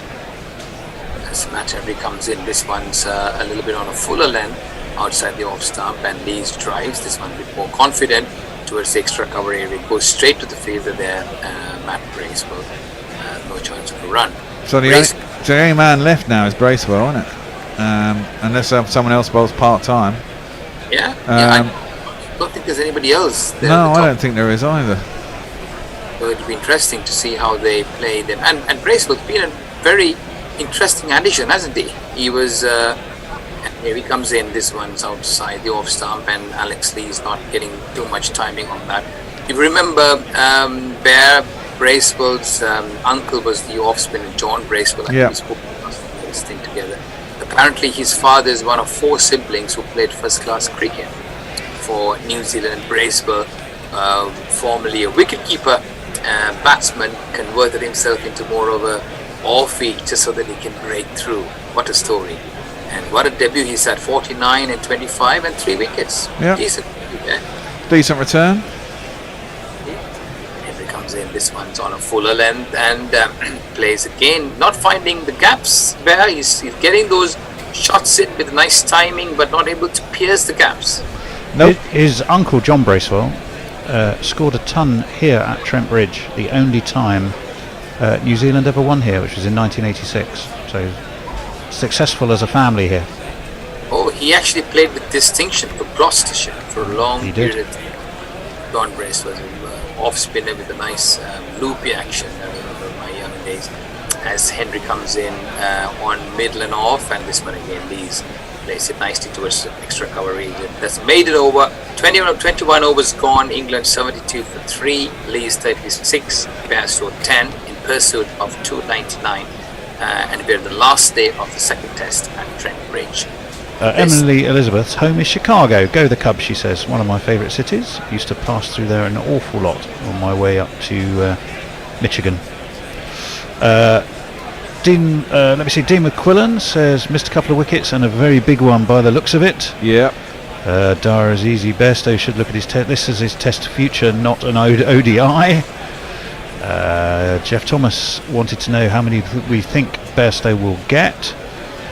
Good question. It's anyone's guess, but I've got a feeling he might do okay today. And Darazi says the plodder has scored most of our runs. I think he means Lees. Yep. Half of them exactly. Exactly. As Team Southeast starts up a new over outside the off stump, a lot of width, a lot of room, and Bairstow likes that, slashes at that. He was in control of that shot, goes towards the deep cover area. The fielder had to move around to pick up, similar to the shot he played last over. And he comes back for 2. The Bairstow gets going. He doesn't lose delivery, I would have thought.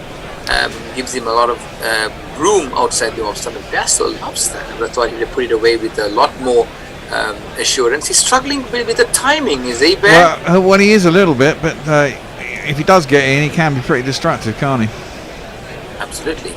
And it's Team South at this time, right arm over. And this one's a better delivery and played quite firmly back to the bowler. And Team Saudi gets a hand to it, but no damage done. No chance of a run. England remain 74 for 3, and this is the post-match session. He was only just in there, Lees, when it was parried back onto the stumps by Bairstow. It's hit quite hard. Yeah, it hit the bowler's hand and almost went onto the stumps there. It did go onto the stumps, and it was Lees did get back, but it was closer than I thought it was. I thought he got back quite easily.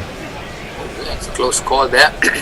Alex Lees, that would have been a terrible way to be dismissed as Bairstow looks around, make sure he knows where the fielders are. Tim Southey adjusting his fielders a little bit. Tom Latham has a good test as captain. We'll come back to him in a second as Tim Southey bowls. This one's on middle and off, and Bairstow trying to play across the line. Not a very clever shot in this situation, I would have thought. That was on a middle and off length, and Bairstow looking to work it on the leg side, and this one goes straight to the... Yeah, Tom Latham, what do you think of his captaincy there? It's not been too bad. I mean, it's not been much fun, to be fair, captaining in the field. I mean, been an awful lot of runs in this test so far. Do you think the captaincy is taking a weight on his batting? We haven't seen him his usual fluent sort of Tom Latham there. We'll come back to him when he does start the ball. This one again outside the off stump, and Bairstow drives. I think Bairstow struggling with a bit of timing, and coming back to that Bairstow, Tom Latham. I think it's too. You can't say in one test, can you? He had a reasonable first innings, got to 40s and got himself out. Pretty poor second innings, left a horrible straight one. Presumably Kane will be back for the third test anyway, so one off. The story of Kane Williamson, he struggled with his fitness and whatnot over the last sort of 10 games, and Tom Latham has been leading virtually sort of on every occasion. Saudi balls, this one's 81 miles per hour on the off stump, and Bairstow on the front foot plays it to the mid off it, no chance of a run. Yes, go on, man. Sorry. Well, you were going to say something, Tone? Well, I was just going to say it's been tough for Latham, given that England rattled up close to the New Zealand score, 500 plus. He's a bowler down, and New Zealand, like England, didn't hold their catches. I mean, that's, you can't level those things necessarily against a captain. No, you can't, indeed. Yeah, agreed. Saudi comes in, right arm over, the last ball of this over, again over pitched, similar line, similar length. They've got two extra covers there waiting for that miscue from Bairstow that marks the end of the 22nd over. Time for drinks, and it's time for a changeover. It is. The commentators are ready. Thank you very much for having me, and Bear, our viewers, I'll see you shortly. Perfect. Do you need your magical squirty stuff there, Hendo? There it is, ready for you. It's all good. Something is I could hear Messi Jez has entered the room just by the. I was just thinking, what a fucking wonderful marketing opportunity! Hendo's wonderful squirty stuff. Well, there we go. We could sell that for a fortune, couldn't we? I can just tell you that O'Neill Harris, I think, is the next tweet, and there's lots of discussion on YouTube We're on as a drinks well. break, aren't we? Well, we are. So, Messers, while Hendo settles himself into his seat, gets his beer in position. You are there now, are you? Yes, I'm here. I'm just waiting for the COVID killer to soak into the microphone. The COVID killer. Qu'est-ce que c'est? That would be a brilliant new version of Talking Heads. COVID killer, qu'est-ce que c'est? And I'm also drinking a Corona. Oh, isn't that weird? God, yeah. Well, doesn't one countermand the other? We'll spray your Corona. Time will tell. O'Neill Harris says, Bear, are you going over or under for Johnny Bairstow? I must say, I'd go under looking at him. He doesn't look great.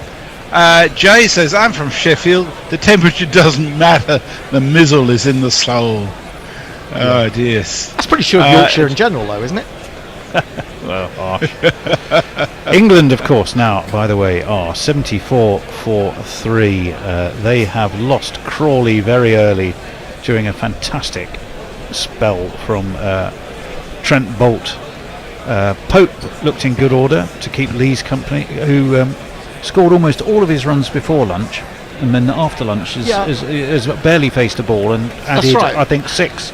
I think that was the unfortunate thing, is that Lees, the man who looked best before lunch, couldn't get the strike after lunch and couldn't nullify a little bit that in swing or that away, the ball that goes away from the right-hander from Boult, which got Pope, and in fact could have had Pope first ball after lunch, couldn't it, when he was put down? Well, it could. The crucial wicket, of course, they did lose Pope, but before that they also lost Joe Root, caught and bowled. It was an un-Root-like shot. He seemed unsure what he wanted to do, and he was looking to play across the line a little bit, got a leading edge, and Trent Boult took a fine diving catch. So Root gone for just 3, Pope for 18, England 74 for 3. Remembering that the highest chase, and they would need to score the highest chase ever on this ground, reaching 299 is what they've been set. They need another 225 as we stand today, with 50 overs to get them. It's just a time like now that you really need Alex Hales on his home ground. Home ground, he'd just come out and blast, and it'd be all over in about half an hour. Well, 225 is what England, from a minimum of 50 overs. Of course, there may be more. New Zealand will send blood, having accounted for the England captain. You would think they will be feeling reasonably cock-a-hoop and confident. 3 wickets down already. England, I don't think, are going to give this up by any manner of means. They've got the Ginger Ninja in the middle, and they've got Stokes still to come in. Should they lose one or both of those two, you do wonder what the approach will be, Hendo. What do you think? Well, I'll tell you after this jingle for the new bowler. Right, it is. Even if Michael race well, sturdily keeps wicket, knowing how the Kiwis pick teams, he'll be just 1 of 5. 1 of 5 Bracewells. 1 of 5 Bracewells, yeah. Well, his uncle did well here. Michael Bracewells did all right in the first innings, was unlucky not to get to his 50.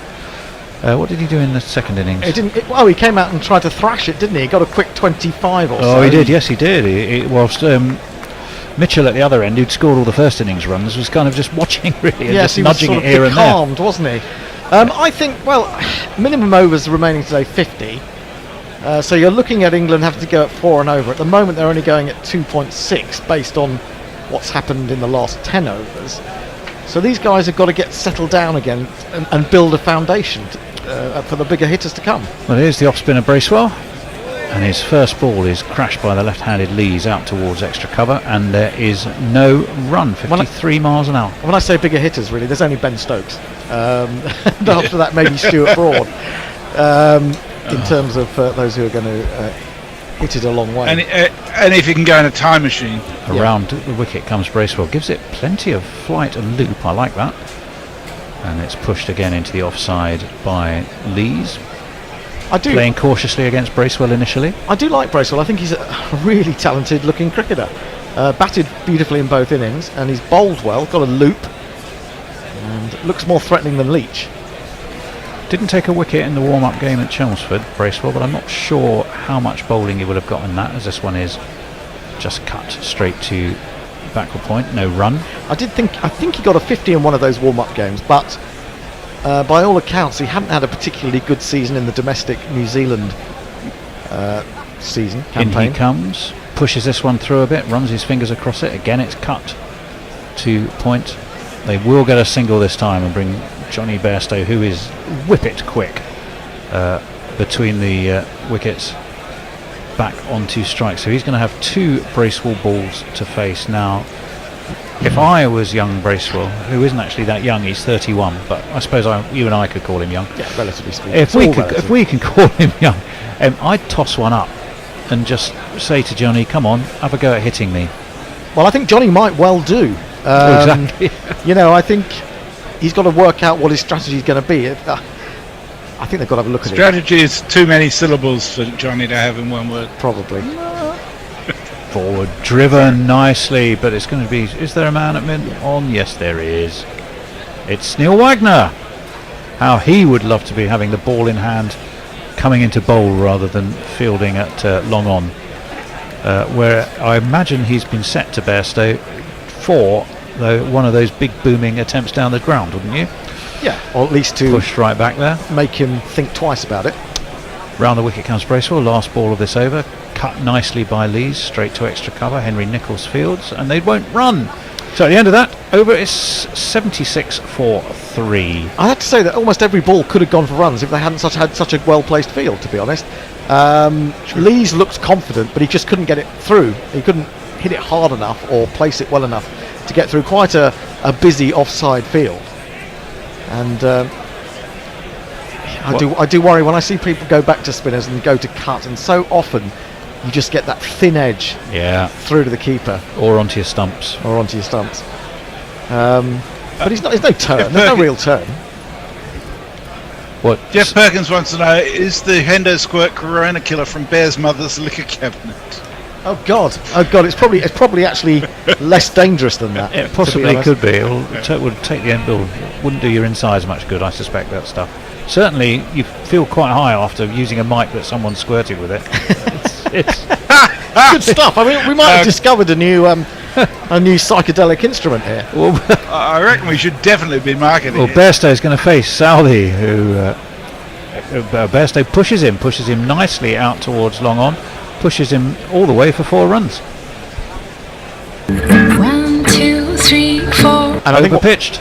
Well, it wasn't overpitched. It was that Johnny Bairstow came down the wicket to him and just presented the full face of the bat. Okay, it was a little bit overpitched, but he had taken a step out. He had to make it into a half volley, and he played it beautifully. He did. It was a very elegant shot. No real effort from Bairstow. He just let the ball do the work. Now, there's a few times we've seen him running in close. I'll just hold the thought for a second as we wait for Southey to come right arm over. Cut this time by Johnny B. Backward a point. There's a man down there though. It's our man Russ Conway. Not tinkling the ivories, not Russ Conway. Devon Conway. Not Russ Conway. That'll be lost on many of our listeners. Not Messers, obviously. Oh dear God. Yeah, I think Vish and I are the only ones. 23.2 overs. I've lost the track of what I was going to say. I was going to say something about Johnny B, but it's gone completely out of my head. So he's not facing anyway. It's going to be Lees who's facing Tim Southey. And Lees does try to cut it. It was quite close to him, and he does get a bottom edge. Fortunately for him, fortunately for England, less so for New Zealand, drops safely wide of his off stump. And there is no run. 81 for 3. Speaking of marketing, Hendo, where could someone buy a T-shirt as dazzling as yours? You can buy it from redbubble.com. Go to redbubble.com and just insert Gorilla Cricket, and you will see all the lovely goodies you can get. Southey round the wicket to the left-handed Lees, who nearly chops onto his off stump. That Hendo was exactly, not to a spinner, but exactly the shot we were talking about. Well, that's the one that he looks most likely to get out to, actually, when he's reaching a little bit for the drive or the cut. Well, I think he got rather caught potentially in 2. I know he was looking to drive, wasn't he? But there was no footwork. Yeah, it was the lack of footwork that was the problem there. And a drive looking to cut a ball that's too close to you without moving your feet quite often will end up doing what that one did and nearly, or sometimes actually, dislodging your bails. Around the wicket comes Southey. That's better. He stands tall and guides the ball out towards cover. They'll get a single this time. But I think it's indicative of the fear that New Zealand have as well. I mean, England are going to be a little bit worried. New Zealand are going to be worried that with Johnny Bairstow out there, they're putting men deep. They put a man out at long on for the spinner. They put a man on the cover boundary for the cut shot. They even had him on the cover boundary for Southey just now, and he played quite a nice shot, which would have possibly brought him 4 runs without that man there. So they're not, incredibly confident themselves. And what is it now? 216 required. Last ball of Southey's over. Played nicely by Bairstow, guided really down towards third man. Our friend Conway runs across. They take another quick single. No, they've got 2. He got back for 2. Oh, they get back for 2. Well, that shows just how quick they are. They will have batted together, of course, these two at Yorkshire prior to Lees's departure to Durham. And I think that was really sensible cricket from Bairstow. He knew there was a man out now as a sweeper, so he played that deliberately squarer, or behind square, should I say, so that he could get back for the second run. And if anyone's going to get back for a second run in those circumstances, it's going to be Johnny Bairstow. He's like lightning. He's also, it's not just me, but I think I've heard other people remark on it. He's really bulked up in the sort of the top half shoulder department. Trent Boult is heading off into the pavilion. One would hope for New Zealand's sake it's just a toilet break.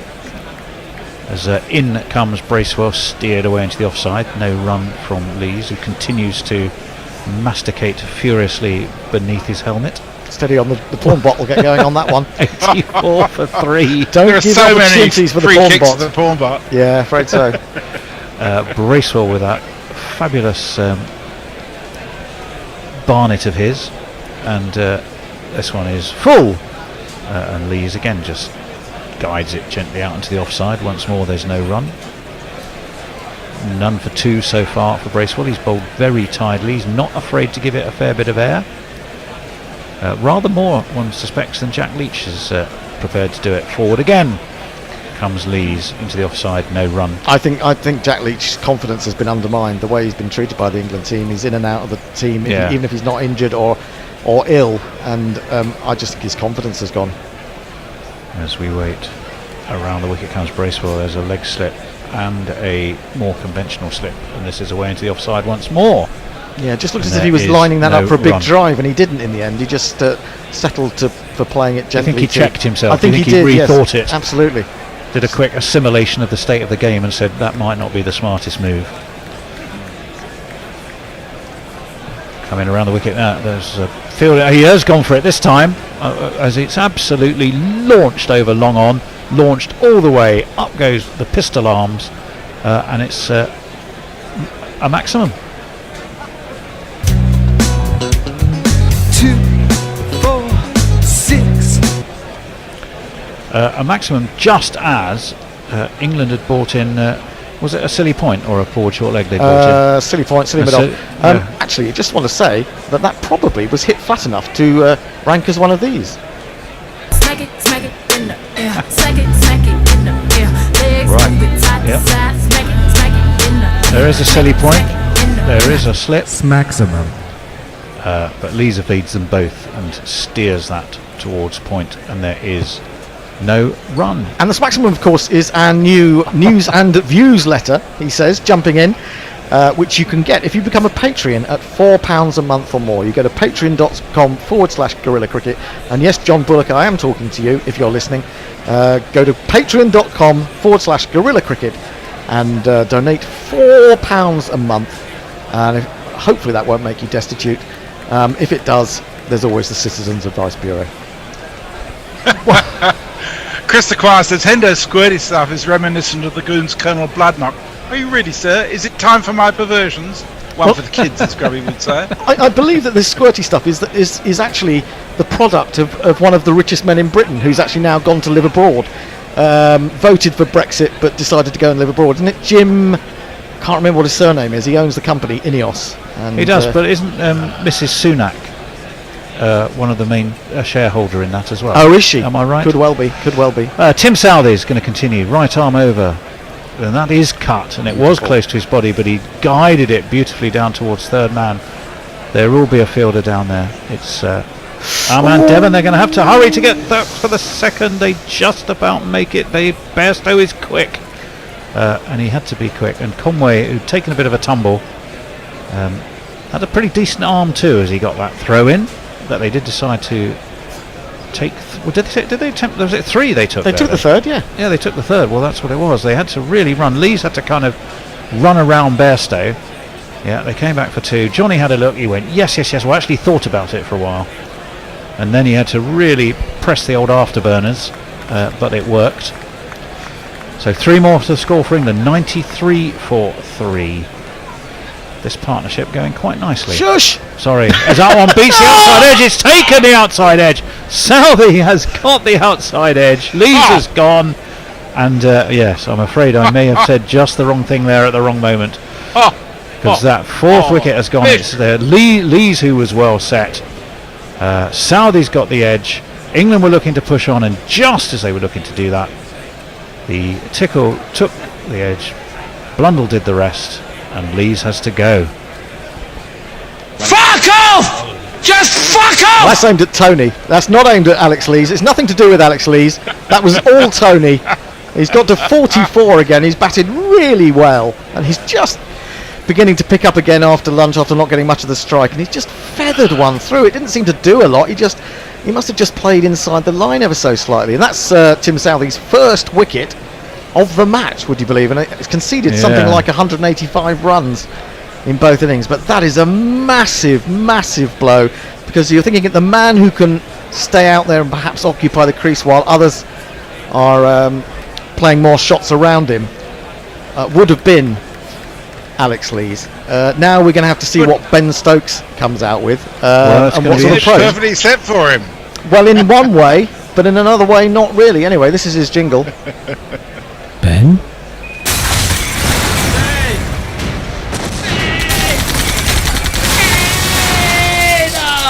Well, I was just going to look Thanks, actually at what that partnership was worth. Literally, as I said that, I thought I'll have a quick look. It was 37, but I was expecting that to be whilst they were still there when I gave you that information. Not, and it wasn't. Ben Stokes is on his way out, as I'm assuming it would have taken rather a long time. Was there some debate about Lees?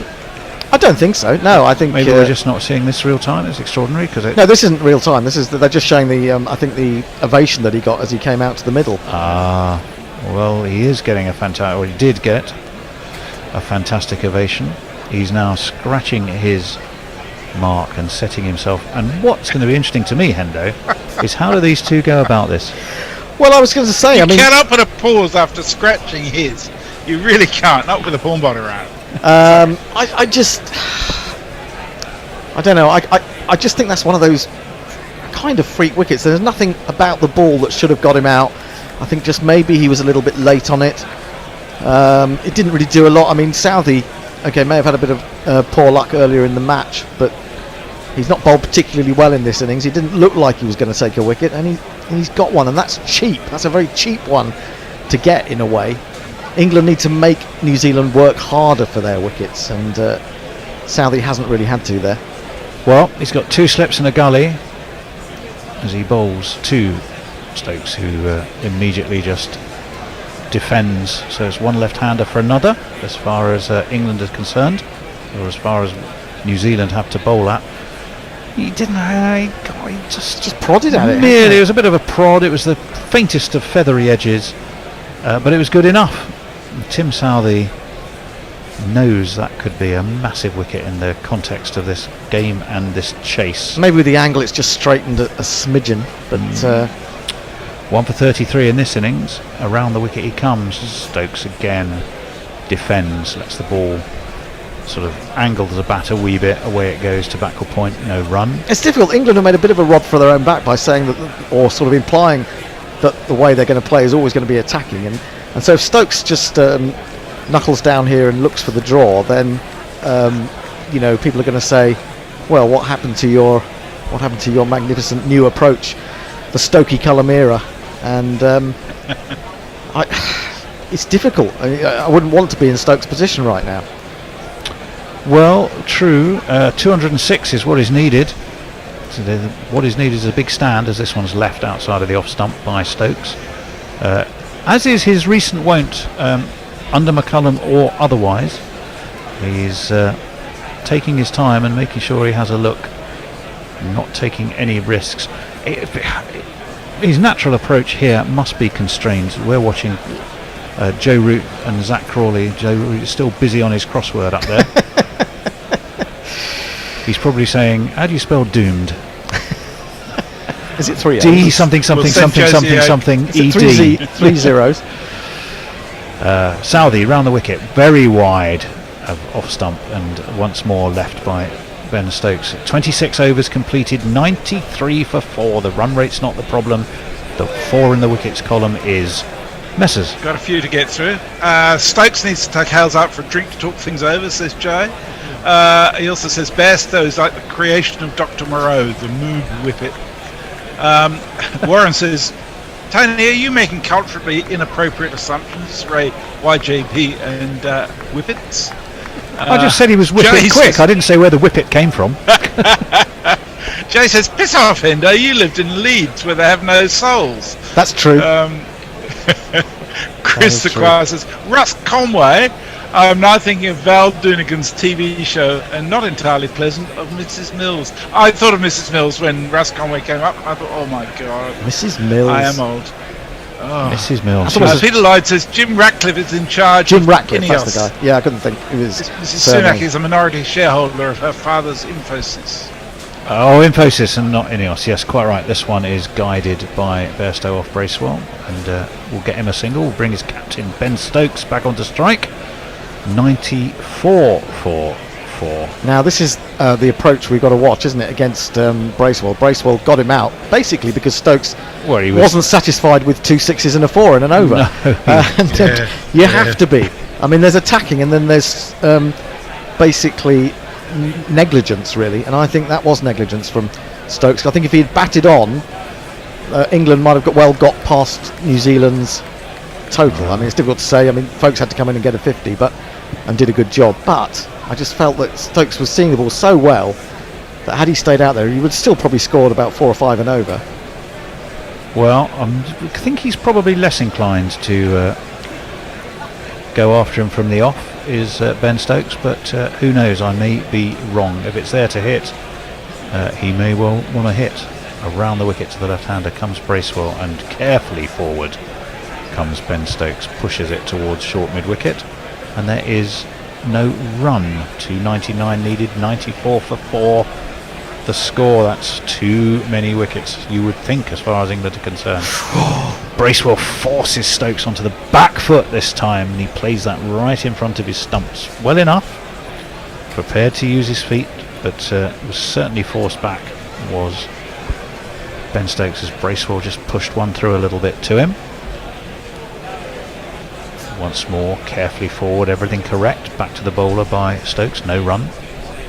Yeah, he really has got a lovely arc, Michael Bracewell.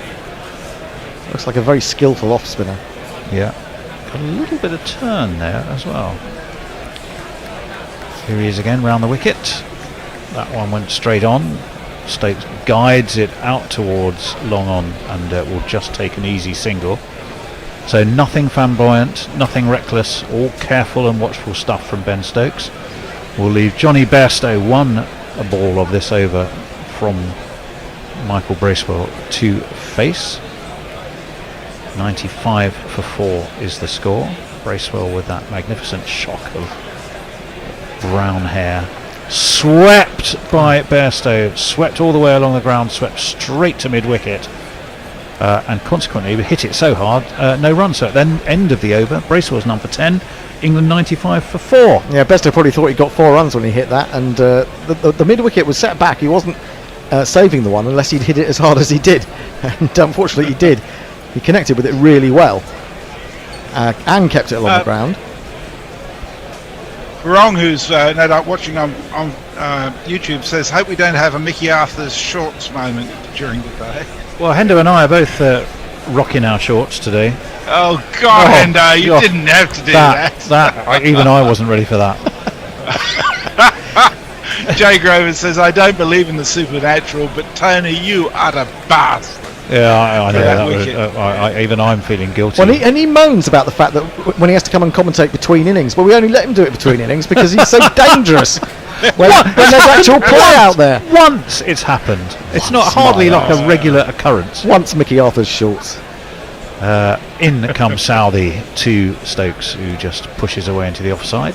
No run, 82 miles an hour from the toothed one. 95 for 4 England. Very, very tense indeed. I mean, they must know, New Zealand, that if they get through one of these, okay, Folkes has batted well, but they're going to think with sort of 40 plus overs to go that they're in with a massive chance of levelling this series. Well, exactly. And wouldn't that be great for the third test? In a way, it would, yeah. But I'd like to see England get a bit closer.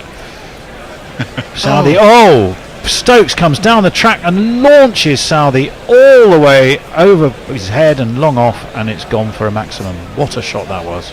Smack it in the air. Smack it in the air. Legs move it side to side. Smack it in the air. Smack it in the air. I'm more comfortable with him playing those shots against the quicker bowlers because you've got the pace of the ball, which you don't necessarily have when you've got the spinner, especially if you're getting a lot of top spin and a bit of extra bounce, and especially if you're playing with a cross bat. But that's played with a straight bat. He knows he can hit that length of shot, so relatively risk-free for a man like Ben Stokes. 100 up. Well, indeed. 101 for 4, 198, so the target now under 200 for England. Round the wicket comes Southey. Stokes this time defends very properly and correctly and pushes it into the onside. He went into this match needing 15 sixes, did Ben Stokes, to overtake Brendan McCullum as the leading six hitter in Test history. So how many did he hit in the first innings? Was it 3 or 4? That's what I was going to ask somebody, probably Messers, to check for me. I'll find out for you. Okay. He really used his feet, Sally. I can tell you in the meantime, or at least I could have done, but my mates have just gone and walk about and rather He hit deserted 2 me. in the first innings. Oh, only 2? I thought it was more than that. Round the wicket comes Southey. Oh, and that one leapt. Well, there's a big shout for LBW. Michael Goff from Hartlepool is not for LBW, caught behind. Is not interested. Latham's not sure. Obviously 3 reviews remain for either side. I don't think there's going to be one. He passed Verinder Sehwag last week at Lords and is currently 5th in the all-time list with 93. It's 93 sixes. Yes. Tim Southey is 15th. Yeah, I was going to say Tim Southey is actually, for where he bats, he's got an enormous number of sixes. We'll have to have a change at the end of this over. I think we will. You will be put on the naughty step. Well, I'm surprised I'm even going to be let back after accounting for Alex Lees. I suspect the Lees family are all going to be gunning for me now as well. Absolutely. 101 for 4 round the wicket. Ooh. And that's an interesting shot from Stokes, who I think was looking to shoulder arms. Yeah. And it sort of came off the bottom edge of his bat, bounced a couple of times before reaching second slip. Might be worth another look. This probably is the one, though, that leapt at him. No, yes, it was. That was probably, although it didn't take a wicket, and we could see that Ultra Edge doesn't even... No, nothing on there at all. Nothing edge. However, it was a magnificent delivery from Southey, arguably the best he's bowled all match, and probably did deserve a wicket. England will be relieved it didn't get one. So last ball of the Southey over, last ball of my spell, which I can confidently think will not get a wicket. It doesn't, because it goes wide of the off stump. And there is no run. We will have that change. I'm going to go away and hide my head in shame, and see you later. Yes, indeed. I shall leave you, James, with news that the next tweet is from Mike Black. Let's just remind you how you can help Guerrilla Cricket.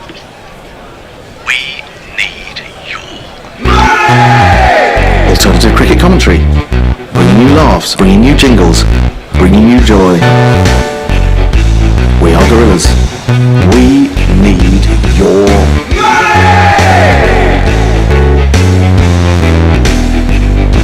Patreon.com/Guerrilla Cricket. Bracewell bowls to Bairstow, who sweeps. Where's that gone? It's gone very fast indeed down to Devon Conway at deep backward square leg. So they've only just got the single. He hit it well enough for it to go for 4, but the fielder was very well positioned. It's gone now, hasn't it, Bear? Well, I was just about to say, in an ODI, who else would you want but these two to try and take you through to a total? True, but it's what you've got to come afterwards. That's the worry. Reverse sweep comes out from Stokes, and he just clears the man at backward point. It's run away for 4 runs. That was a mighty risky shot. He's got away with it, and England have 4 more runs.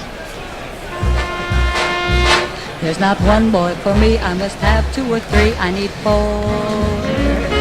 That said, when you're Ben Stokes and you've played an innings like you did at Headingley, at least you know you can do it from the most ridiculous situation of all.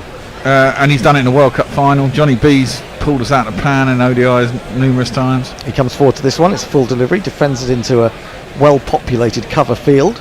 They know. Can I get a mention of Mick Black here, who agrees with you guys? He is saying these gingers might do this. # ginger power. Yeah, well, they might well do. Actually, could we run the national grid from that? He's gone for another reverse sweep, and he's got it past the diving backward point again. It's running around to that short boundary down there, and it's another of these. Notice the cameraman picked out the one blonde there. The cameraman picked out the busty blonde in the crowd. Did he? Yeah. I missed that.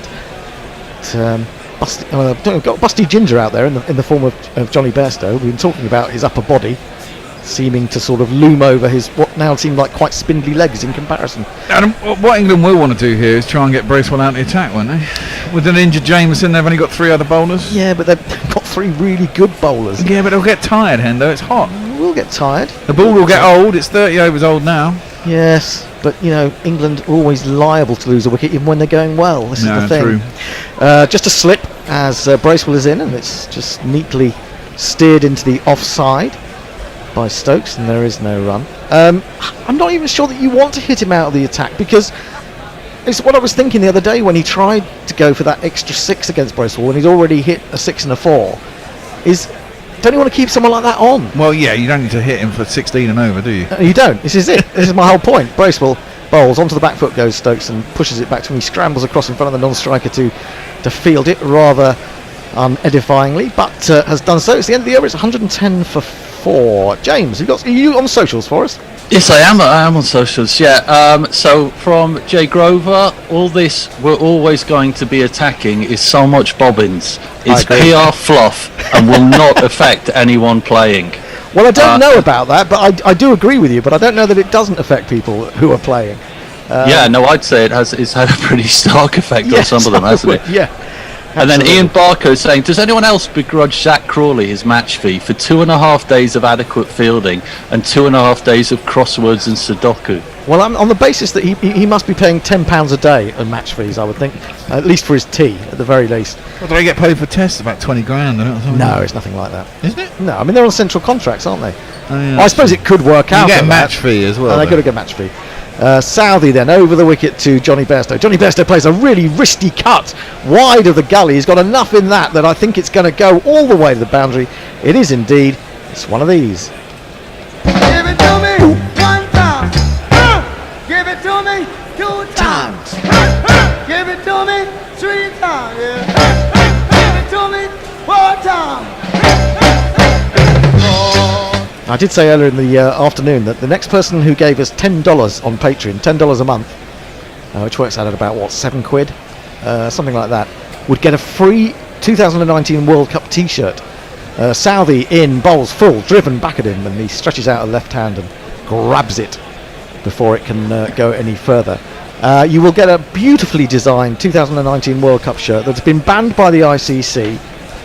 And it's a collector's item, really, because there were only, how many made, Bear? I think there were about 200 made. No, there was only 100 only made. 100 made. There you go. I'm going to hold it up for If you're watching on YouTube or Facebook, look at that. It's a glorious, glorious thing.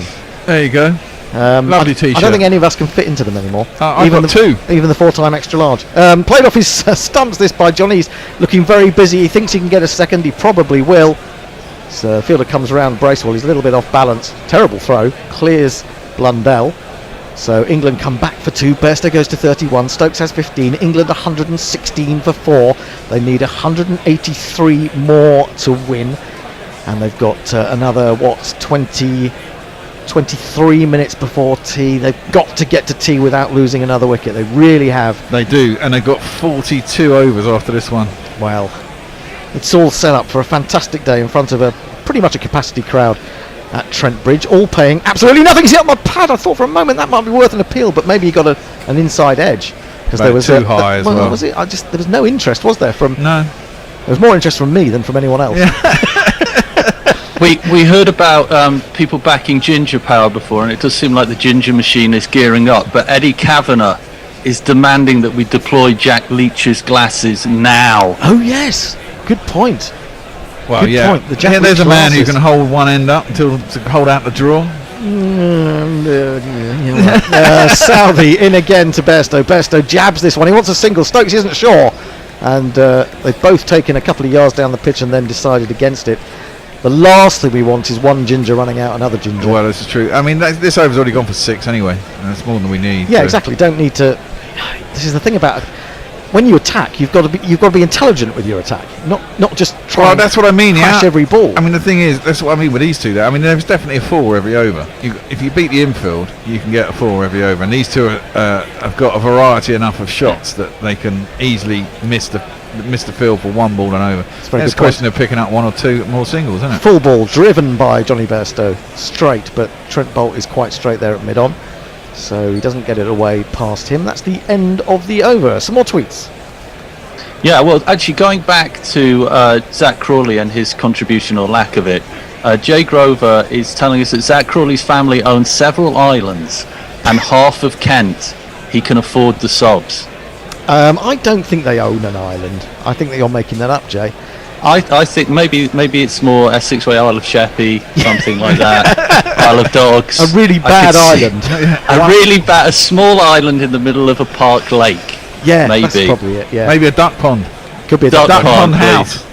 It'd be more appropriate for him at the moment if it was a duck pond. Oh yes, good point. Good point. And then slightly disturbingly on YouTube, Ian Forth, who we all know, is for your information, I'm not wearing shorts. Oh God! What a horrible thought. Bracewell, right on round the wicket, continues to Stokes. Stokes blocks the ball back to him. It's a very full one. And there is no run. 116. So if we get another 10, if we get another 10, 15 runs before tea. 130. Still not halfway. Still not halfway. 2.5 hours to go though. Pushed up again and nicely stroked, but not following through with the shot really there, Stokes. Just making sure that he played it with no real risk. Or do we have to on the final day get all the overs in? Do we have to have the full? I'm never quite sure what happens in this last hour anymore. No, I'm not. Confuses me the hell out of me. Thrown up and a little bit shorter this time, so Stokes has to stretch a little bit further. The ball comes off the pitch a little bit more slowly, but he gets over the top of it, and there is no run. Because wasn't there a game against the Indians last year where we thought the game ended after a certain time, and they went on, and it actually could end 14 minutes later because it was the last day of the game, and they won. It makes no sense these days, does it? We used to know where we stood 20 overs in the last hour. This is a quicker ball, which Stokes goes back to, and then rather hoiks with the bottom hand, but all the way along the ground, straight up to long on, and he'll take a single for that. 117 for 4. Every ball has something riding on it right now. WinViz has England at 19%, New Zealand at 35%. The draw, 46%. I would say the draw was lower. I would, well, just because I think if they get a wicket here, New Zealand, they're almost into the tail. Yeah, but that'll change it. This is the current position with the 2 players that are in. But you've always got to add 2 wickets to the total, haven't you? Yeah, but WinViz doesn't. As Geoffrey Boycott used to say, reverse sweep from Johnny Bairstow. I think it's just going to be the single this time. Bolt runs round. I think he ended up getting that on the full. So he moves to 32. England 118 for 4. Is that Darryl If we go back to the question of money, Messi's just got in touch to say England Test players receive £14,500 per test in addition to central contracts. Wow, do they really? Blimey. Bracewell in, flatter one, he's gone for the pull shot and he's got hold of it, I think. He has indeed. There's no one out there at Cow. He's put it away very nicely indeed for one of these. And if you kids can't listen, then you bound to see the way you get shot for crossing a boundary, crossing a boundary. Oh, it's utterly gripping stuff. Really is. It is. It's tense, isn't it? It's very tense. Very tense. You can't exactly that. You feel if England lose a wicket. How good would this be if it was on free-to-air telly? Well, it would be, wouldn't it? Everyone would be watching it. Well, would they? Yeah, people they probably would be crowded round TV sets outside in Curry's. Like I used to. Where are you based, Jamie? Are you in England or are you over in Oz? Yeah, no, I'm in London. Oh, you're in London. All right. Yeah. Whereabouts in London? For you guys. Just sort of wrong end, Ladbroke Grove, but I'd say it's the right end. It's west, isn't it? Other side of town from us, then. Other side of town, yeah. Looks like it's going to be a change of bowling. I think is it Bolt coming back for a little blast just before tea. There's still 17 minutes to go, and 41 minimum overs remaining. And I'm never sure whether there's 15 overs on top of that or not. I can't work it out. No, it's not 15 overs on top of that. But they get into the last hour, and whatever it's the last hour or the remaining overs. Okay. Well, that's what I always thought. So if there was 9 overs left in the last hour, they could theoretically bowl 13 if they bowled those 9 hours and 40 minutes type thing. It has to be the remaining overs or the hour. Or play the horn, Still don't clean understand. his teeth, or even yawn. I just nodded. How does he shout? How does he call? Trent Bolt's mouth is really small. He's small of mouth but big of heart and quick of pace, and he bowls a bouncer from round the wicket, which Johnny Bairstow ducks underneath, and through to the keeper it goes. He's the one you feel we fear, isn't he? Absolutely. I mean, he's bowled supremely well in this Test match. 7 wickets he's already got on a pitch where no one's got a lot. No one else has got wickets really, and he's been one of the few players to really swing it. Well, this ball now is over 30 overs old, so maybe it won't swing quite as much. Or maybe he'll start looking for a bit of reverse. He's in again round the wicket. Oh, he's got after that and he's got away with it, Johnny Bairstow. Horrible half drive, which just went off the top edge and flew between slip and gully. A very fortunate 4 runs, but England will take it without a doubt. Yeah, there's no worry about that. To the floor, I was sure Did he get caught in two minds there? He started to think, I'm going for the drive, and then he's thinking, this is too wide, I mustn't do that. And he failed to really go through with the shot. And it was an ugly shot in the end. Ugly but effective, I'd say. Ugly but effective, yeah, absolutely. But the bat ended up at the dreaded 45-degree angle, didn't it? Yeah, horrible. It was like a hand sort of hang out there like a fishing rod. He goes after the drive this time, one-handed. And that's got past the man at extra cover. There is a man patrolling who has to run a long way round. I think that's Devon Conway again. And they will get back for two. But just signs again of Bairstow, not so much being on top of the bowling, but worryingly susceptible. Yeah, and that wasn't far away from the extra cover, was it? No, he's trying to force the pace, isn't he? He's trying to keep the pressure up on the Kiwis. Yeah, but it doesn't keep the pressure up if you've caught extra of course cover. it doesn't. He's gone to 38. Oh, and now we've got yet another. We've got to have a jingle for this, haven't we? Ball change. The ball that won't go through the handcuffs. Really, as we're looking at this at the moment, as we're talking about balls, let's go back to Ian Forth's lack of shorts. Oh God! People are talking this, and a naked HD Fun has cropped up, and Stephen Kelt points out, naked HD Fun last popped up after the discussion of Hendo's liquid hand gel, and now it pops up after the discussion of Forth's lack of shorts. This is I mean, you just don't understand these algorithms. They're very, very suspicious in what they're picking up. Oh, now what's happened here? We've got a ball change. Oh, it's still the ball change, isn't it? Yeah, they've got the box of balls out. Of course, tell Jamie, if you're in London, I mean, I know it's a little way. There's the new. Does the Elizabeth line come near you? Gets down to East London quite quickly now. Down to me. Well, yeah, yes, it is quite near me. I'm quite near Paddington. I haven't experienced the joys of the Elizabeth line yet. Have you? No, I haven't. But you're always welcome if you're going to join us continually to on a day where you can come in and join the frivolities. There's lots of booze here. Yeah, no, I noticed this previously. That's also maybe a sign of how nervous I am. Could be something to do with that. England have moved on to 128 for 4, and they need 171 more runs to win from a minimum of 40 overs. It's like the John Player League of old, except there are no restrictions on bowlers and fielders. Well, do you want to hear some tweets? Yeah, sorry. Yep. Yeah, no. Like, so Jay Grover talking about Crawley's island owning, island of Dr. Crawley Moreau, where he bred the Bairstow Moob Wicket. And then Jeff Perkins is pointing out about match fees for England players. So less than guerrilla commentators? ?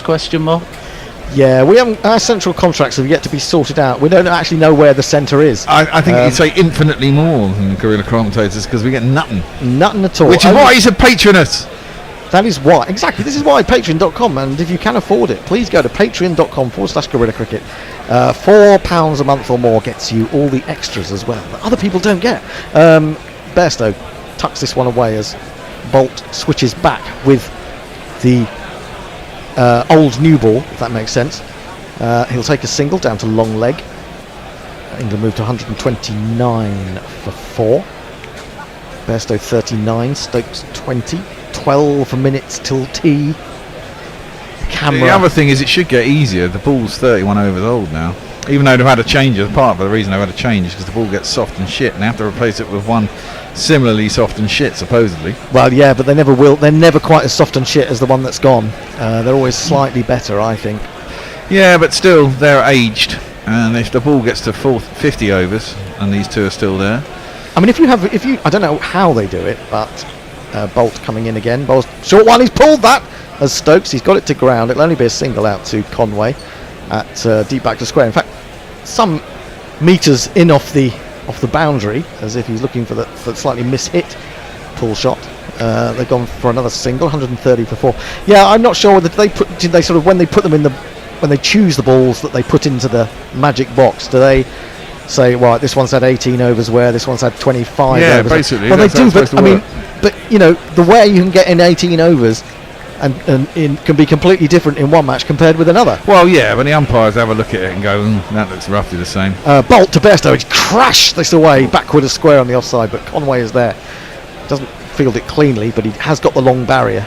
It's very much like an ODI, isn't it? It is a little bit. It is like an ODI at the moment. Just to update everybody on the breaking big story this afternoon, Ian Forth says I am wearing trousers. Forthy, that's rubbish. He came in too late with that, I feel. He may be wearing trousers now, but a few minutes ago, he was wearing nothing. What time he was is it? swinging free and easy. What time is it in Forthy land? About 2 o'clock in the morning? What time is it here? There must Still be wearing trousers at 2 10 o'clock in hours the morning? ahead. Very odd. Yeah. Very strange. I'd be more comfortable if you were wearing shorts, to be honest, Forthy. Wearing trousers at 2 o'clock in the morning. Oh, he's excited. He must be excited if he's up at this time of night. What do you think? Anyway, we're going to have a change of bowling. It looks like coming back into the attack is the man with 2 first names. Here he is.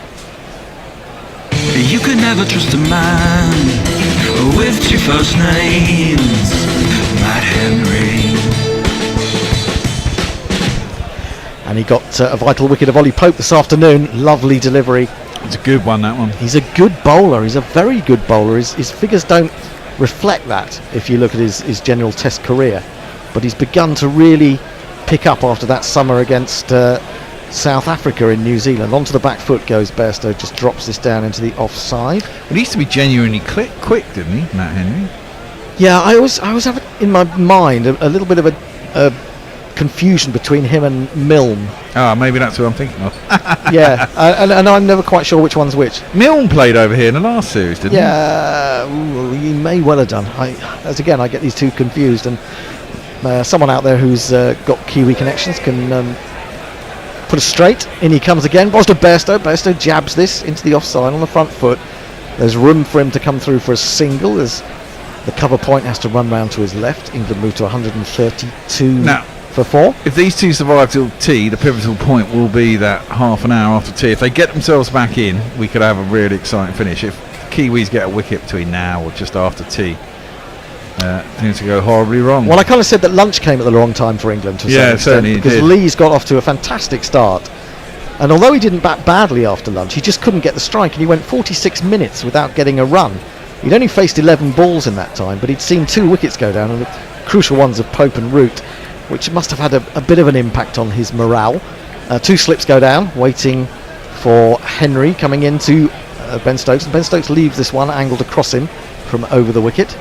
And goes I think we should be encouraged by the fact that Stokes hasn't come out like a broken helicopter this time. I mean, his previous innings, this actually feels controlled, as though he's got an intense purpose to go on and win this. Yes, of let's course. hope so. I'm backing England at 9-1, so I definitely want.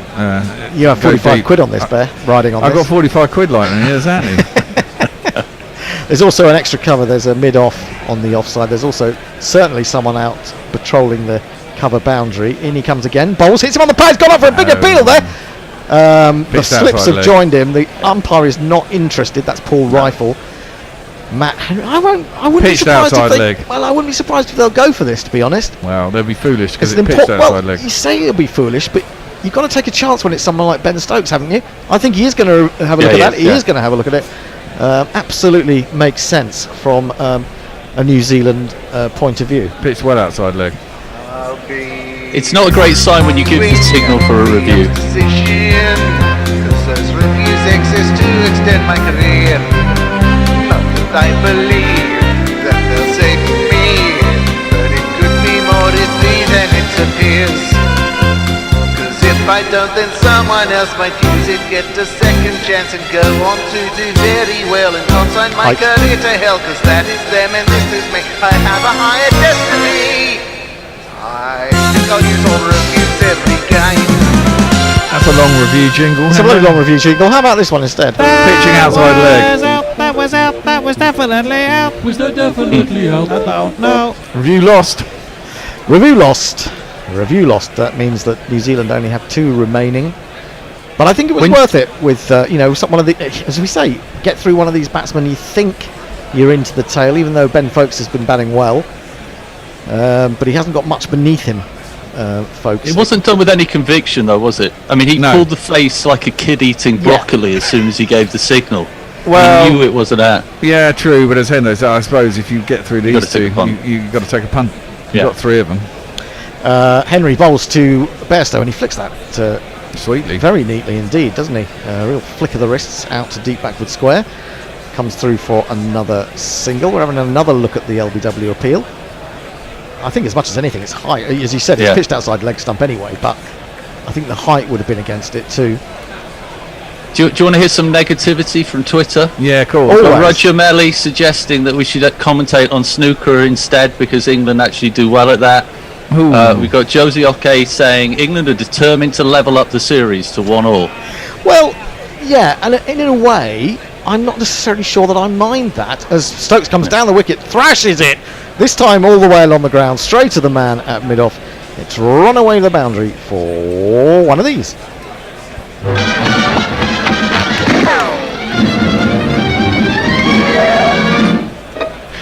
He's just got to pick the right ball, hasn't he, Stokes? Yeah. It's gone to 25 from 28, so it's by no means a defensive innings. He's still very much looking for the loose ball, but he's also having to manufacture it a little bit. He's got a long way down the wicket to hit that.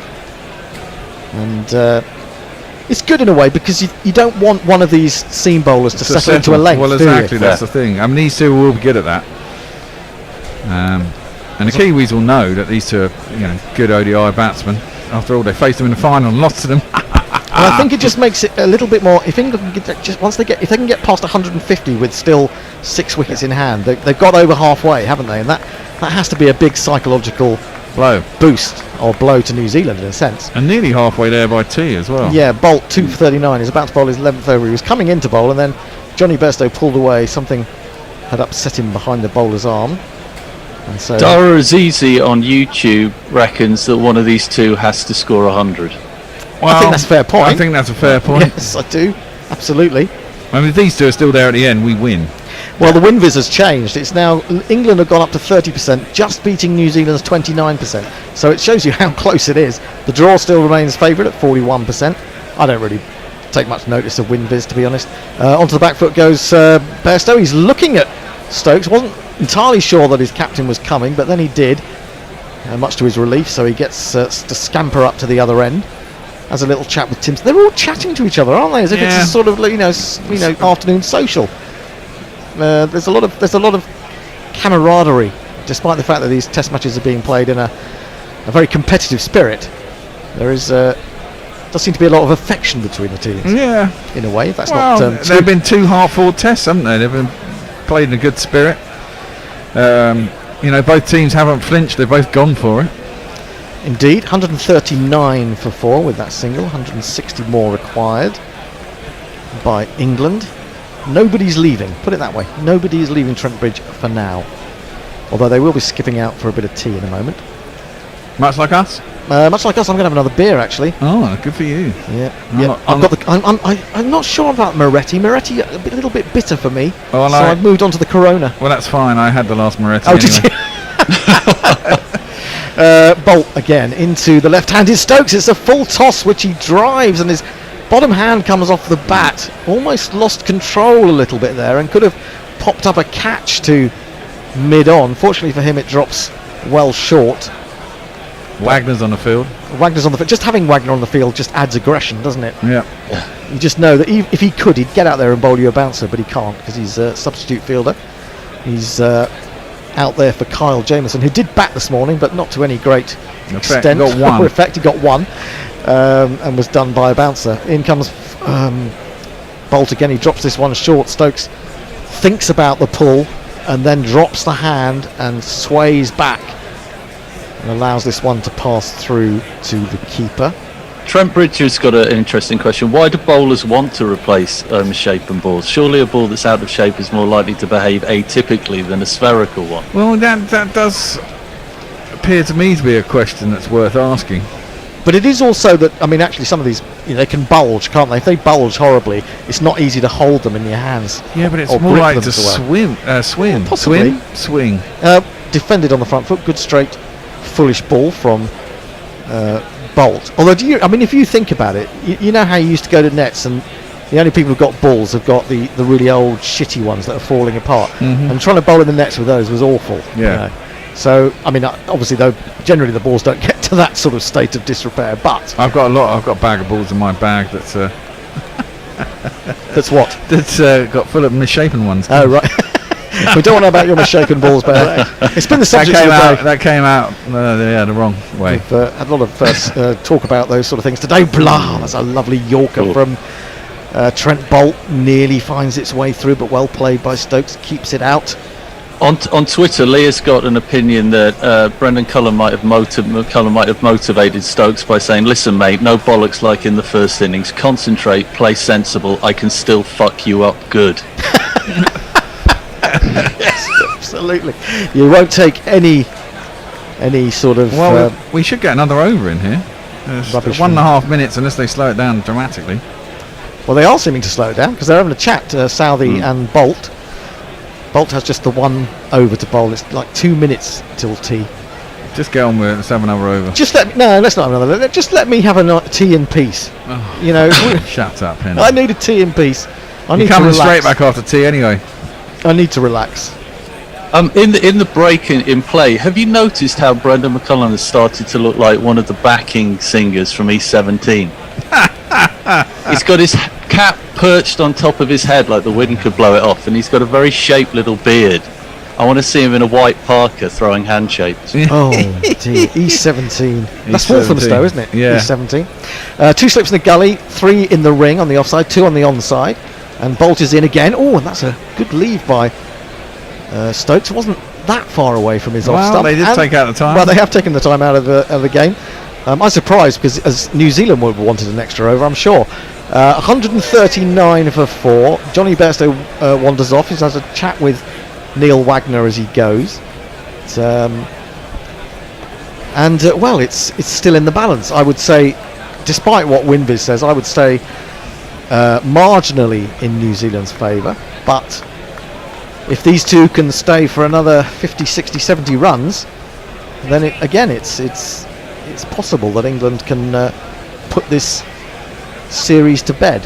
But there's a long way to go, and we shall see. How many wickets have gone down in that session? Was it 3 wickets went down in that session?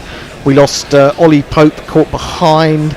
We lost Joe Root caught and bowled by Trent Bolt, who's performed brilliantly. I can't really think of the words with which to praise Trent Bolt. I've just been so impressed with him. Yeah, he's been top quality, top draw. And of course, Alex Lees went caught behind off Southey. Southey got his first wicket of the match. He made 44. Crawley got out for a duck again before lunch. Ollie Pope made 18. Was just beginning to look decent when he edged through. Cracking ball that got him now. A cracking ball that got him as well. Southey has bowled 8 overs, no maidens, 1 for 45. Bolt 11 overs, 1 maiden, 2 for 40. Matt Henry, least expensive, 10 overs, 3 maidens, 1 for 25. And then just 3 or 4 overs from the off spin of Michael Bracewell. At tea, England are 139 for 4. They need 160 more to win from a minimum of 38 overs. What are we going to entertain the masses with during we're going to go back to that interview with Anindo and was it Ashley Gray? Ashley Gray, that's the one. Gray. Okay. See you after tea. See ya.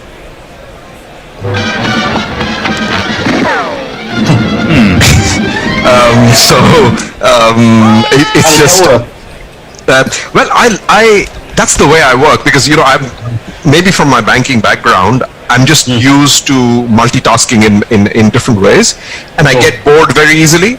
So if I'm working on 10 completely different things, if I get stuck on one, like you said, got stuck on the first paragraph, I just leave it aside for the next 3 weeks, and I work on something completely different.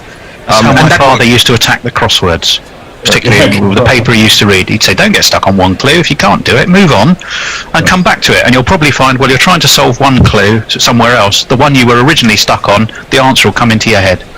Yes. Yep. Sounds sounds quite similar. What about you, Ashley? That sounds quite reasonable, Ninja. And makes me sound quite unreasonable, really. Well, are you more linear in the way you tackle your I didn't write a couple of chapters at the same time. I had to get really involved. I had to get a feel for the people I was writing about. Often the closest I came to what Ninja was saying is, sometimes I'd have to make calls or field calls from guys who were important in other chapters. I just had to record that and slot that away. I would just focus on one chapter and totally immerse myself in it, because I'd be doing a lot of archive reading as well about the guys. I'd be going through the interviews that I've done, looking at the photos I'd taken of them, the videos, really immersing myself in who they were and what their personal culture is, you know. So that's just how I work, and it works for me in this instance, you know. But I admire India's way of going about it, and I wish I could do it like that, you know. Yeah. I mean, at the end of the day, you have a market, people who will read books. You have publishers who are the conduit through which your wisdom and storytelling gets to that market. Do you ever get any publisher pressure?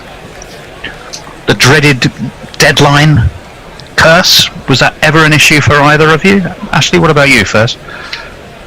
Yeah, it was. I mean, the thing is, my publisher Pitch, you know, they're really lovely people, and you know, I respect their publishing nous and their ways of going about things. But yeah, there was a time when I requested like a 6-month extension, which was because there were certain people who were holding out on me, you know, for the book, and you know, weren't coming around, and you know, and I didn't want to put out a half-baked book. You know, I didn't want to put out a book that didn't do justice to myself as a writer, but also the guys, you know, and the tours and what really went on, and the fullness and wholeness of it.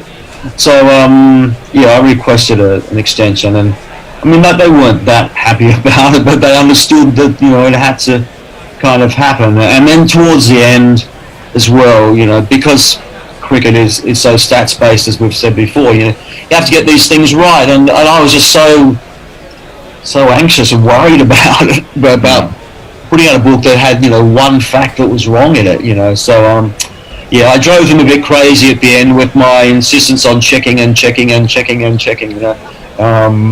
But as well, you know, these were living these are living people, you know, and to do justice to them, you have to get the facts right. I didn't want to have one of them say, well, no, I didn't play there in that game, or no, I actually got 54, not 53, or you know, just those little things that can really shit you if it's written about you. But but maybe in the eyes of the publisher, they wanted the book out. You know, I guess it's the difference between a book and a match account or a newspaper news article. Yes, exactly. That has a deadline. The book, by definition, mainly can have a more extended order. There's a wonderful quote. I think there was Douglas Adams. You know, wrote Hitchhiker's Guide to the Galaxy. I love deadlines. I love the whooshing noise they make as they go by. Which is kind of fun. What about you, Anindo? Can I just have one more thing? Oh yes, okay. I did ultimately get the book done, obviously, but I also had, you know, my wife was very helpful because she's a copywriter as well, and I was running copy past her, and she doesn't know that much about cricket, but she knows where the emotional punch is in a sentence, and you know how to make that come out. But the thing with my wife was, well, she said, well, you spent like 18 months on it. Like, you know, how much longer are you going to spend on it? So, which was a fair enough question. I mean, I was still working, but there's a point at which you have to pull stumps on it and go with it, you know. Yeah. Nindo, what about you? Did you find at any point people starting to yank your chain a bit and going, well, where is it?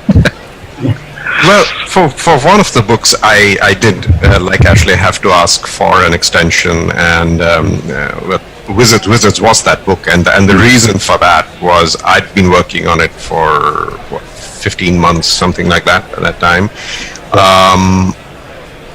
and the book had been commissioned as a 60,000 word book, more or less, and I ended up submitting 115,000.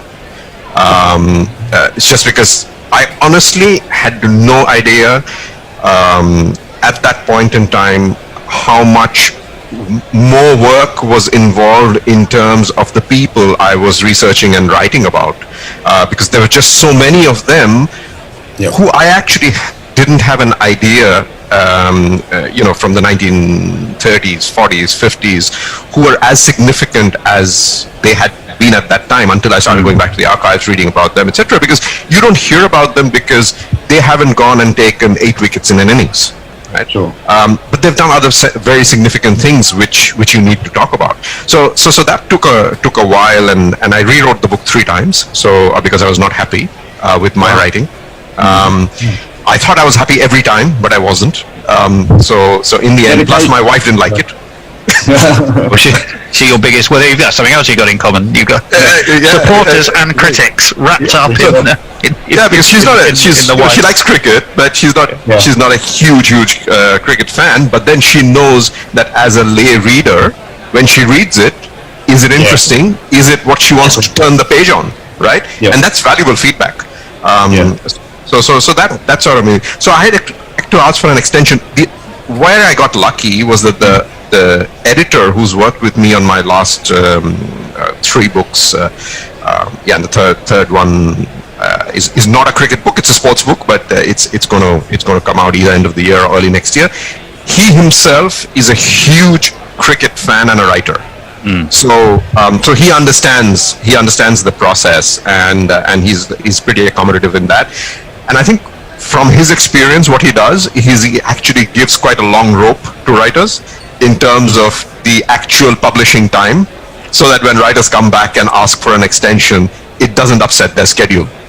I guess there's always that. So that's but the new one, The Greatest Year, that was an exception because it's the 50th year of the 1971 victories, and they literally took the call that they wanted a book out there 2 months before publishing date.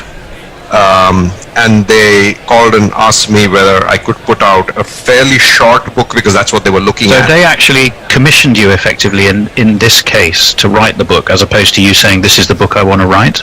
Exactly. So they asked me whether I could write that book in 45 days. Which was a huge challenge to me, because I'd never written a book that fast, right? Because I had to do the interviews, I had to go back and check everything. Fortunately, the spinners, the quartet, were involved in both of those series, and I had extensively interviewed them already for Wizards. Yeah. So I had a lot of the material from them with me, and they were a call away if I wanted to speak to them. And I managed to get some of the other cricketers to talk to me as well. And I managed to turn it around fairly quickly, only because it was a fairly short book. Yeah, I remember Duncan Hamilton actually saying when he was writing The Great Romantic, he also dashed off, sorry if you're listening, Duncan, but he also dashed off a book called Kings of Summer.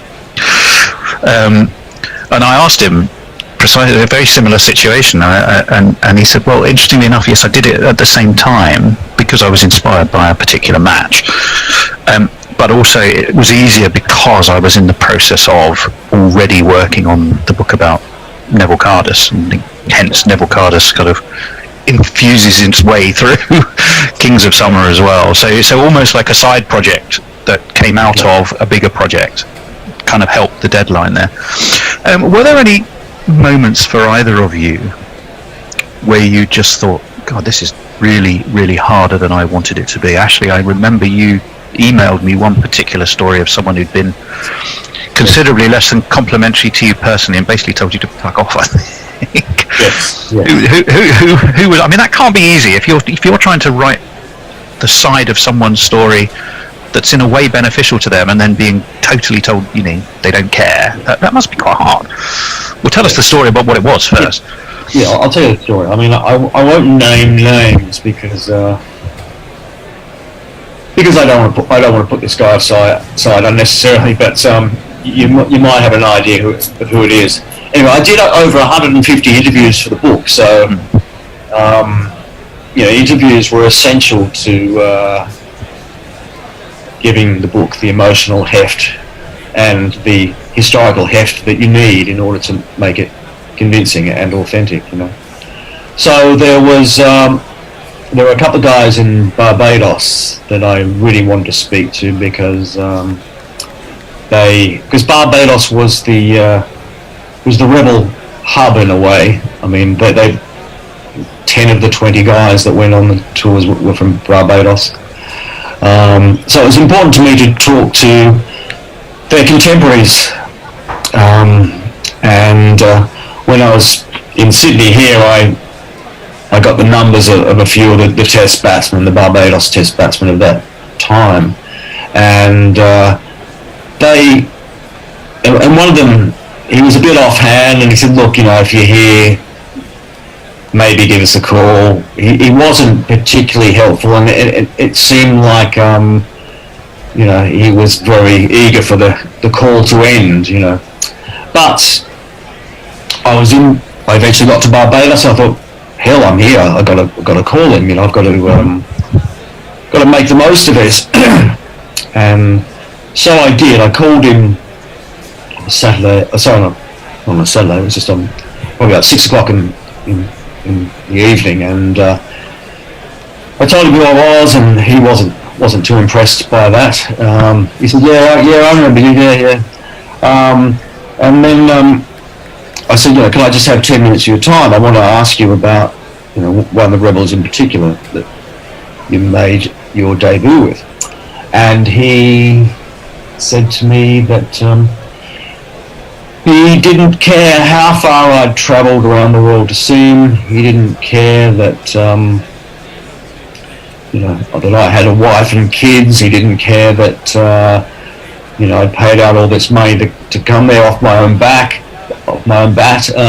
He didn't care that I was, only probably 5 or 10 minutes away from him, and he told me in no uncertain terms, and he essentially told me to go and shove it, because he wanted nothing to do with me, and he didn't want to hear any more of my story. And he then told me that, when he was a test cricketer, we didn't get paid a lot, and he sort of had this sort of rant about his own problems, I suppose, and then he essentially told me to get effed, at the end, and that was it. So I felt a little bit down about that, and that was at 6 o'clock. But later that night, I had to go and see Emerson Trotman, who was one of the rebels, and probably the least famous. I mean, Emerson Trotman is not a name that turns most cricket fans' heads, because he never played for the West Indies, and his contributions were mainly with Barbados and in South Africa and in Holland as well. But so I went along to his bar in St Lawrence Gap, the glitzy area of just out of Bridgetown there, and I sort of sidled up to him, and he wasn't happy to see me, and he sort of told me that if I wrote anything bad about him, that he'd sue me, and he didn't want to be a part of the book, and that although he did sign my sort of autograph book, my leather-bound autograph book that I brought along for all the rebels to sign. He signed that. So it was a pretty horrible little meeting that we had. Although he did give me a beer. He gave me a free Banks beer, which I downed rather quickly. But then I just sat there, just sort of watching him performing his bar tasks and watching karaoke singers, and sort of British. That sort of sums up a little bit some of the schizophrenic nature almost of some of the stories that you tell in that book. You had players who were clearly good enough to go on that tour. Great achievements. Feelings of guilt and uncertainty about whether they should have done it. It sounds to me like that almost encapsulates a bit that sort of thin dividing line between the way they feel about having been involved in it. Yeah, well, see, he's coach at Barbados Pride.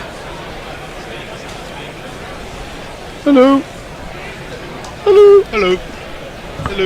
Right, well, back we come. Anybody there? Well, it sounds like it's you, Messrs. It is me. It is you. And Messrs, you're omniscient, aren't you? You are omniscient, omnipresent. You are omnipotent, omni-shaped, omnipotent. I know nothing. All I can tell you is I just tweeted the most important tweet that just says one thing. Yep. We're doomed. 5-day test matches. Oh, yes. Well, very true. You're not wrong. You're not wrong. Well, the teams are back out there. They are indeed. They are indeed. And as they are, I'm going to tell you that WinViz, with England needing 160 in the final session, has England at 33%, the draw, New Zealand at 26%, and the draw at 41%. But, gentlemen, how much would that change were this a partnership between Captain Stokes and Johnny B?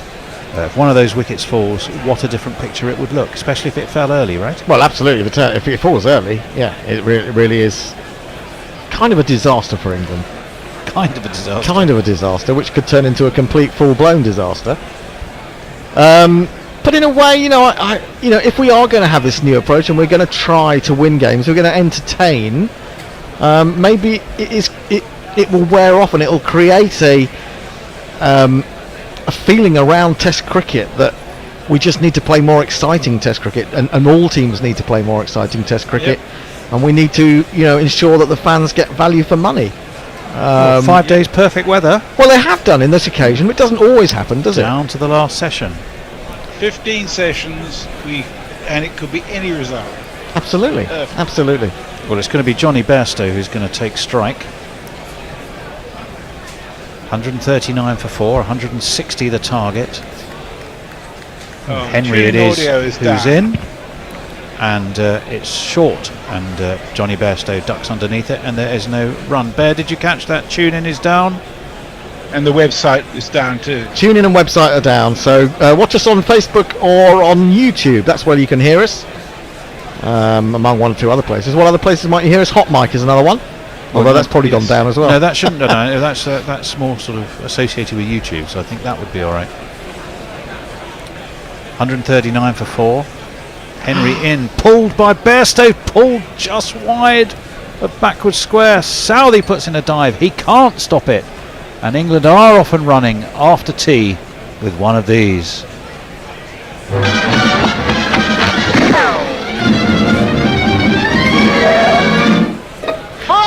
This is really not unlike the field that England had yesterday for Blundell when he got out. There are no slips, no other close fielders that I can see unless there's a gully. He has got a man sort of at the 45, maybe about 40 degrees, and about two-thirds of the way back to the short boundary. Well, that's absolutely right. He has got a gully. He's also got a fly slip, so it's going to be a mode of attack that's going to be short. Henry going to be in. Here he comes. Pulled again by Bairstow. Pulled again past deep backward square. Pulled again for 4. Well, it's all action from the go. 2 + 2 is a man. Bairstow 50 as well. I was the Bear. I was watching the Bear who was deep into all sorts of things. Johnny Bairstow's got his 50. Yeah, 23rd Test 50 in 85 matches, also 800s. Just when you think Johnny Bairstow is about to be dropped, he saves his skin. Well, or he does. Possibly. Here is a little celebration of that fact. He's on to 51. Your 50 runs.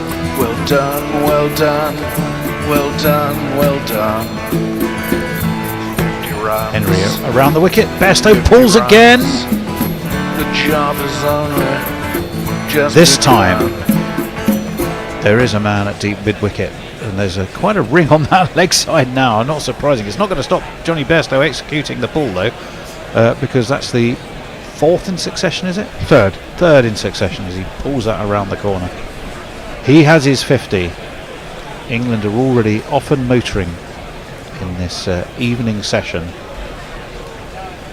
Mooted celebration by Johnny B. He knows his job is to try and see England all the way home. They've got 151 more runs needed to win. 150 for the tie, which of course is also in play. Of course. Of course. 148 for 4 is where they currently stand. Now let's have a look. There are 2 slips. It's going to be for the left-handed Stokes. You've got 2 slips, extra cover, as the Bear is still working his Ursine magic on the technology. In comes Henry. Up onto his toes goes Stokes. Dabs this nicely down to backward point. That's going to go all the way. It's a gorgeous shot. It's 4 more for England. There is no doubt about the intent.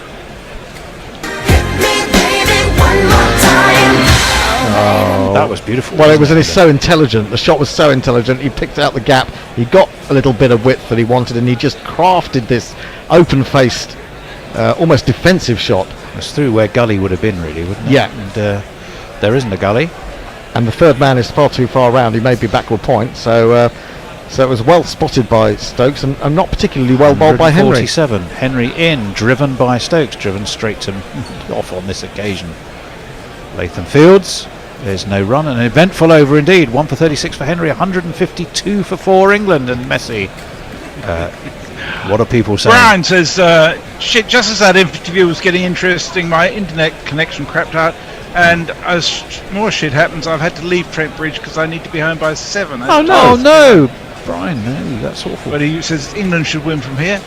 Jay says, why does a man living in Perth look like Edward the Seventh, and the two in England look like Lovecraftian cultists via the home counties? Well, that's your judgment, not ours. And Farong says, no Ludo tonight at the tea stall, well, the wife confiscated the phone. Of the 9 people here, 45% say New Zealand, 33% the draw, 22% England. As a result, the dog isn't included in this poll, but she favours New Zealand. Does she? Oh, well, that's good to know. 152 for 4. What's the dog's name? That's what we'd like to know. She looks lovely. Well, tell us the dog's name. Tell us the dog's name, and we'll find out ultimately if she's right or not. Because if she's right, we'll get her back on. She could be more successful than you and me at predicting the result, so we'll have her back on to do commentary. People often say we're barking. 152 for 4, 147 needed to win. Trent Bolt, 2 for 40 for him. He bowled a magnificent opening spell that accounted for Crawley with a quite superb delivery. Poor old Crawley. Not been a great test for him, not been a great series for him, really. Maybe a little spell back at the St Lawrence ground beckons for him. Johnny Bairstow on 52 is going to be facing the splendid Trent Bolt. He bowls full and Bairstow meets it, and Trent Bolt fields off his own bowling away to his right. There's no run. I thought you were going to say a short stint back at the St Lawrence ground Beckenham's him. Beckenham's. That would be even better, wouldn't it? That would be Bishop on top of Bishop. It would. Oh, you don't want to see that. You definitely don't. Don't get the bot going. You'll get very excited. Even the GC naked porn bot would probably explode at that sort of action. Does not compute. The Bolt, the left armour, wide and cut by Bairstow, but there's a man at backward point. It's Conway, I think. Yes, it is, and there will just be a single for Johnny B. Stokes back onto strike. 153 for 4. Bit of width given there by the man from Rotorua. Yeah, he's been cutting very well today, Bairstow, actually. He's played that shot really well, even when he's worked out that there's a man out there. He's done his best to get it wide of him so that he can come back for the second if he's not going to get the 4. Couldn't on that occasion. Best bowling for Trent of 6 for 30, which he got against Sri Lanka at the Hagley Oval in 2018. If he did that, this would be game over. If he did that from here, he's already got 2 of them. Over the wicket he comes. That one jumps on Stokes a little, and he just gets on top of it, dabs it down to kind of a short point, and will get an easy single. Bring Bairstow back onto strike. 154 for 4. Winviz, England 38, New Zealand 21, the draw 41. That's pretty much where I started. They haven't really changed things. But you watch what happens to that if a wicket falls. It will lurch like a lunatic. Lurchy thing. Like a lurching thing that lurches. Like a lurcher. There's a type of dog, isn't it? Don't get a description like that anywhere else. No, you don't. As over the wicket comes Bolt. For good reason. Picked up by Stokes. He's absolutely, Lois Bairstow, he's absolutely launched that all the way over long off for one of these. Goodness me.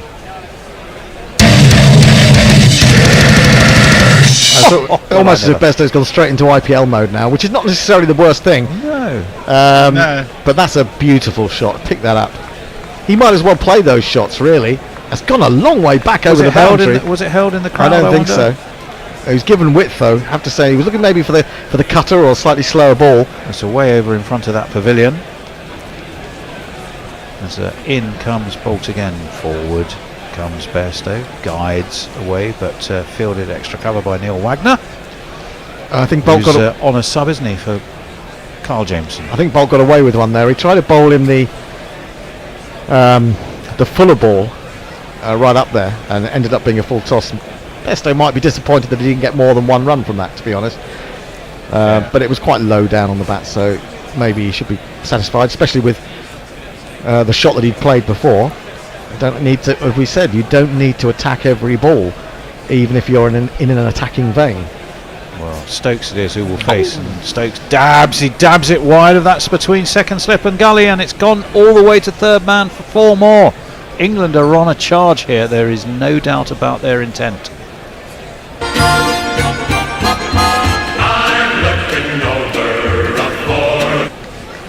Well. If anyone had any thoughts that England might be just looking to try and see this game through, stabilise a bit, see how we go for half an hour and then decide what we do, is none of that, is there? My word, there isn't.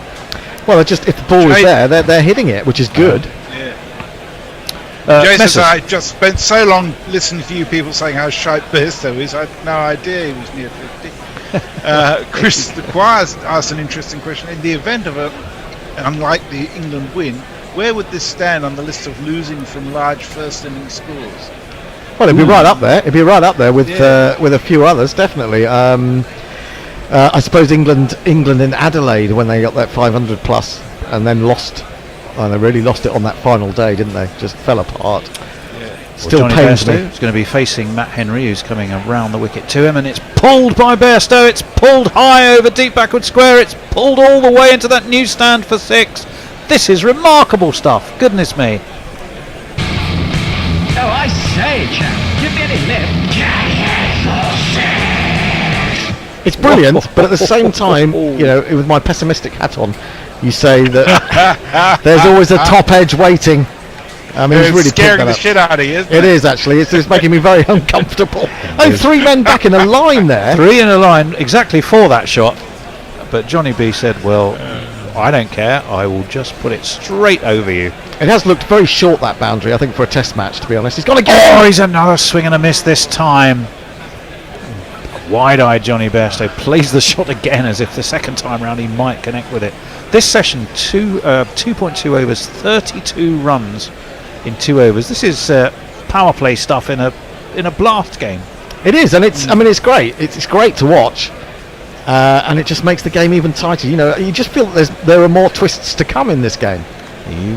Well, one does feel that there will be, as Henry's in. Oh, and it's short.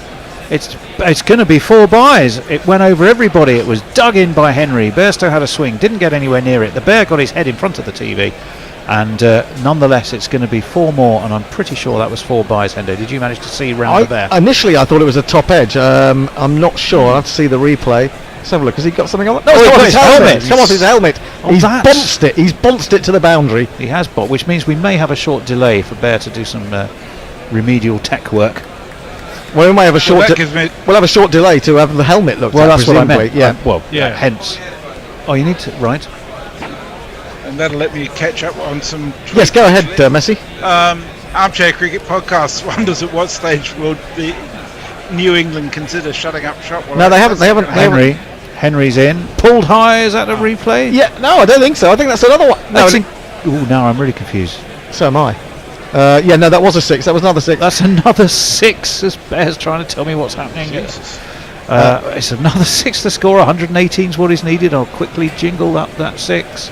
Let's talk about 6. It's all happening everywhere. Let's talk about 6. The long and short of it is. Let's talk about 6. Let's talk about 6. Yeah, what had happened was that I think the Sky scorer had added the 4 that had gone off his helmet to his total, so he was on 70. Suddenly shot back to 66, and then suddenly went up to 72. And I think it was just because of confusion about that shot. I'm surprised they haven't. I thought it was mandatory now that if you do get hit on the helmet, you have to. Yeah. Well, that's why I was expecting everything to stop.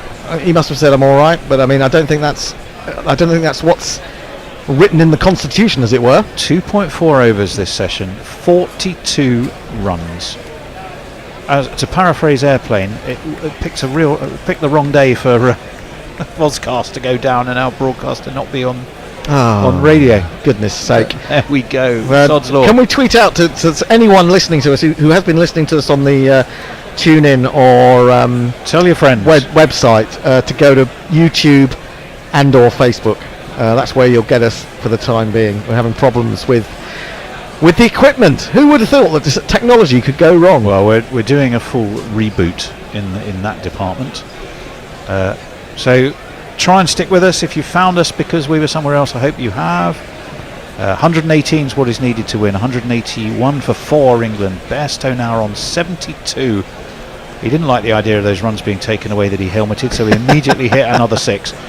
As he plays this one rather more circumspectly, pushes it into the onside from Matt Henry, and there is no run. Yeah, well, I think Matt Henry and Tom Latham between them have decided that the short ball attack from round the wicket to Johnny Bairstow is not the best policy. So he's switched back immediately to, well, I say immediately, he's switched back now to over the wicket, and much more orthodox length bowling outside the off stump to Johnny there. So New Zealand have been shot to the core, I think, by that. This one, just beats the inside edge of Bairstow. Blundell dives to his left, can't get a hand on it. They're going to take a single. I think it's going to be given as leg buys. It might just be ordinary buys. I think it's just ordinary but buys. It definitely wasn't off the bat. I can definitely tell you that much. What I was actually looking for, but then if I do this, I know I'm tempting fate. Yeah, don't do it. Whatever it is, just shut up. Just don't do it. Whatever it is, don't do it. Whatever it is, don't say it as a commentator. We've got any tweets? Do it. Yes, indeed, we have. Jay says, I've never been to Bangladesh, but I know the subcontinental tea stalls. The wife confiscating the Ludo phone in high dudgeon has just given me proper nostalgia. Ravi Nair says, halfway there, living on a prayer. Yeah. Jay says, calling Dr. Moreau, employ the elephant tranquilizer on the move Wicket. Jay also says, did Bairstow just nut a ball to the boundary? Proper He did. Yorkshire. He did. He headed it home.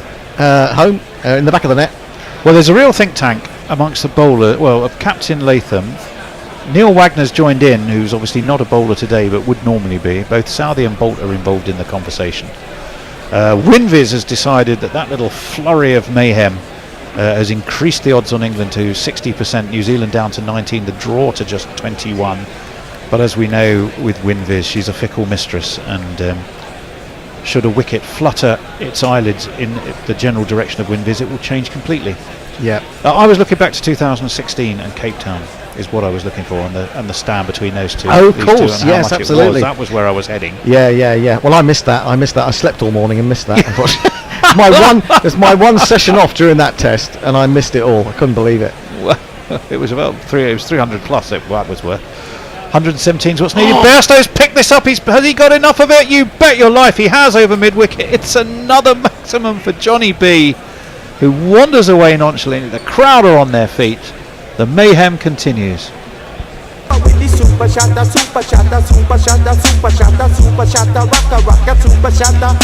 We've had 49 runs from 19 balls since tea.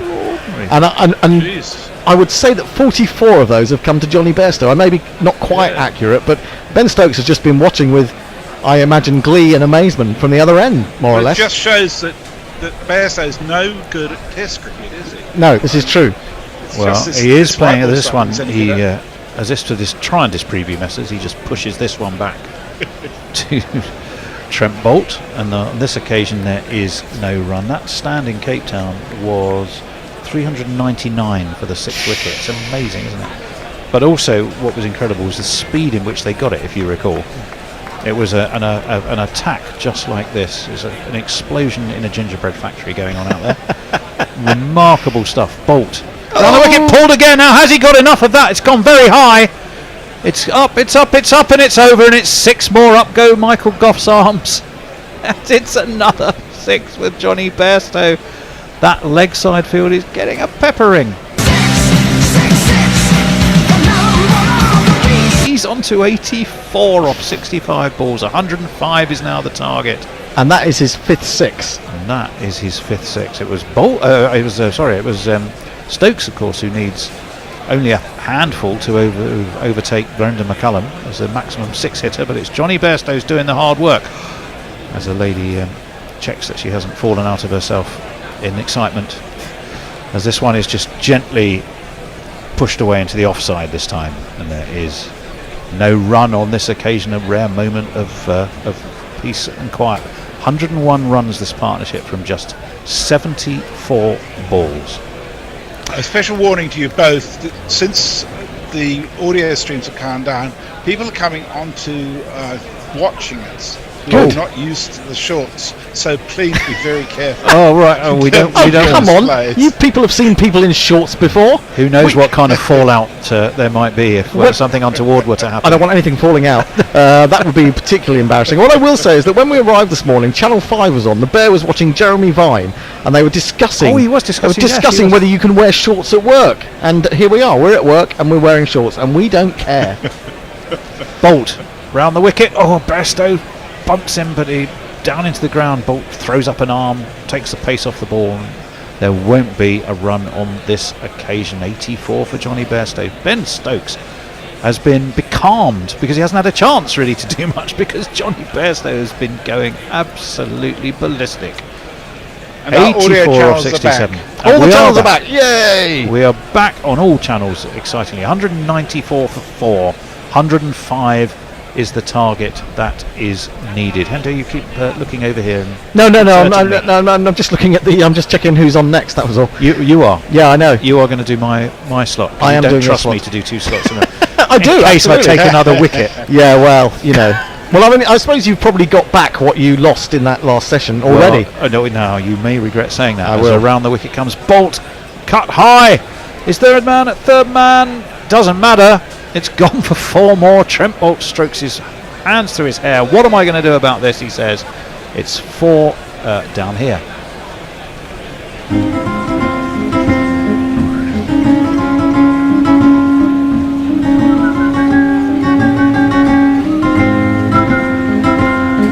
Sort of a slash, really, wasn't it, by Bairstow? But he knew what he was doing.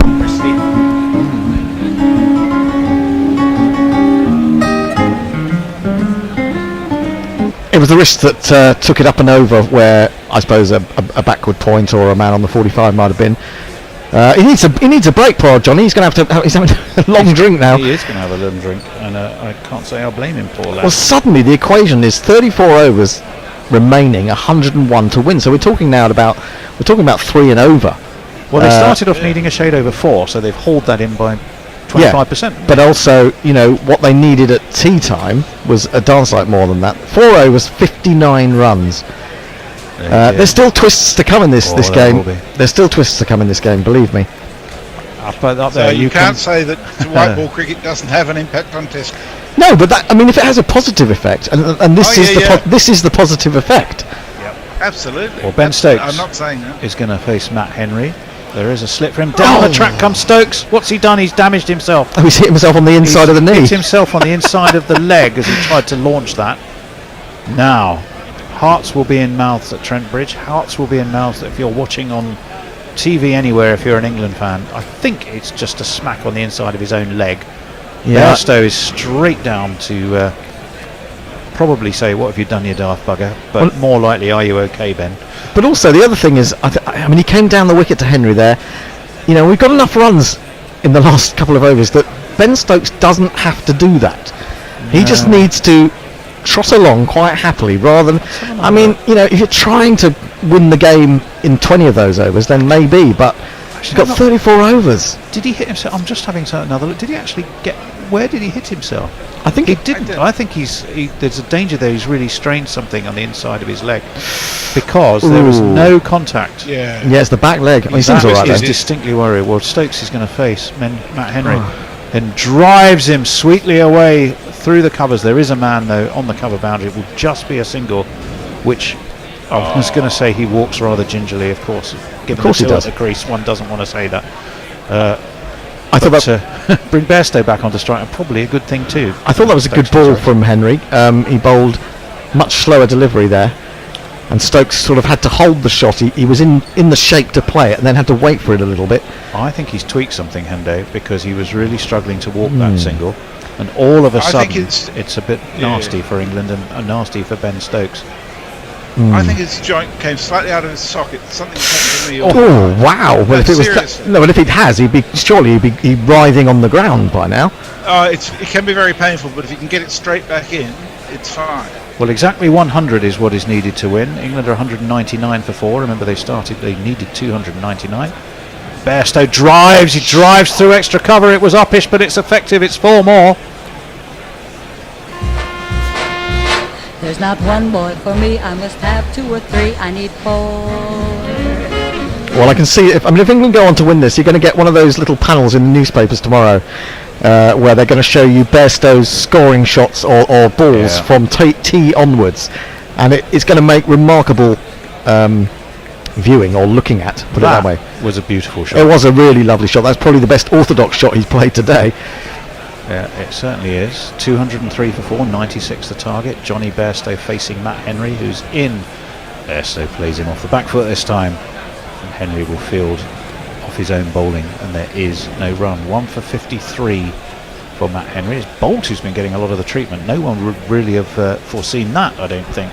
Well, I think that Bairstow's used probably the mistake was coming round the wicket, and he was hitting that short boundary. He was picking the ball up and playing the full shot off Henry when he was bowling around the wicket, and that's really got him going. 64 runs off 4.4 overs is what we've seen in this session. In comes Henry. Bairstow cuts past the only slip. It's all the way down to third man, and it is 4 more.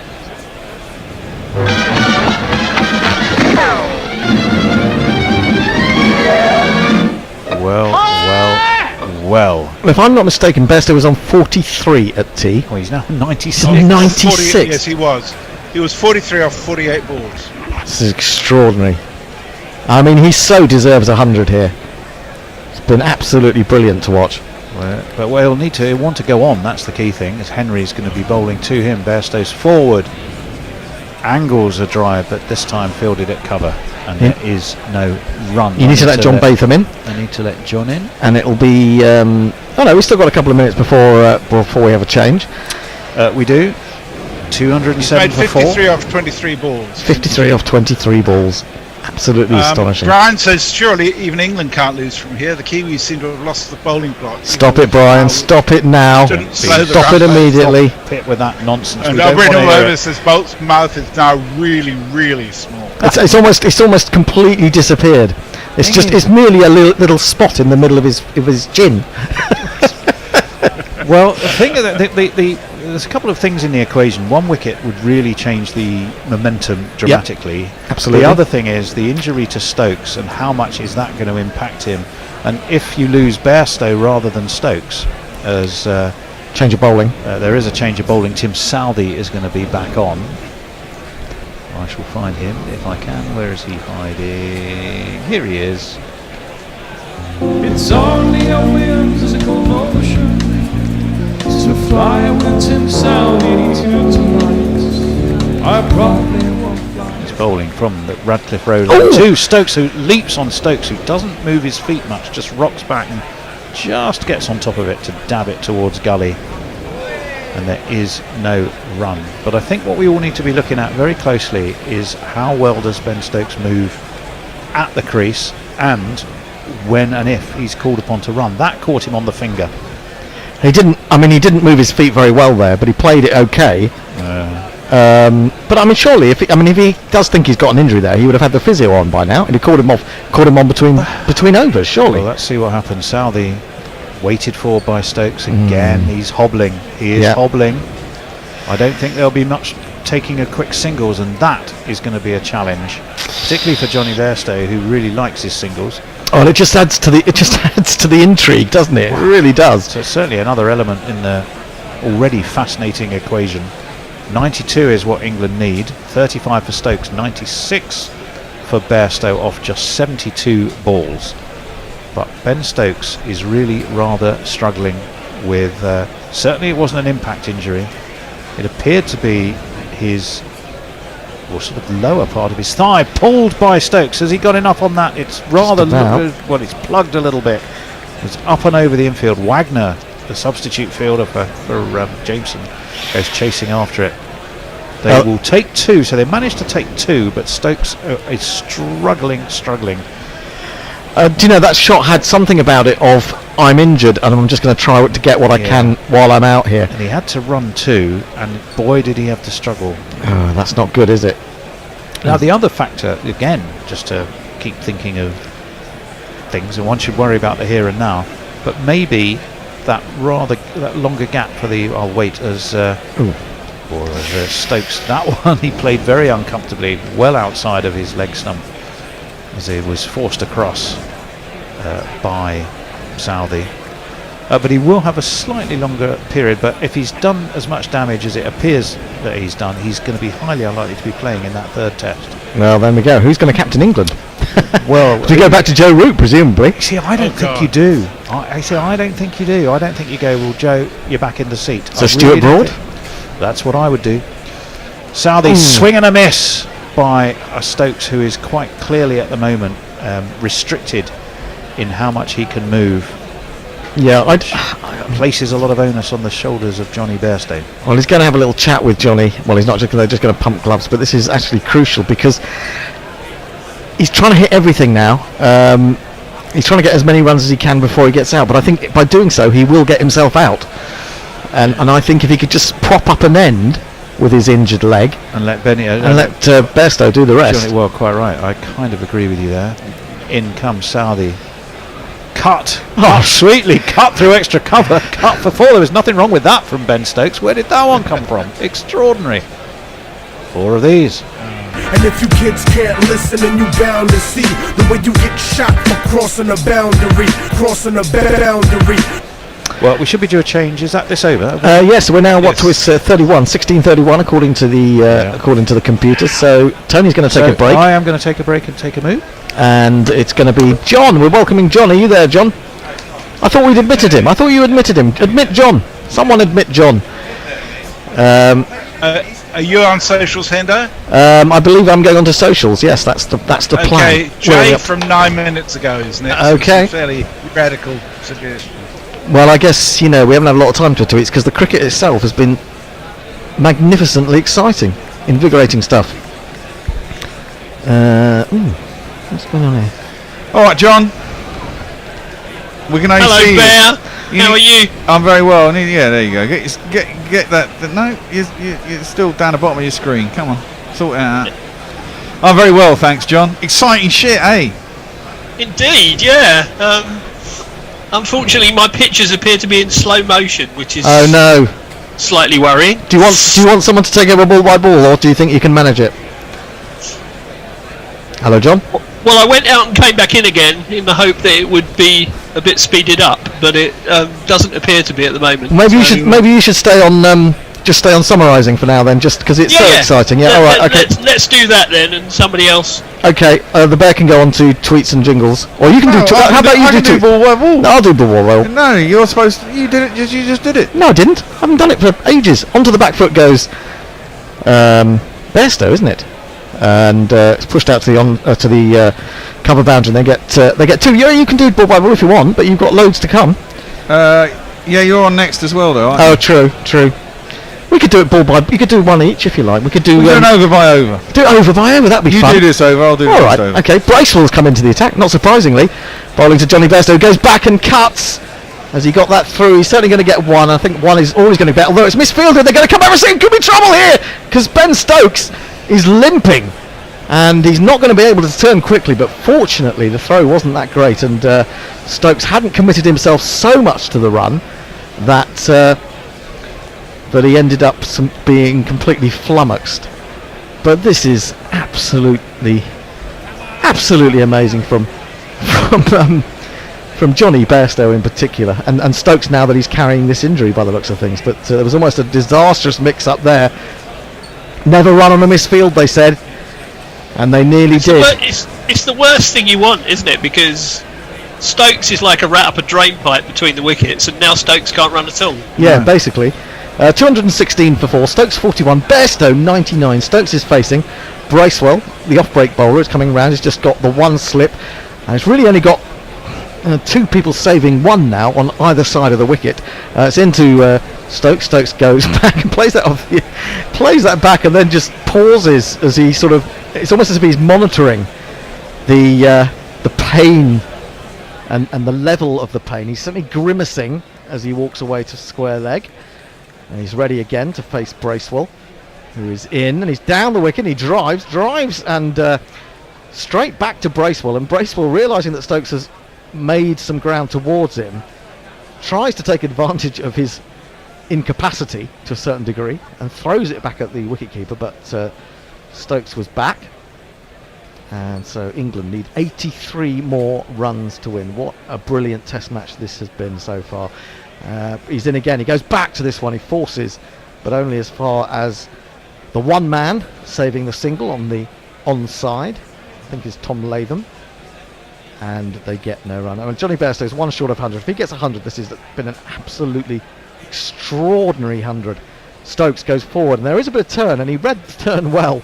Although again he's in discomfort because just sort of balancing onto that front foot has caused him some pain. Stokes could well be out of the third test despite what's going on here. 216 for 4. Stokes 41, Bairstow 99. Over to you, Bear. He might have jagged it. I don't know where we're up to. Right, on tweets. Let's have a look. Think of the net run rate, says Leah to me. Surely they should chase this as fast as possible. I suppose so. Net run rate, yeah, got you there. Taylor Anderson says, thought the England cricket match would be on Sling, but I can't find it. Lane, tuning in on Guerrilla Cricket though. Nice to have you with us. Bugger me, they're going to win this, says the GC Radio Naked Fun Pornbot. Smouty says, is this ballistic reply about England indicative of the new coach's approach? I think we have to say yes. And Spangly Sai says, this is the most unfair. I'm in danger of getting optimistic here. Absolutely true. Steady now. Steady. Take it easy, guys. One more from Jay Grover says, oh blimey, my opposite neighbour has the game on telly. No, me using the binoculars is just too odd. Yes, it is just too. It's far too odd. Maybe I'll use Neville as a proxy. Who's Neville? Zombie grooms gnomes being less creepy than Hobbit Yorkshiremen. Go make a friend with your neighbour. Or is he? I don't know. Maybe. Do you make friends, Joe? Are you the kind of bloke who makes friends easily? Well, Bairstow's going to face up. 216 for. We only need 83 to win now. That's incredible, isn't it? I just want to see this 100. Get the 100, exactly. please. Southie is in, and Bairstow just hits it square on your side, and there's no run. Now they were saying how many the fastest 100 by an England player. He had 8 balls to do it when he was on 80 something or other. Oh, did he? Yeah. So it's gone past that now. I don't know how many balls he's faced. I've been dealing with technical shit. The fucking audio feed went down. That's true. It's 70 something. It's 75 now, I think, and I don't know what the record is. I think it's around about there. Who's got the fastest English century? Oh, he's some dude years ago. Oh, some dude years ago. So there was exciting cricket years ago. Well, you know. Some dude. Southey is in. Bairstow knocks that down to backward point. You can't beat the man there. There's an umbrella field there. It's backward point, cover, mid-off, and takes up another ball. 76 balls. It's amazing. 76 ball ton in a test match. Christ. Actually, I mean, you know, they have all come in on the single on that offside, haven't they? They're trying to put what pressure they can on Johnny Bairstow. It's thrilling stuff. Absolutely thrilling. Why isn't this live on free to air? Wow, indeed. It's been a crazy test match. Hell of a lot of runs scored. Southey is in. This time it is chopped down by Johnny B. He beats the infield. It's probably going to go away for 4. Keep running, my man. Keep running. There's 3 runs here. No, well, we were just about to see whether the guy fielded it or whether he jumped over the boundary and didn't, and then the camera pulled away. Johnny B gets his 100. I'm not sure if it's 3 or 4, to be honest. It's 3 on the scorecard. But he is ecstatic, and we've been slating him for the entire series, and he's come extraordinarily good in this innings. I mean, it was kind of tailor-made, I suppose. Quick outfield, 70 overs to get nearly 300 runs. It's almost like an ODI, and he's just come back from the IPL. We've been smashing it around for fun. So fuck it. He's gone out there and he said, right, it's the IPL, but I've got 40 overs instead of 20, and he's come good. Well, I love the applause from Zach Crawley out there. He's just standing there clapping on the balcony, just shaking his head in total disbelief. This is a man who can't score a run for love nor money at the moment, sadly. But Johnny Bairstow, 9 4s, 5 6s, 77 balls, 126 minutes, 102 not out. England now need 80 more to win. But could there yet be a twist in this tale? Well, and in the meantime, of course, Harry Brook cries into his beer. Well, yes. as that is well true. As that is cut down to point and there's no run. I was just about to call for Harry Brook for the next test. Well, unless they say to Harry Brook, Look, Harry, you can play for England, but we're going to have to open with you. That's an interesting one. I don't know whether that would... that would be harsh. would be quite harsh. That would be harsh. Almost as harsh as making poor old Ollie Pope bat at number 3. Tone, if you're not sleeping there, can you bring my vape Bairstow in? got 100 and Crawley's rubbish. Yeah. Well, yeah. He's got 2 good balls in this match, you have to say that. But as people will be saying, as an opening batsman, you've got to survive good balls. Yep. That's right. You know, Unfortunately, that's the gig. It is. Yeah. And on the days where you don't survive the good balls, you've not got to get them out to pretty poor balls. yeah, that's the problem. I mean, if okay, fair enough, get out to good balls, but when you've got the chance, you've got to... I think we're got to back make live. it. We are. That's defended out to the covers and there's no run. 220 for 4, 79 more to win. Absolutely invigorating cricket. It's mad cricket. It's totally insane. I mean, Test matches played like this wouldn't have happened 15 years ago. You can't No. imagine this, can you? No, Everyone at would have all. been going, "Ooh, are we going to survive? Are we going to be able to stay out the day? And if we do, what are we going to be on?" I presume we're just going to go for the draw. And even if England... When I were a lad, it wouldn't have happened. Oh, no. That's basically what we're saying, isn't it? 2 and over, single to square leg. Exactly. Southey in, smashed into the offside by Oh! Johnny B. He's beat cover, he's gone out to extra cover. It's raced away to the boundary. He is batting like godlike that someone's playing that PS4 controller. They're smashing the X button every time. Some gamers controlling him. Yeah, absolutely. He's absolutely incredible. John, what do you make of it all? It is extraordinary, isn't it? I mean, as Bear said just now, though, I guess if you're going to be Johnny Bairstow in a situation where you're playing for your Test place, what you want is a limited over run chase, isn't it? Well, and that's yeah. what he got. I just wonder if at 4 down, New Zealand's field was a little bit defensive, and they. I don't know if you can play. They should have gone for it a little bit more on the grounds that if those two got through the first bit, they probably would beat you. Well, there you go. Gilbert Jessup. Gilbert Jessup. In 1902. Great Gilbert Jessup. He got it in 1902 in a 76 balls. Johnny Bairstow's just got it in 77. Oof. Which beats Ben Stokes, who's had 85, and then IT Botham is the next on the list. Down the track comes Stokes. He's definitely got something wrong with his knee. But he's going to stay out there as he humps it down too long off. Hobbles through for one. He's literally on one leg, isn't he now? He is kind of.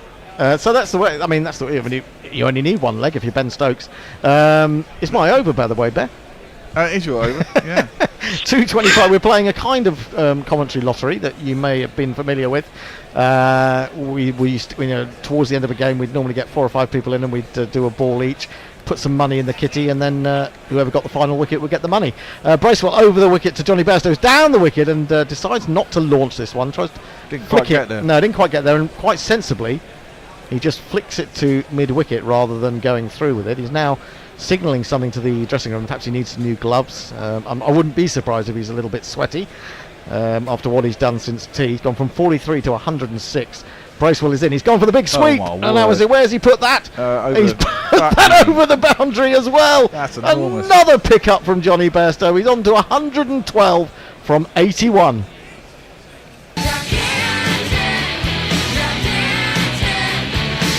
Let me get some tweets in as well. Okay. They're flying in. Roger Melly says, well, if we win this, Stokes is going to be able to tell us all that he knew what he was doing all along when he sent it Yes, in. And we can all stick it up our arse. Well, good sentiment, Mr. Melly. Yes. Jake says he still thinks we're doomed. Peter Lloyd says, England record cricket done 76 balls. Yeah, we got that. Jeepers, this is exciting, isn't it? I almost said Stokes was walking gingerly, but I won't.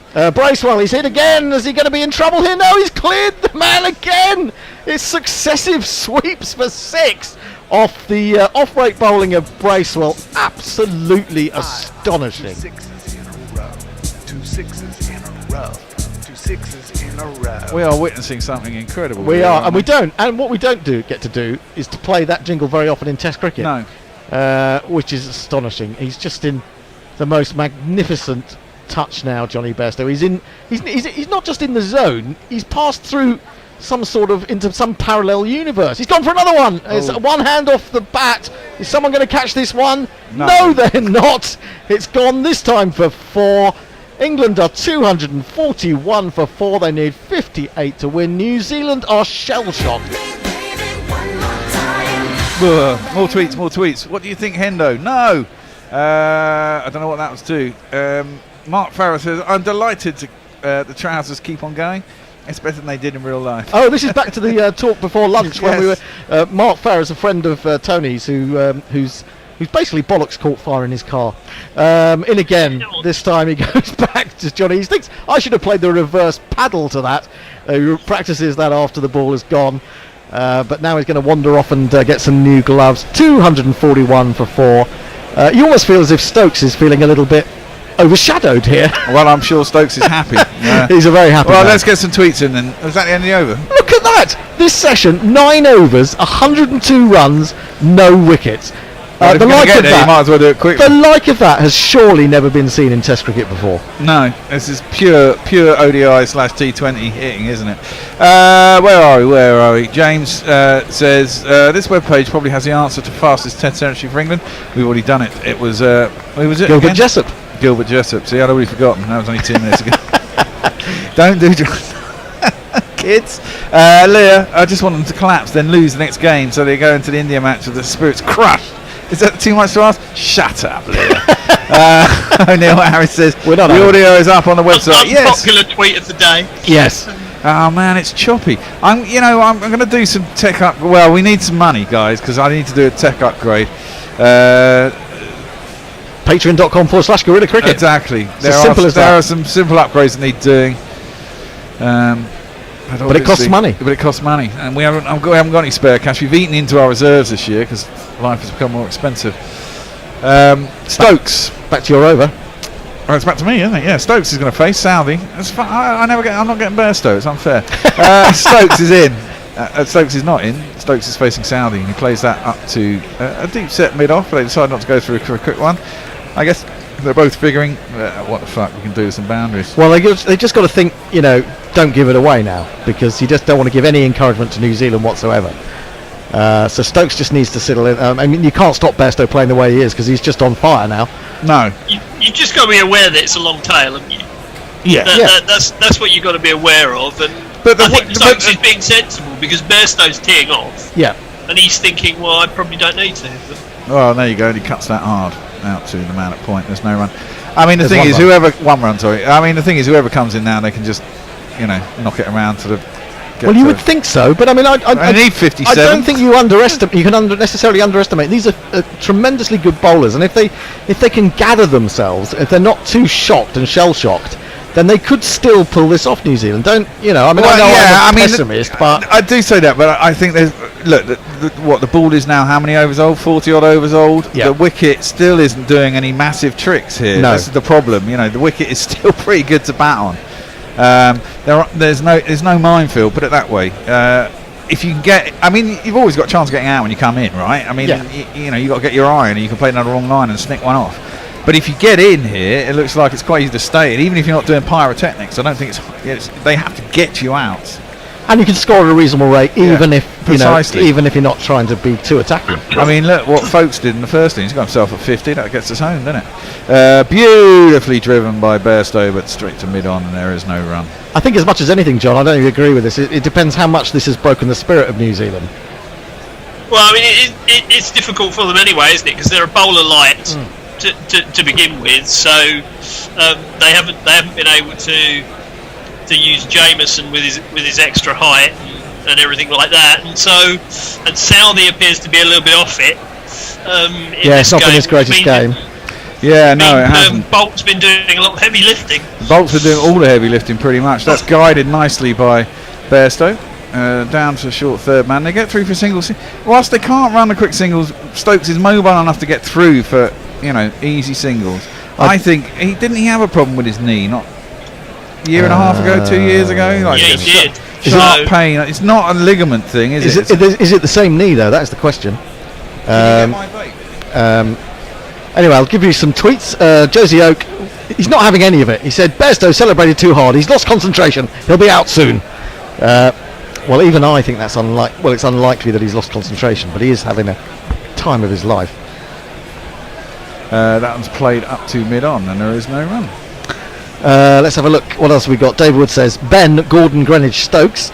El Presidente says Bairstow cements himself another 20 tests of mid-30s, averaging mediocrity, and they want to bring back Moen. What's next? Giving Battler back the gloves. Well, actually, that to me is the most likely thing, because it seems to me they don't really want folks there. They're just, it's by force of sort of being decent with the gloves. Ben Folkes and a couple of decent innings. Fucking Battler is not a test batsman. Give it up.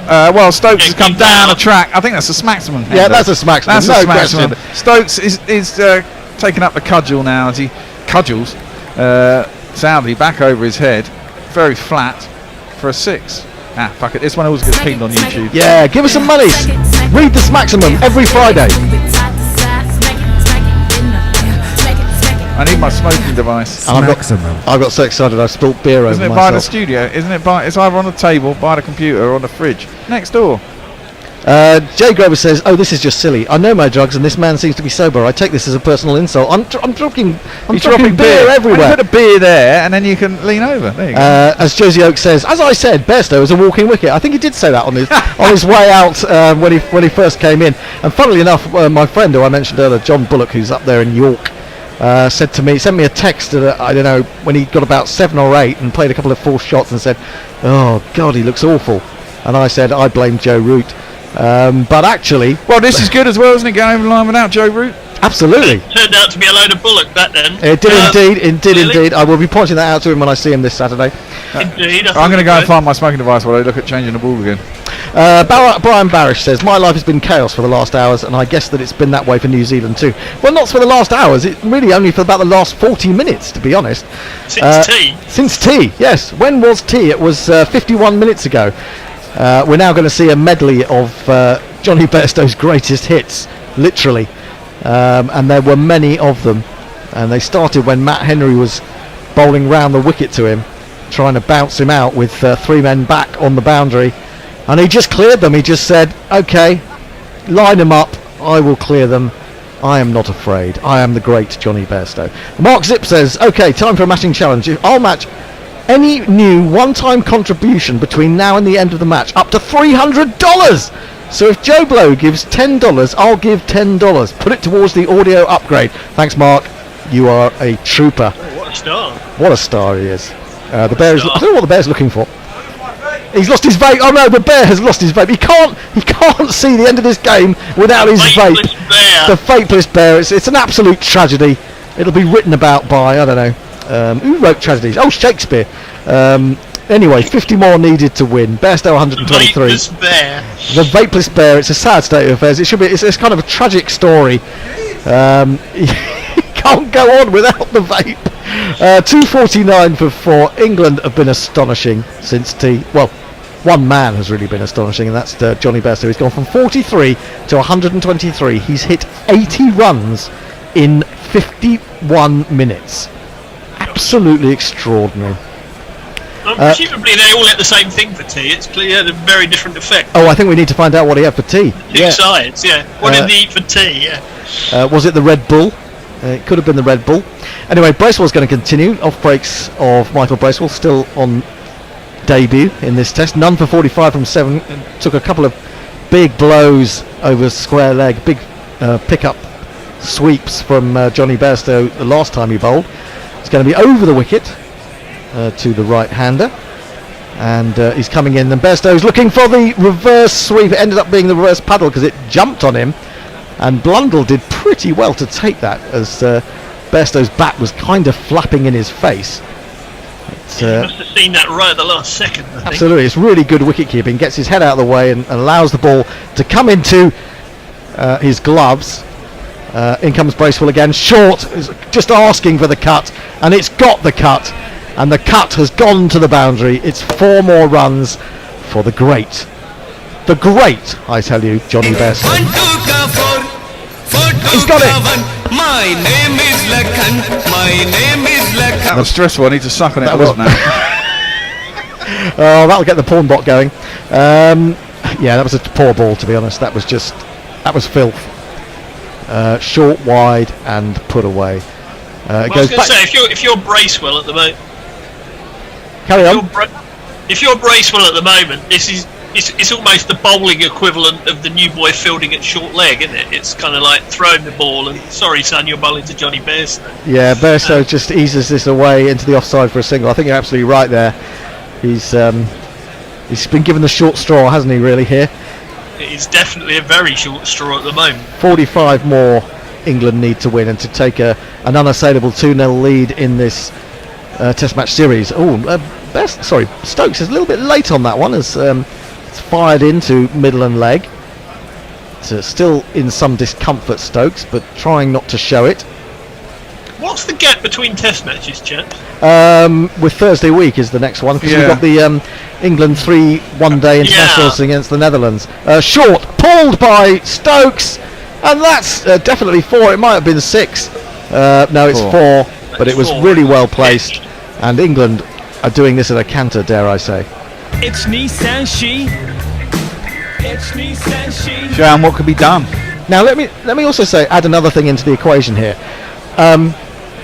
If you haven't seen Test cricket before, or you've not been to Test cricket before, and you were tempted by the fact that you were being allowed in for nothing today, Stokes down the wicket, he's lofted that. That's gone miles. That's got so much out of ground. That's way out of the ground. Bracewell says, all right, there's not much I can do about that. I mean, really, that's an absolutely huge shot, possibly the hugest we've seen today. That was massive. 1, 2, 3, 4, 5, 6. But imagine if you hadn't seen Test cricket before and you're being taken for the first time by your dad or your mum or your aunt or your granny. This was free. And this was free. Isn't this going to bring you flooding back for more games? It surely is. We are witnessing a sea change in Test cricket, maybe. And The trouble is, you're not likely to see another chase like this for God knows how long, and you're going to say, I thought Test cricket was like X, and it's turned out to be Y. Well, no, that was my point to you. It's about the wicket, isn't it? I mean, this wicket has been conducive to this. Yeah, you need Test match wickets. Perhaps not quite as good as this, but well, it's got a result and a lot of runs. Hell of a lot of runs. Quite a few wickets too. Anyway, they're going to turn to Bolt, hoping that he can do something here. It's very difficult for Tom Latham. He's surrounded himself with experienced players here. Southey, Bolt, who's now got the ball in his hand, Neil Wagner, who's substitute fielder for Carl Jameson, and New Zealand may look at that. Could Johnny Bairstow have teed off to this extent against Carl Jameson? Probably not, to be fair. I don't know. It's on this wicket maybe, but I think with Johnny Bairstow he just needs to get 3 or 4 shots going, and then when it's happening for him, he just goes into another zone, doesn't he? We're just looking at replays here, I think. I'm not sure we are. Oh, no, we are. He's just hit another 6. Yeah, I'm not sure if it's 6 or 4. It's 4. He's pulled that one. But starting a new. It's my over. Sorry, pulled that for 4 down to deep backward square leg. Madness. This could be over in an over and a half, Hendo. This is absolutely incredible. Oh, I'm so glad I've. 1, 2, 4, 2, 1. My name is Lakhan. Basically, you can't bowl anything to him on this pitch. No, I'm so glad to have witnessed this because I did miss that incredible partnership between these two at Cape Town. So this is kind of making up for it. You almost need something on the screen saying this is not a highlights reel, don't you? Well, you kind of do, don't you? Yes. Because everything's just disappearing out of the ground. It is. England only need 31 more runs to win. The ball, has it gone into a pint? That would be a nice bookend to the game, wouldn't it? Oh, they've lost it. Well, someone's going to fish it out from somewhere. I think he's been given a big stick to haul it from under something. I don't know. It's gone under a security fence or something. It's gone under the big soaper, I think. Johnny Bairstow, 43 dots, 18 ones, 7 twos, 3 twos, 2 threes, 13 fours and 7 sixes. Fucking hell. That's mad, isn't it? So he's actually almost half his innings have been defensive shots. Yeah. That's the crazy thing about it. Yeah. Has he given a chance? Did he get dropped? He didn't get dropped. No, he hasn't been dropped. No. I mean, he played a couple of dubious shots. Block one, belt one. Yeah. Got away with. We're due a change. We are due a change. It means You're it's supposed me. to actually do ball by ball now. And who are we waiting for to come in? Messers and Tony's going to take over from me. You're going to finish the game, I hope so. Thanks, John. Thanks for well, no, we'll go through to the end of the day. Oh, sorry, the end of the day. We've got 5 balls. It might be over by then. Clip Knight sweetly. Well, there's 4 of them. Oh, yes. Beats the fielder down there. Another one down a long leg, just guided sweetly. 4 runs. 1, 2, 3, 4. This is the maddest day of Test cricket I've ever seen. Has Johnny Bairstow got any sort of? Has Johnny Bairstow got any sort of honour from the Queen. I mean, Her Maj should retrospectively give him a knighthood for this, shouldn't they? Oh yeah, well, Tony's going there because Mrs. Tony has got an OBE or something like Mention it to Madge. And so while you're there, did you say Johnny Bairstow? Even got a century for England, has she? Her Maj He's hasn't. gone from should be dropped to a cern. Her Maj has nearly got a century for Bolt's England. in. Oh, cut that! Oh, he's gone! He's gone. He's cut that one. Whoa! Suddenly everything changes. I did it. Yeah, you did Messi's it. done it. Messi's done it. It's been cut. He's caught Portal behind. 27 only required to win though for England on what is still a pretty flat track. He's done the main work, but Stokes is still out there. Now England should just calm down and get over the line. Would be my suggestion. This is so we can have time to match Mark Zip's promise. Yeah, that's the point, isn't it? That's a good point. Yeah. That's an absolutely astounding innings from Johnny Bairstow. Well, it'll be his most memorable day in cricket, you would imagine, despite having scored 700 or 800 before. But this has just been something else. It's been in a chase. It's been in a run chase that possibly many of us thought they couldn't do. And he's smiling from ear to ear. It's been an absolutely magnificent knock since tea in particular. He batted well before tea. After tea, he's just been a one-man weapon of mass destruction. He has indeed. Now, folks just needs to chill when he comes in. Doesn't have to think he's going to be Johnny B, really, doesn't he? He does, but never underestimate the opportunity for England to fuck up. Oh yeah, true. They've lost 5 wickets for under 27 a hell of a lot of times. Many times. Years. Absolutely. And recently, particularly.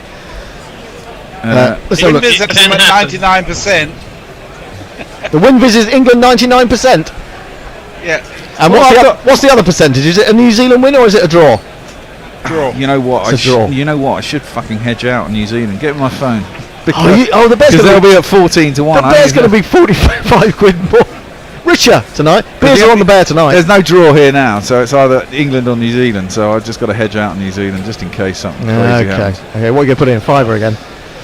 Well, it depends what the odds are. I mean, the odds are probably about. If they're, it depends what they are. That'll be 15. Well, that's not my phone. That's my phone. I'll do it at the end of the over. It's okay.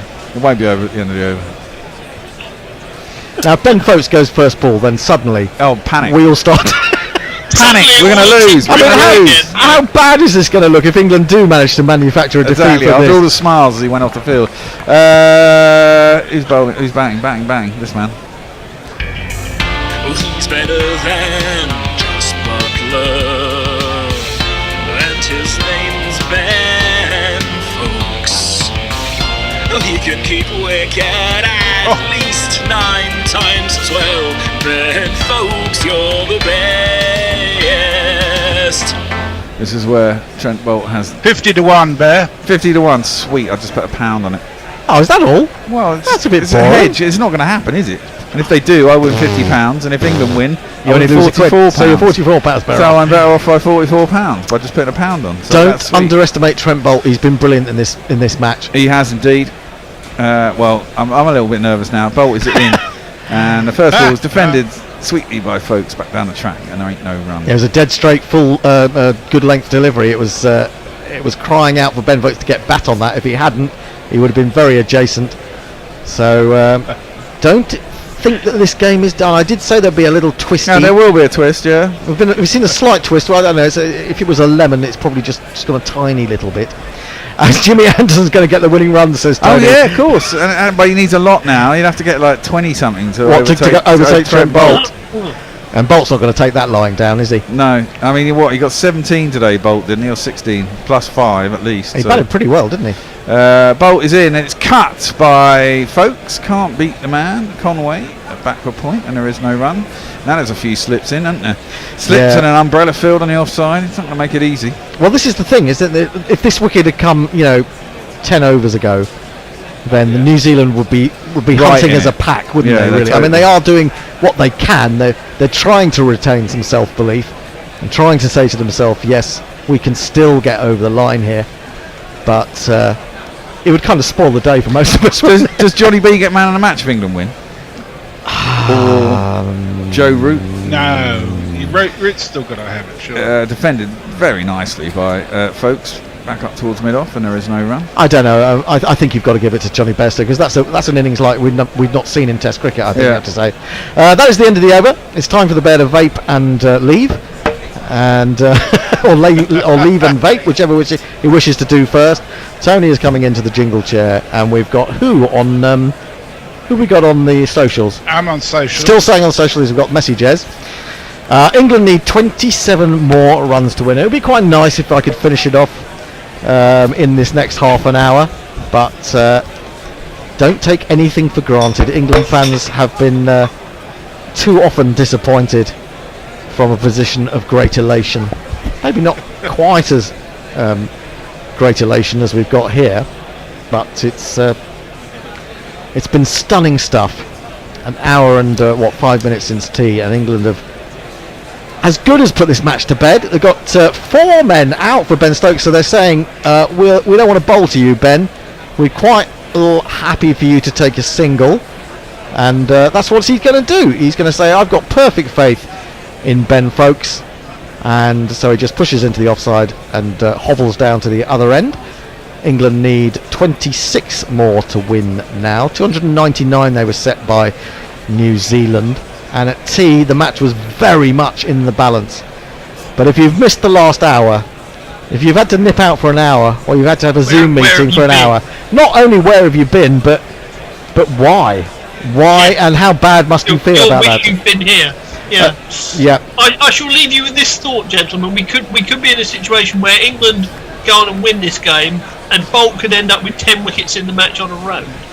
Oh, yes. Well, I mean, Bolt has to be man of the match for New Zealand, if there is such a thing. I don't think there is. Henry coming into Folkes. Folkes pulls, and he pulls away through mid-wicket. It's a wonderful shot. He's following on from where the example that Ben Stokes and Johnny Bairstow have shown, and that takes a little bit more pressure off. 4 runs. Now my innings going, great guns, I hit the ball. 4 runs, I hit the ball, and it went for 4 runs. Nerveless, wasn't it, from him? Nerveless. Absolutely nerveless. Well, he got a 50, and he was unlucky to be run out in the first innings. I think that was yesterday morning, but it seems like so much has happened in the intervening period that it's hard to recall what happened what day. And of course, as we said, that it was a perfect decision of Ben Stokes to put New Zealand into bat and let them score 500. This is driven. Oh, half stop. They're going to have to hurry through for a single. May be in some trouble. Ball is thrown at the non-striker's end, but it had escaped the clutches of Bolt far enough for Folkes to be relatively comfortable in getting down the other end. He goes to 5, 278 for 5. England need 20 more to win, and this would be the Irish run chase, would it not, at Trent Bridge? Is that right? Oh yeah, it was, absolutely. 284 I think was the previous highest successful, and that was England against New Zealand in 2004. It was. So New Zealand won't be very happy with Trent Bridge at all. Maybe that's why they haven't played it since 2008.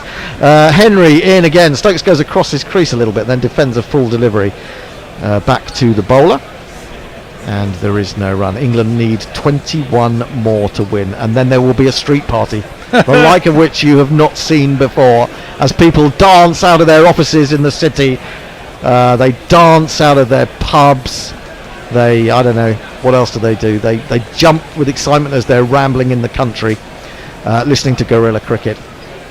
And well, I don't know. We should probably have another bank holiday to celebrate this, shouldn't we? I think so. The highest run chase ever set to win was 393, but it wasn't achieved. Oh, right, okay. That was by England against the West Indies in 1966. The highest run chase achieved was the 284 against New Zealand in 2004. You're right. I only know that because Sky showed some highlights of that yesterday lunchtime, if I'm not mistaken. Henry then 1 for 63 coming into Stokes. He's got a wide slip. He looks for the slower Yorker, but Stokes sees it and says, I will not be fooled by this one, and just eases it out into the onside. He's still limping, and he's definitely got something wrong with the inside of his back knee, but we don't know what it is. I guess that's something that we will find out in due course at the press conference this evening. He's got a front knee and a back knee. He's got a front knee and a back knee. Well, he has when he's batting. It's the back knee. I thought initially he'd hit the inside of the front knee, but the replays suggested that wasn't the case. as Henry is in again, and he drives, doesn't really time it. Oh, he's in trouble here. Oh, as the throw came in from the bowler who dived, Stokes set off thinking there's an easy run here, but it was a brilliant stop by Henry, and then from a prone position he hurled back, and Stokes, who is, as we said, is a little bit incapacitated, could easily have been run out there. The throw was marginally off target. Whether had it been on target, that would have been the end for Stokes. I think it would have been. Oh, it would have been. He had to dive back, and as a man who's struggling with his knee, you don't want to be putting in the full dive, do you, and going down on that knee again. You've got to admire the fielding from Henry, which was superb, but the presence of thought to, as you say, from the prone position to sort of somehow get himself sort of in a salmon position to throw it was extraordinary. And it's what you expect from New Zealand. No matter where they are, the competitive they streak won't stop fighting. remains, and Stokes has called from some magic spray to well, it's not so much for his knee, it seems to be for his wrists, if Sweaty anything. gloves, maybe. Sweaty gloves, yeah. Just while we're between overs, I want to concentrate on one tweet only, and that is Mark Zipp's tweet. Oh yes, please do. Because I think it might have been missed a bit. What Mark has done is very generously offered up to $300 matching any other one-off payments to Guerrilla Cricket to help pay for the upgrade of the sound system that we've got. So anybody giving any money at all, he'll match it up to $10. I put in 20 quid so far, and I'm sure some other people have. You can do it thank via you. Patreon or PayPal. Absolutely. Bolt bowls and Folks tucks away very neatly indeed with great confidence behind square. Gets back for 2, might on another day have got 3, but Stokes, as we said, is carrying an injury of some sort. England now need 19 more runs to win. Can someone remind me what the score was at tea? Still needed 160 odd, didn't we? I think it might have been 139. 139 for 4. Would that be right? It was indeed, yes. 139 for 4. Okay, I'll just keep that in my mind for when Stokes we was sum on up. 25 and Bairstow on 34. Oh no, they were appealing for a catch behind. It's a rather plaintive appeal from Blundell only, as he took it cleanly. It was a short ball from Trent Bolt, and Ben Folks went after it but made no contact. 280 for 5. England need 19 more to win. Tom Latham must feel incredibly dispirited, but then you have to say New Zealand have played an enormous part in one of the great tests. Well, they set a fantastic total, which we all thought England might just fold. Shut up shop and just look for a draw, but they didn't. Bolt in again to Folks. Folks plays this neatly off the back foot. Nice timing again, but straight to Conway at square cover. There is no run. Bolt has still bowled remarkably well. Took 5 wickets in the first innings, I think, for 105. He's taken 3 for 79. He took a bit of a battering about 40 minutes ago from Johnny Bairstow, but then so did every other bowler. And he's still got figures of 3 for 79. Didn't quite. It was the English record for the fastest ever 100 that Gilbert Jessup has, and he didn't quite get there, did he? What is the fastest Test 100 ever? Short, but it's a kind of a short bouncer, and Folks realises and waits for it, tucks it away with a paddle pull, if you like, down to long leg. Comfortably comes through for the single. He goes to 8 from 9. How great would it be for Ben Folks? He was out there with Joe Root when they surpassed New Zealand at Lord's. What a great boost to his confidence it will be if he can be out there as England see this through in one of the most remarkable victories. Fastest Test 100 ever, of course, is Brendan McCallum. And that's how many balls? 54. 54. 54. 54? It took him as many as that? Was that that wasn't his final Test match, was it? I'm not sure. It was against Australia. I think didn't he have the fastest double 100 in his final Test match? No, it was definitely only 100 he got in his final Test. It might have been. It was 2016. I think that was the game. I think that was it. The fastest by minutes was J.M. Gregory. Jack Gregory, was it? Jack Gregory. Australia. Australia against South Africa in Johannesburg in 1922. Yeah. Bolt then to the left-handed Stokes. Stokes gets away, out of the way, in fact, of this one, which is pitched in short by Trent Bolt. He's still flexing that knee as he goes on a little gentle wander towards square leg. Trent Bridge bathed in the sunshine. It's been a fantastic day weather-wise as well as cricket-wise. And those people who've got in for free today, even if they had to travel for a couple of hours, boy, they've been entertained. Wow, absolutely. Bolt then again to complete his 15th over. Stokes doesn't seem to be quite ready, so just pulls like away. He's suffering. Yeah, definitely so. But he desperately wants to be out there, doesn't he, to see this through. Bolt is in, looks for the Yorker. He clips it up to mid-on and again winces as the pain sets in. But there is no run. It's the end of the over. England are 281 for 5. They need 18 to win. Messi. Yes, Diana Patterson says, please, those of you not bed-bound as I am, please donate. Yes. Guerrilla Cricket is worth lots and lots. Thank you, Diana. And Jay says, I'll say a sotto voce hooray out of my window. I don't want to let the side down. Or don't do what I Snidey did. said, what would make Brendan McCallum smile? Anna says, I'm not jinxing anything, but if Broad has to bat, can we play his old jingle? It feels more fitting to batting. Also, I mean, I imagine the Twitter handle out there is Stuart Broad batting. Will be getting very excited at the moment. In comes Henry, bowls to Folks, and he's timed the bottom dollar off that. That is really beautifully put away. It was nothing more than a push off the back foot into the onside, through mid-wicket, races away to the boundary edge, brings in 4 runs. Give it to me 1 time. Give it to me 2 times. Give it to me 3 times. Yeah. Give it to me 4 times. Absolutely supreme Little timing. bit uppish, wasn't it? A little bit It uppish, was, but the safe timing enough. is out of this world, to be honest. Matt Henry can't believe it. It wasn't a terrible ball either. 14 required to win. Stokes 61, Folks 12. Henry into a 15th over now, 1 for 67. And he's in again. He's got 2 slips. Folks done to the back foot, forces up to mid-off. New Zealand still fighting, still not prepared to believe that this game has got away from them, as it has in the most dramatic fashion since 4 o'clock BST. Should I say 1600 hours? 285 after tea, wasn't it? It's all happened since tea. 40 something off the first 2 overs after tea, or maybe 3 overs. It was just carnage. Carnage, it really was. Oh, and that's a good ball from Henry. He gets that to nibble away off the seam. Folks has a little prod at it and is beaten. And it goes through low to Tom Blundell. Stokes 61, Folks 12.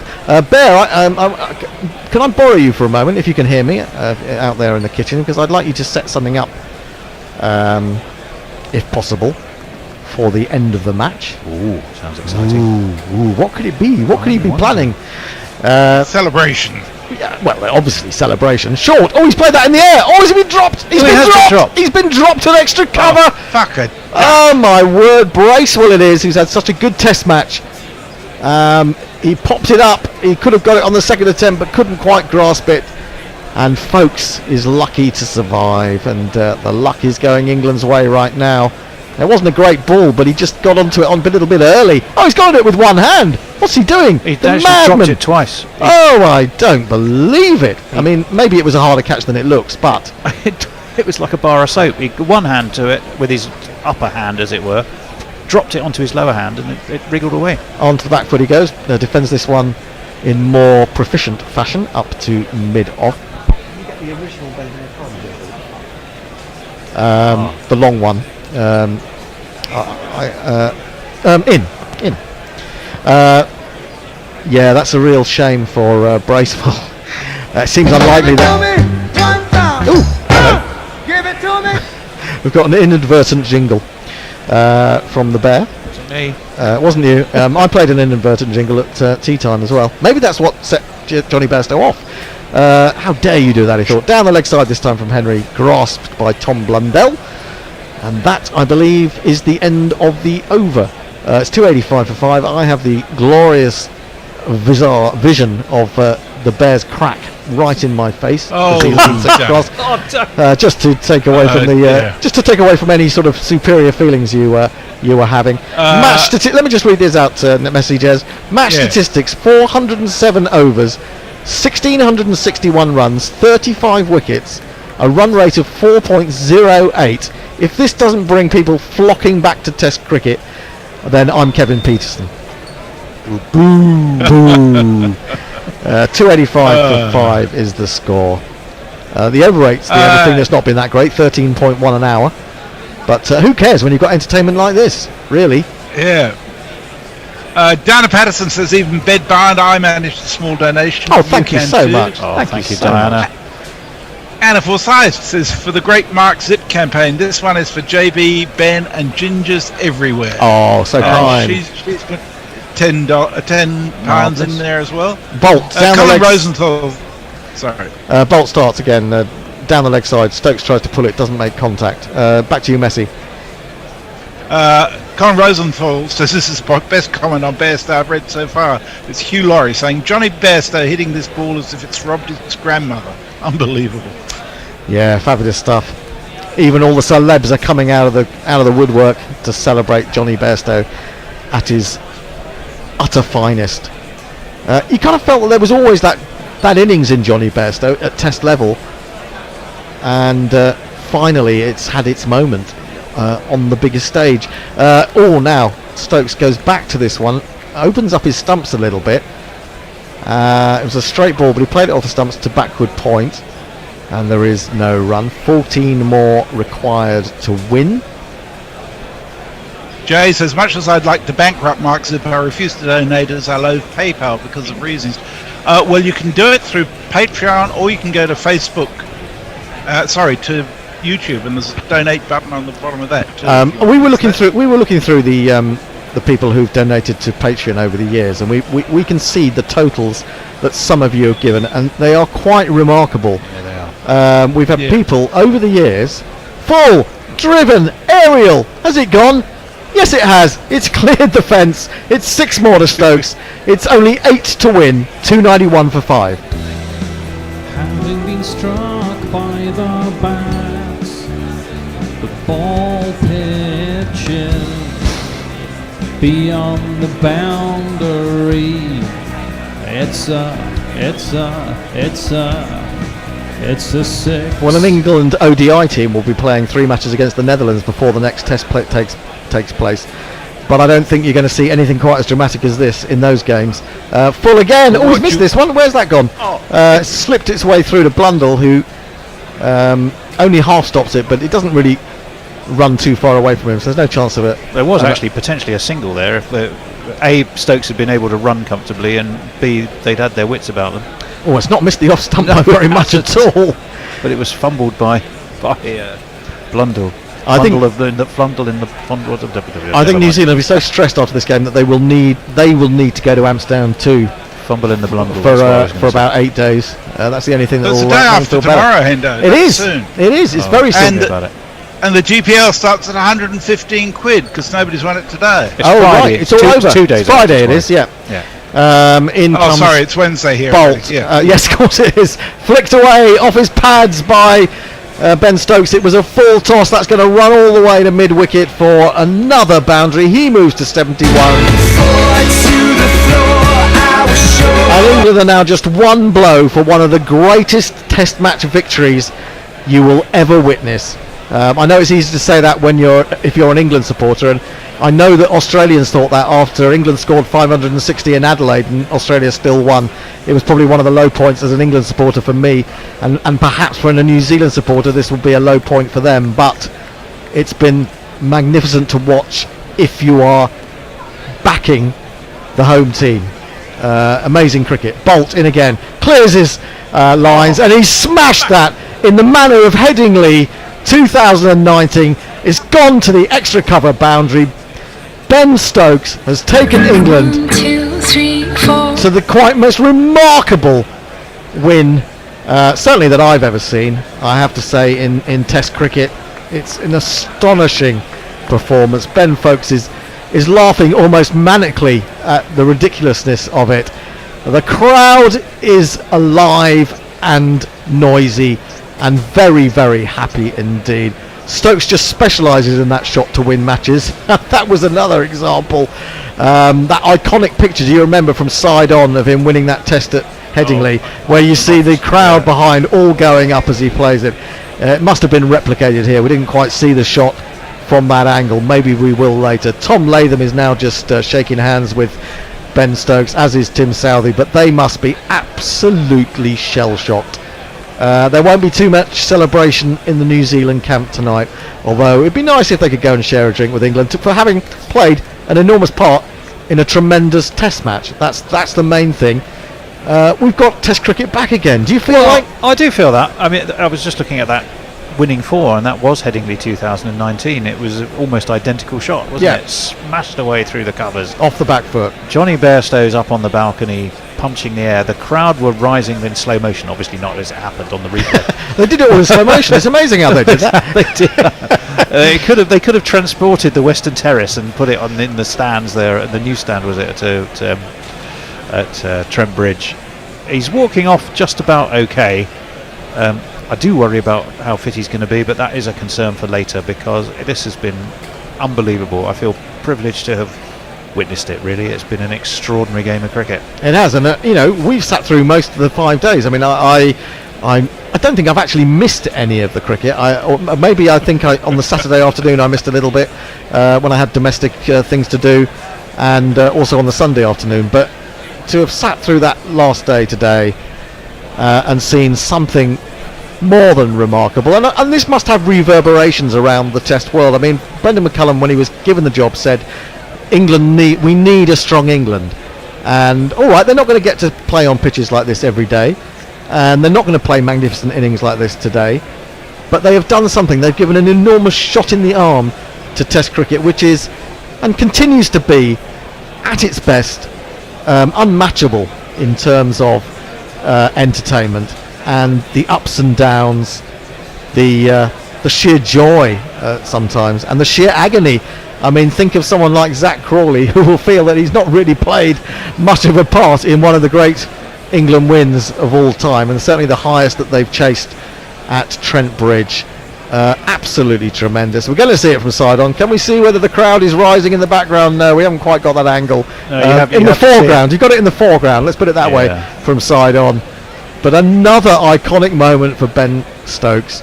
He just seems to specialise in them, doesn't he? Better than the high five with Ben Foakes. The high five definitely a willy-nilly one. Yeah, it didn't quite get there, did it? I never liked high fives. I refuse to be Americanised in that way. They should be banned. And there, of course, congratulations up in that on that England balcony. But it's Johnny Bairstow, isn't it? He's the man who really got England going, and all his teammates are just standing there. They're applauding him. He's being hugged by Stuart Broad. Joe Root is saying, "Oh God, well I got out for 3 so that you could have your moment, Johnny." I was gonna go out there and sort of massage another 100 and get England there with 2 or 3 overs to spare. But why? Why would I need to do that when you've got that sort of Johnny Bairstow in your team? Absolutely astonishing stuff from him. And well, if this is not over all the front pages of every paper and magazine tomorrow, and every website that prides itself on covering sport, then I don't know what the world has come to. It depends on which side of which fence you sit, how you're going to massage this. If you're the ECB, it's going to be, there we are, 100 has no impact. It's all about, look at the impact of short form cricket and how that engineered this win. They're not going to mention what about the county championship that's honed the skills of these young England players. That probably won't make the story at all. If you're a county championship fan, you're going to say exactly the opposite. You're going to say, would this win have ever been possible without the ability to nurture players? Well, isn't it actually that we can say that all these things have come together? The greatness of the county championship, the nurturing of talent, and then the white ball game in the way that it has impacted or allowed batsmen or enabled batsmen to understand just how they can score. I mean, I think when you look back to 30, 40 years ago, it's not that the talent wasn't there to have done the same thing, it's that no one would have considered it. Well, I'd be fascinated, to see, and I'll check on YouTube, and I don't know, but that Gilbert Jessup innings, one wonders, it must have been similar in a way. He must have cleared the rope plenty of times. He must have scored plenty of boundaries to have done it in that number of balls. Yeah, but also how different was the bowling? How different were the conditions? And the fielding, I think, more than is possibly the that's biggest. True. A few might have been chased to the boundary by lumbering fast bowlers who couldn't be asked not to chase so much it. chased, but accompanied to the boundary, perhaps. Let's look at those New Zealand figures. 1 for 67 from 11 South. He's had a very forgettable game. Trent Bolt 3 for 94. He's had a brilliant game. He doesn't deserve to be on the losing side. Matt Henry 15 overs, 3 maidens, 1 for 67. And the fact of the matter is that Michael Bracewell had to be the fourth bowler, and he ended up taking some punishment. 8 overs, no maidens, done for 60. Didn't bowl badly. Johnny Bairstow just played brilliantly. So there are positives to be taken from this game. 553 New Zealand got in the first innings. Darryl Mitchell will wonder how he's ended up on the losing side. He scored 190 and then 62 not out in the second innings. He scored 252 runs and been out only once. But then he might look at catches that he dropped. That was a problem. Ollie Pope in the first innings went down, and he was kind of to blame for the run out of Will Young yesterday. So not so much Will Young actually, but Tim Southey. Maybe we shouldn't expect Tim Southey to score a lot of runs, but he can be dangerous.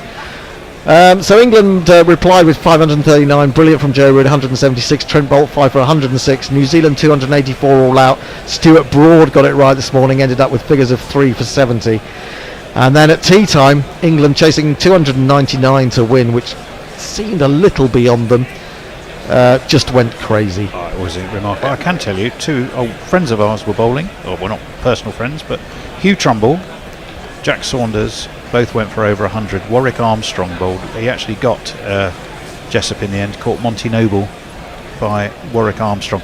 Now, I can't imagine Warwick Armstrong necessarily thundering after around the boundary to stop a ball. No, he was a big unit, wasn't he? He was known as the big ship. The big ship. He'd been listing by the end of that from Gilbert Jessup, I would think. But Jessup didn't hit any sixes. He hit 17 fours. Oh, did he? Oh, I didn't know whether we had the. I didn't know whether we had the. I mean, this is so long ago, but whether we had those. No, I do have that information. Those details. Well, I mean, we're seeing that cricket that's coming up over the next few days. There's no more cricket on TV until Friday. It's the Netherlands-England one-day international. There's also a fourth T20 between India and South Africa. And if you're watching the India-South Africa game today, surely you turned, and if you had the access, you turned over to this game, because surely whatever's happened in that match could not match what has gone on here today. England have chased down 299. They've done it with 5 wickets in hand. I'm so elated in the sense I don't really want to stop commentating. I just want to sit here and wax lyrical. It's a good time to make some acknowledgements of some donations. Absolutely. Go ahead. Okay. So there's been lots of them. Oh, too. Brilliant. Raffles, the gentleman thug, says I'm in for a tenner. Yeah. Neil Harris says trying to make a one-time donation, but since I've become a patron, everything looks different. I can't see how to donate a one-time contribution. If you go to our website, you can click on PayPal and try that, because that's what I just did. Okay. Jay says, I don't think I've been that shy with patron donations. Not at all. I mean, Johnny Jay is one of our best supporters. I mean, he really is. If you look at the figures, absolutely. I mean, we've got people who have donated over the years over £2,000 to us, and that is just amazing, and we're amazingly grateful for it. Yeah.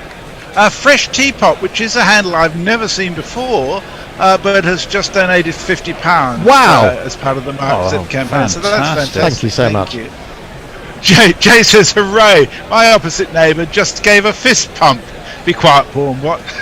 yes, Pornbot. Behave yourself. And Raffles, the gentleman thug, says, and all this entertainment was free. Easily the best value entertainment in the history of the human race. I think that's right. We'll take Can't be far off, can it? Can we use that on our website? Easily the best entertainment in the entire human. How many years has the human race been here? Well, we've been here 8, so that's enough. 40,000 years or something ridiculous. Today's our 8th birthday too. So and it's our 8th birthday. We surely have to go and have a Woodhouse beer, don't we? I'll have a Woodhouse Coke. I wish I could He'll have a one Woodhouse with Coke. you. Oh, I wish you could, Messi. That would be great. But the sun is shining Chris here. Silvery Beams has just subscribed to Patreon. Yay! Thanks for great Fantastic, coverage. Chris. Never underestimate England's capacity to fuck up. That was my opening day, or early in the day comment, I think. And Mark Zip says, so I match one-time donations arriving 4:50 to 5:25 UK time. So you've got another...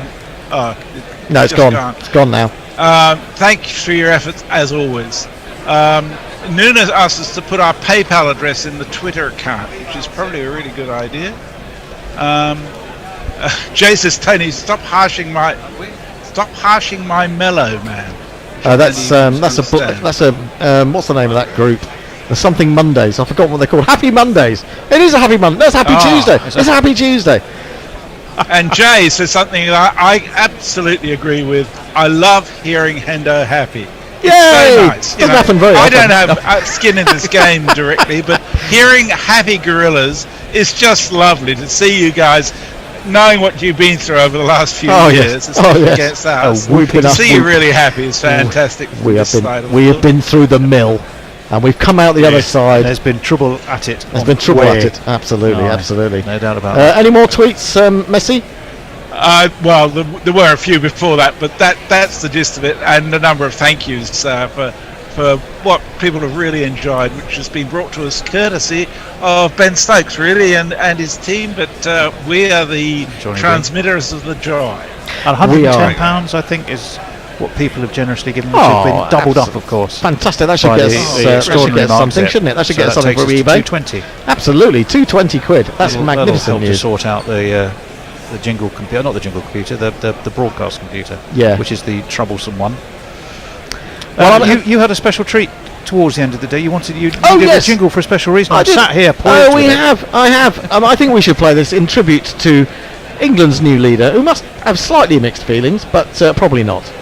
I think you must be thinking of this one. Brendan McCallum, he don't let her run him, just smashes him into the crowd. The way that he bats and his collection of tats that should not be allowed. Nobody looked any finer. He gives all the Kiwis a cute angina when he's caught on the boundary, stupidly chasing a wide. Whoa, and they're left waving Brendan McCallum goodbye. Whoa, whoa, whoa. McCallum! Absolutely. He gives the Kiwis a cute angina, and I think there will be a few painful chests up there, maybe painful emotions in the Kiwi dressing room. They've been done by the man who made them. It's extraordinary. You couldn't believe it could happen so quickly, but it has. There will be, of course, tougher tests down the line. Not tougher tests in the sense of stronger teams, although there may be, than New Zealand. New Zealand are a pretty strong team these days, and they were, I suppose, struggling without that extra bowler. Might have made the difference, but I don't know, you can't take anything away from England. They've just performed at the peak of their ability. Certainly Johnny Bairstow has, certainly Ben Stokes has, and of course Joe Root in the first innings, and Ollie Pope. I mean, what have England got from this game, Tony? They've got a lot of positives. I remember someone saying quite early in the piece, would you rather England drew this, but some of their guys who were in need of runs or wickets did get them, or would you be happy, or do you want to win this even if it means Joe Root and the usual suspects carrying out all the hard work? And I think we said no, we'll take the draw as long as we can get some of these batsmen back into form and back into a sense of self-belief, and we've hopefully got that with Ollie Pope. We've got it to a certain extent with Alex Lees, who's played 2 good innings, got England off to a fantastic start in this second innings, 12 off the first over. Shame that he's not been able to go on in either of those games. He deserved a second 50, I thought, and it was a strange ball that got him out. It didn't seem particularly dangerous, but we've got to say, Alex Lees, Ollie Pope, Ben Folkes again got a 50. These guys have got some runs. Johnny Bairstow's come back into form in the most incredible way ever. It's his 3rd Test 100 of the year. Fabulous stuff from him. So from an England perspective, the positives are innumerable. Well, that was a long question. Was it a question? It started life as a question, and then you basically answered it for me. Well, I'm sorry. I was waiting for the chance to answer it, but you were just on a roll. I'm taking in this. I'm sort of channeling the inner Dan Norcross within me. So we move from the Hendo rant to the Hendo roll. Oh yes, indeed. Well, I'll add a few more extra for you. I think Alex Lees, who batted beautifully in both innings until I got him out in the second one, for which I will hang my head in shame. Ollie Pope at number 3. One swallow doesn't make a summer, Not but at all. boy, he did do very well. Bit reverted to type, but he batted quite magnificently. Joe Root just class as ever. I think Ben Folkes cementing his place there. I don't know if you mentioned that in your a little bit. Your stream of answering my question. My own question. Yeah. Your own question to me. So I think you've got to add all of those things. What else? I mean, you've mentioned Bairstow, extraordinary, 136 off 92 balls. I mean, it was just pure entertainment. Ben Stokes, who is just captain courageous, somehow he had to do it with an injury just for the extra drama. You'd almost expect that. You've got to add, I think, I'm going to add a couple of extra ones. I'm going to put Matthew Potts in there. We got a bit of a tonking around in the first innings, but he came back and bowled quite beautifully in the second. With his 2 for 32. Broad and Anderson, perennial as ever. Both bowled pretty well. And I think at the end of the day, you've also got to say English cricket and a crowd that got in for free.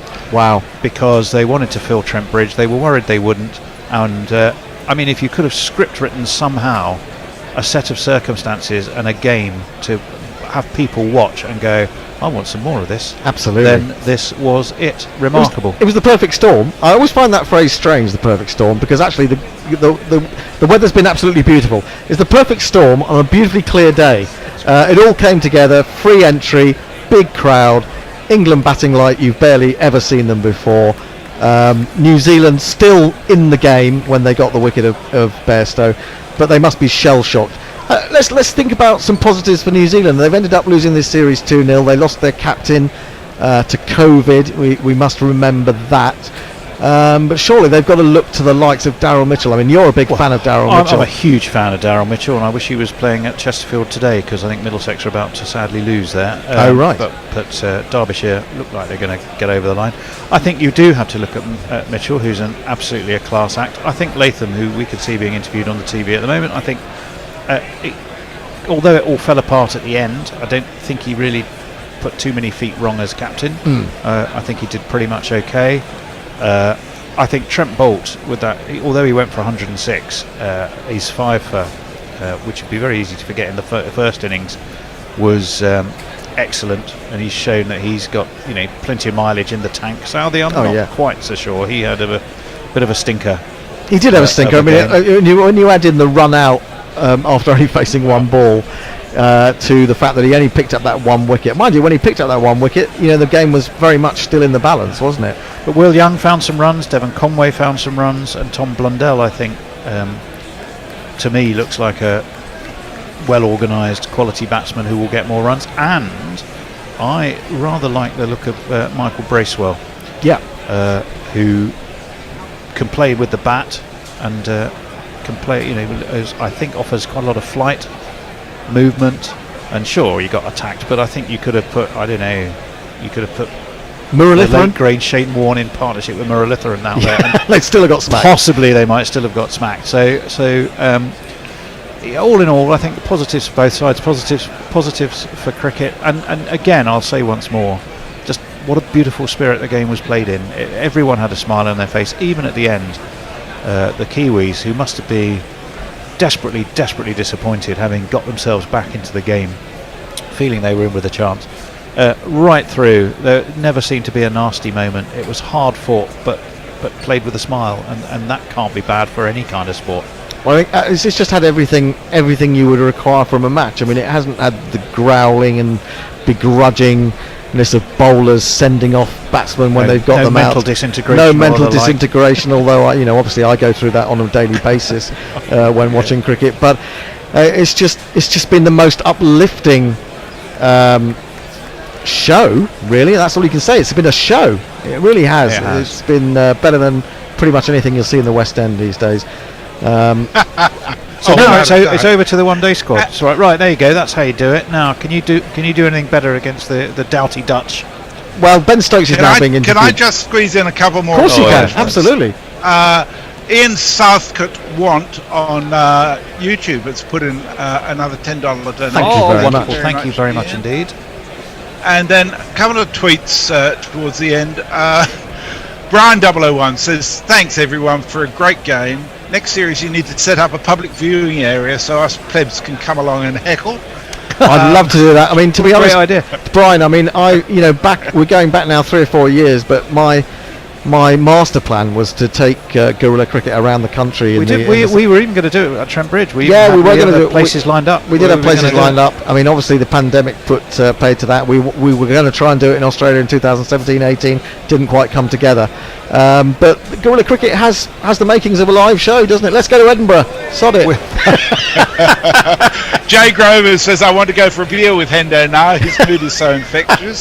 This is Luigi Magpie. Says, "Worth 5 days of waking up before 3 a.m. Absolutely. Thank you. I cancelled ESPN Plus and kept my GC Patreon. Well done, you. That's what everyone should do, really. I shall give your husband, Mr. Luigi, an extra slice of ham in the morning." Is that your bird? I mean, it's literally your bird. I don't mean that in a sexist and misogynistic way at all. Nobody. You mean your feathered friend in the back garden? My feathered friend in the back garden. Yeah, we'll get an extra slice of ham on the back of that.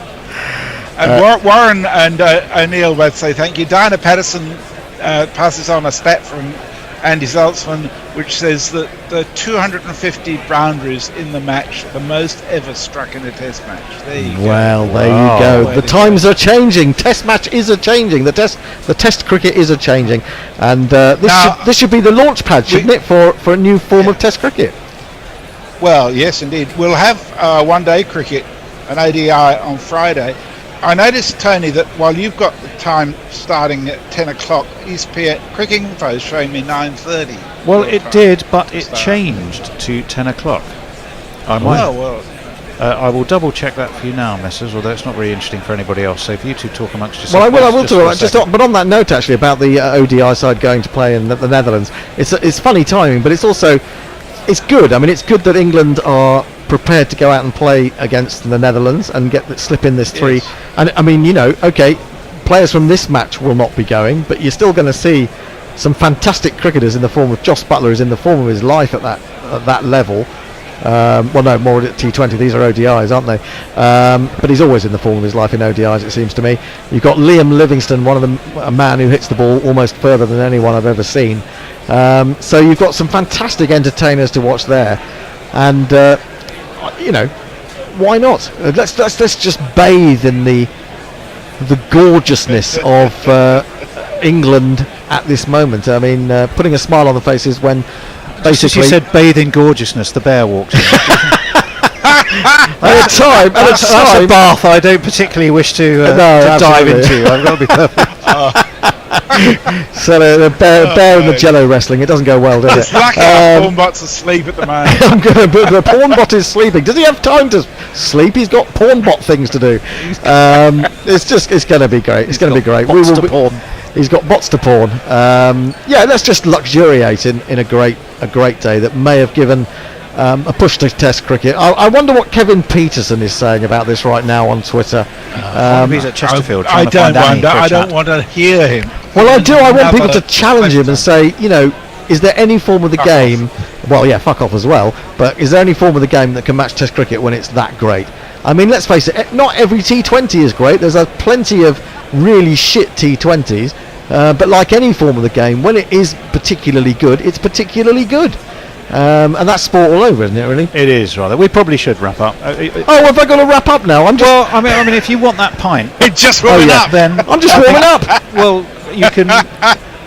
Bear could just ring the Woodhouse and let them know that maybe they want to find a corner of the of the garden away from everybody else, and put, and the Yeah. Endo could just carry on. Oh, it's almost been worth a terrible winter to I have think you should enjoyed stand that. up on a soapbox in the Woodhouse garden. And maybe any gorillas in the vicinity of Sydenham might wander down to the Woodhouse. Oh, absolutely. If you know the Woodhouse and you're a Gorilla Cricket listener, come on down and find us. We'll be in a little gaggle, surrounded by groupies, no doubt. Well, we won't be surrounded by anybody. They'll all run for other tables. Fair point. Well, they won't have room to sit at our table because we're quite massive. I'm about to play the theme tune. The theme tune is about to come. We're Here going to it say, is. come back. No, stop, no, it's not. No, stop it. I just want to say thanks for all your contributions, especially yes. the financial ones, but also the ones on Twitter and on YouTube, because that's what makes the programme as much as us.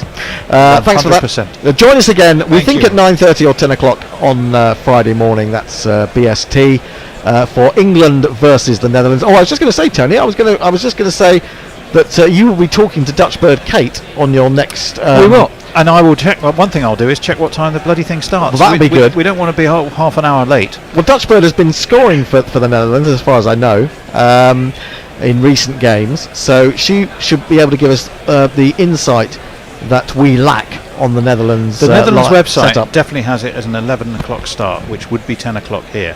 Okay, so there you go. Cricinfo has it half an hour earlier for reasons only Cricinfo may know. So we will check with the Kate. Okay, we'll check with Dutch Bird. So make sure you listen to the podcast. The way you get that podcast, of course, is signing up to patreon.com/Gorilla Cricket. You'll also get the Smaximum. It's going to be a joyous Smaximum come this Friday or Saturday. We'll finally get it out. It's going to be, I don't know, unlike anything else you've ever seen. But England have achieved a remarkable victory here by 5 wickets with loads of time to spare in the end. Couldn't have believed it at the outset. It's all over. We'll be back on Friday. It's goodbye from the Bear. Bye! It's goodbye from Tony. It's goodbye from me. It's goodbye from Messi. Bye-bye. And it's goodbye from me, Gorilla Hendo. Bye-bye. Guerrilla cricket. Whoa. Guerrilla cricket. Whoa. Hey. Take guard, man the barricades, patrol the cover boundary. At last the time has come. This is a cricketing emergency. Hear this call to arms for every cricket revolutionary. Take up your bats and stumps for the test match insurgency. At first they tried to silence us, but we would not be silenced. They threatened us with lies, so we threatened them with violence. Che Guevara, Sangakkara, Joseph Stalin, Douglas Jardine, Robespierre, Darrell Hare, Vladimir Lenin, O'Brien Kevin, Guerrilla Cricket. It's not about the winning, it's about how many rules you break. Even in cricket commentary, this is the best advice to take. Pick Guerrilla Cricket, it's the finest choice you'll ever make. There's so much more to cricket than red counters and a slice of cake. At first they tried to sanitize us and clean up our act, but people like it filthy, and we know that for a fact. Fidel Castro, Lenny Pascoe, Carlos the Jackal, Umar Akmal, Mahatma Gandhi, Grant and Andy, Brendan Behan, Austin Ian, Guerrilla Cricket. Stick with us, cause you know we're not the kind of thing that you see on the TV and the radio. So vive la revolution. First they tried to buy us, but we would not be bought. Okay, we were, but then we ran away, and we will not be caught. Would not give up the ghost when they left us all for dead. They decapitated us, but we just grew another head. Chairman Mao, Jamie Howe, Ho Chi Minh, Asif Din,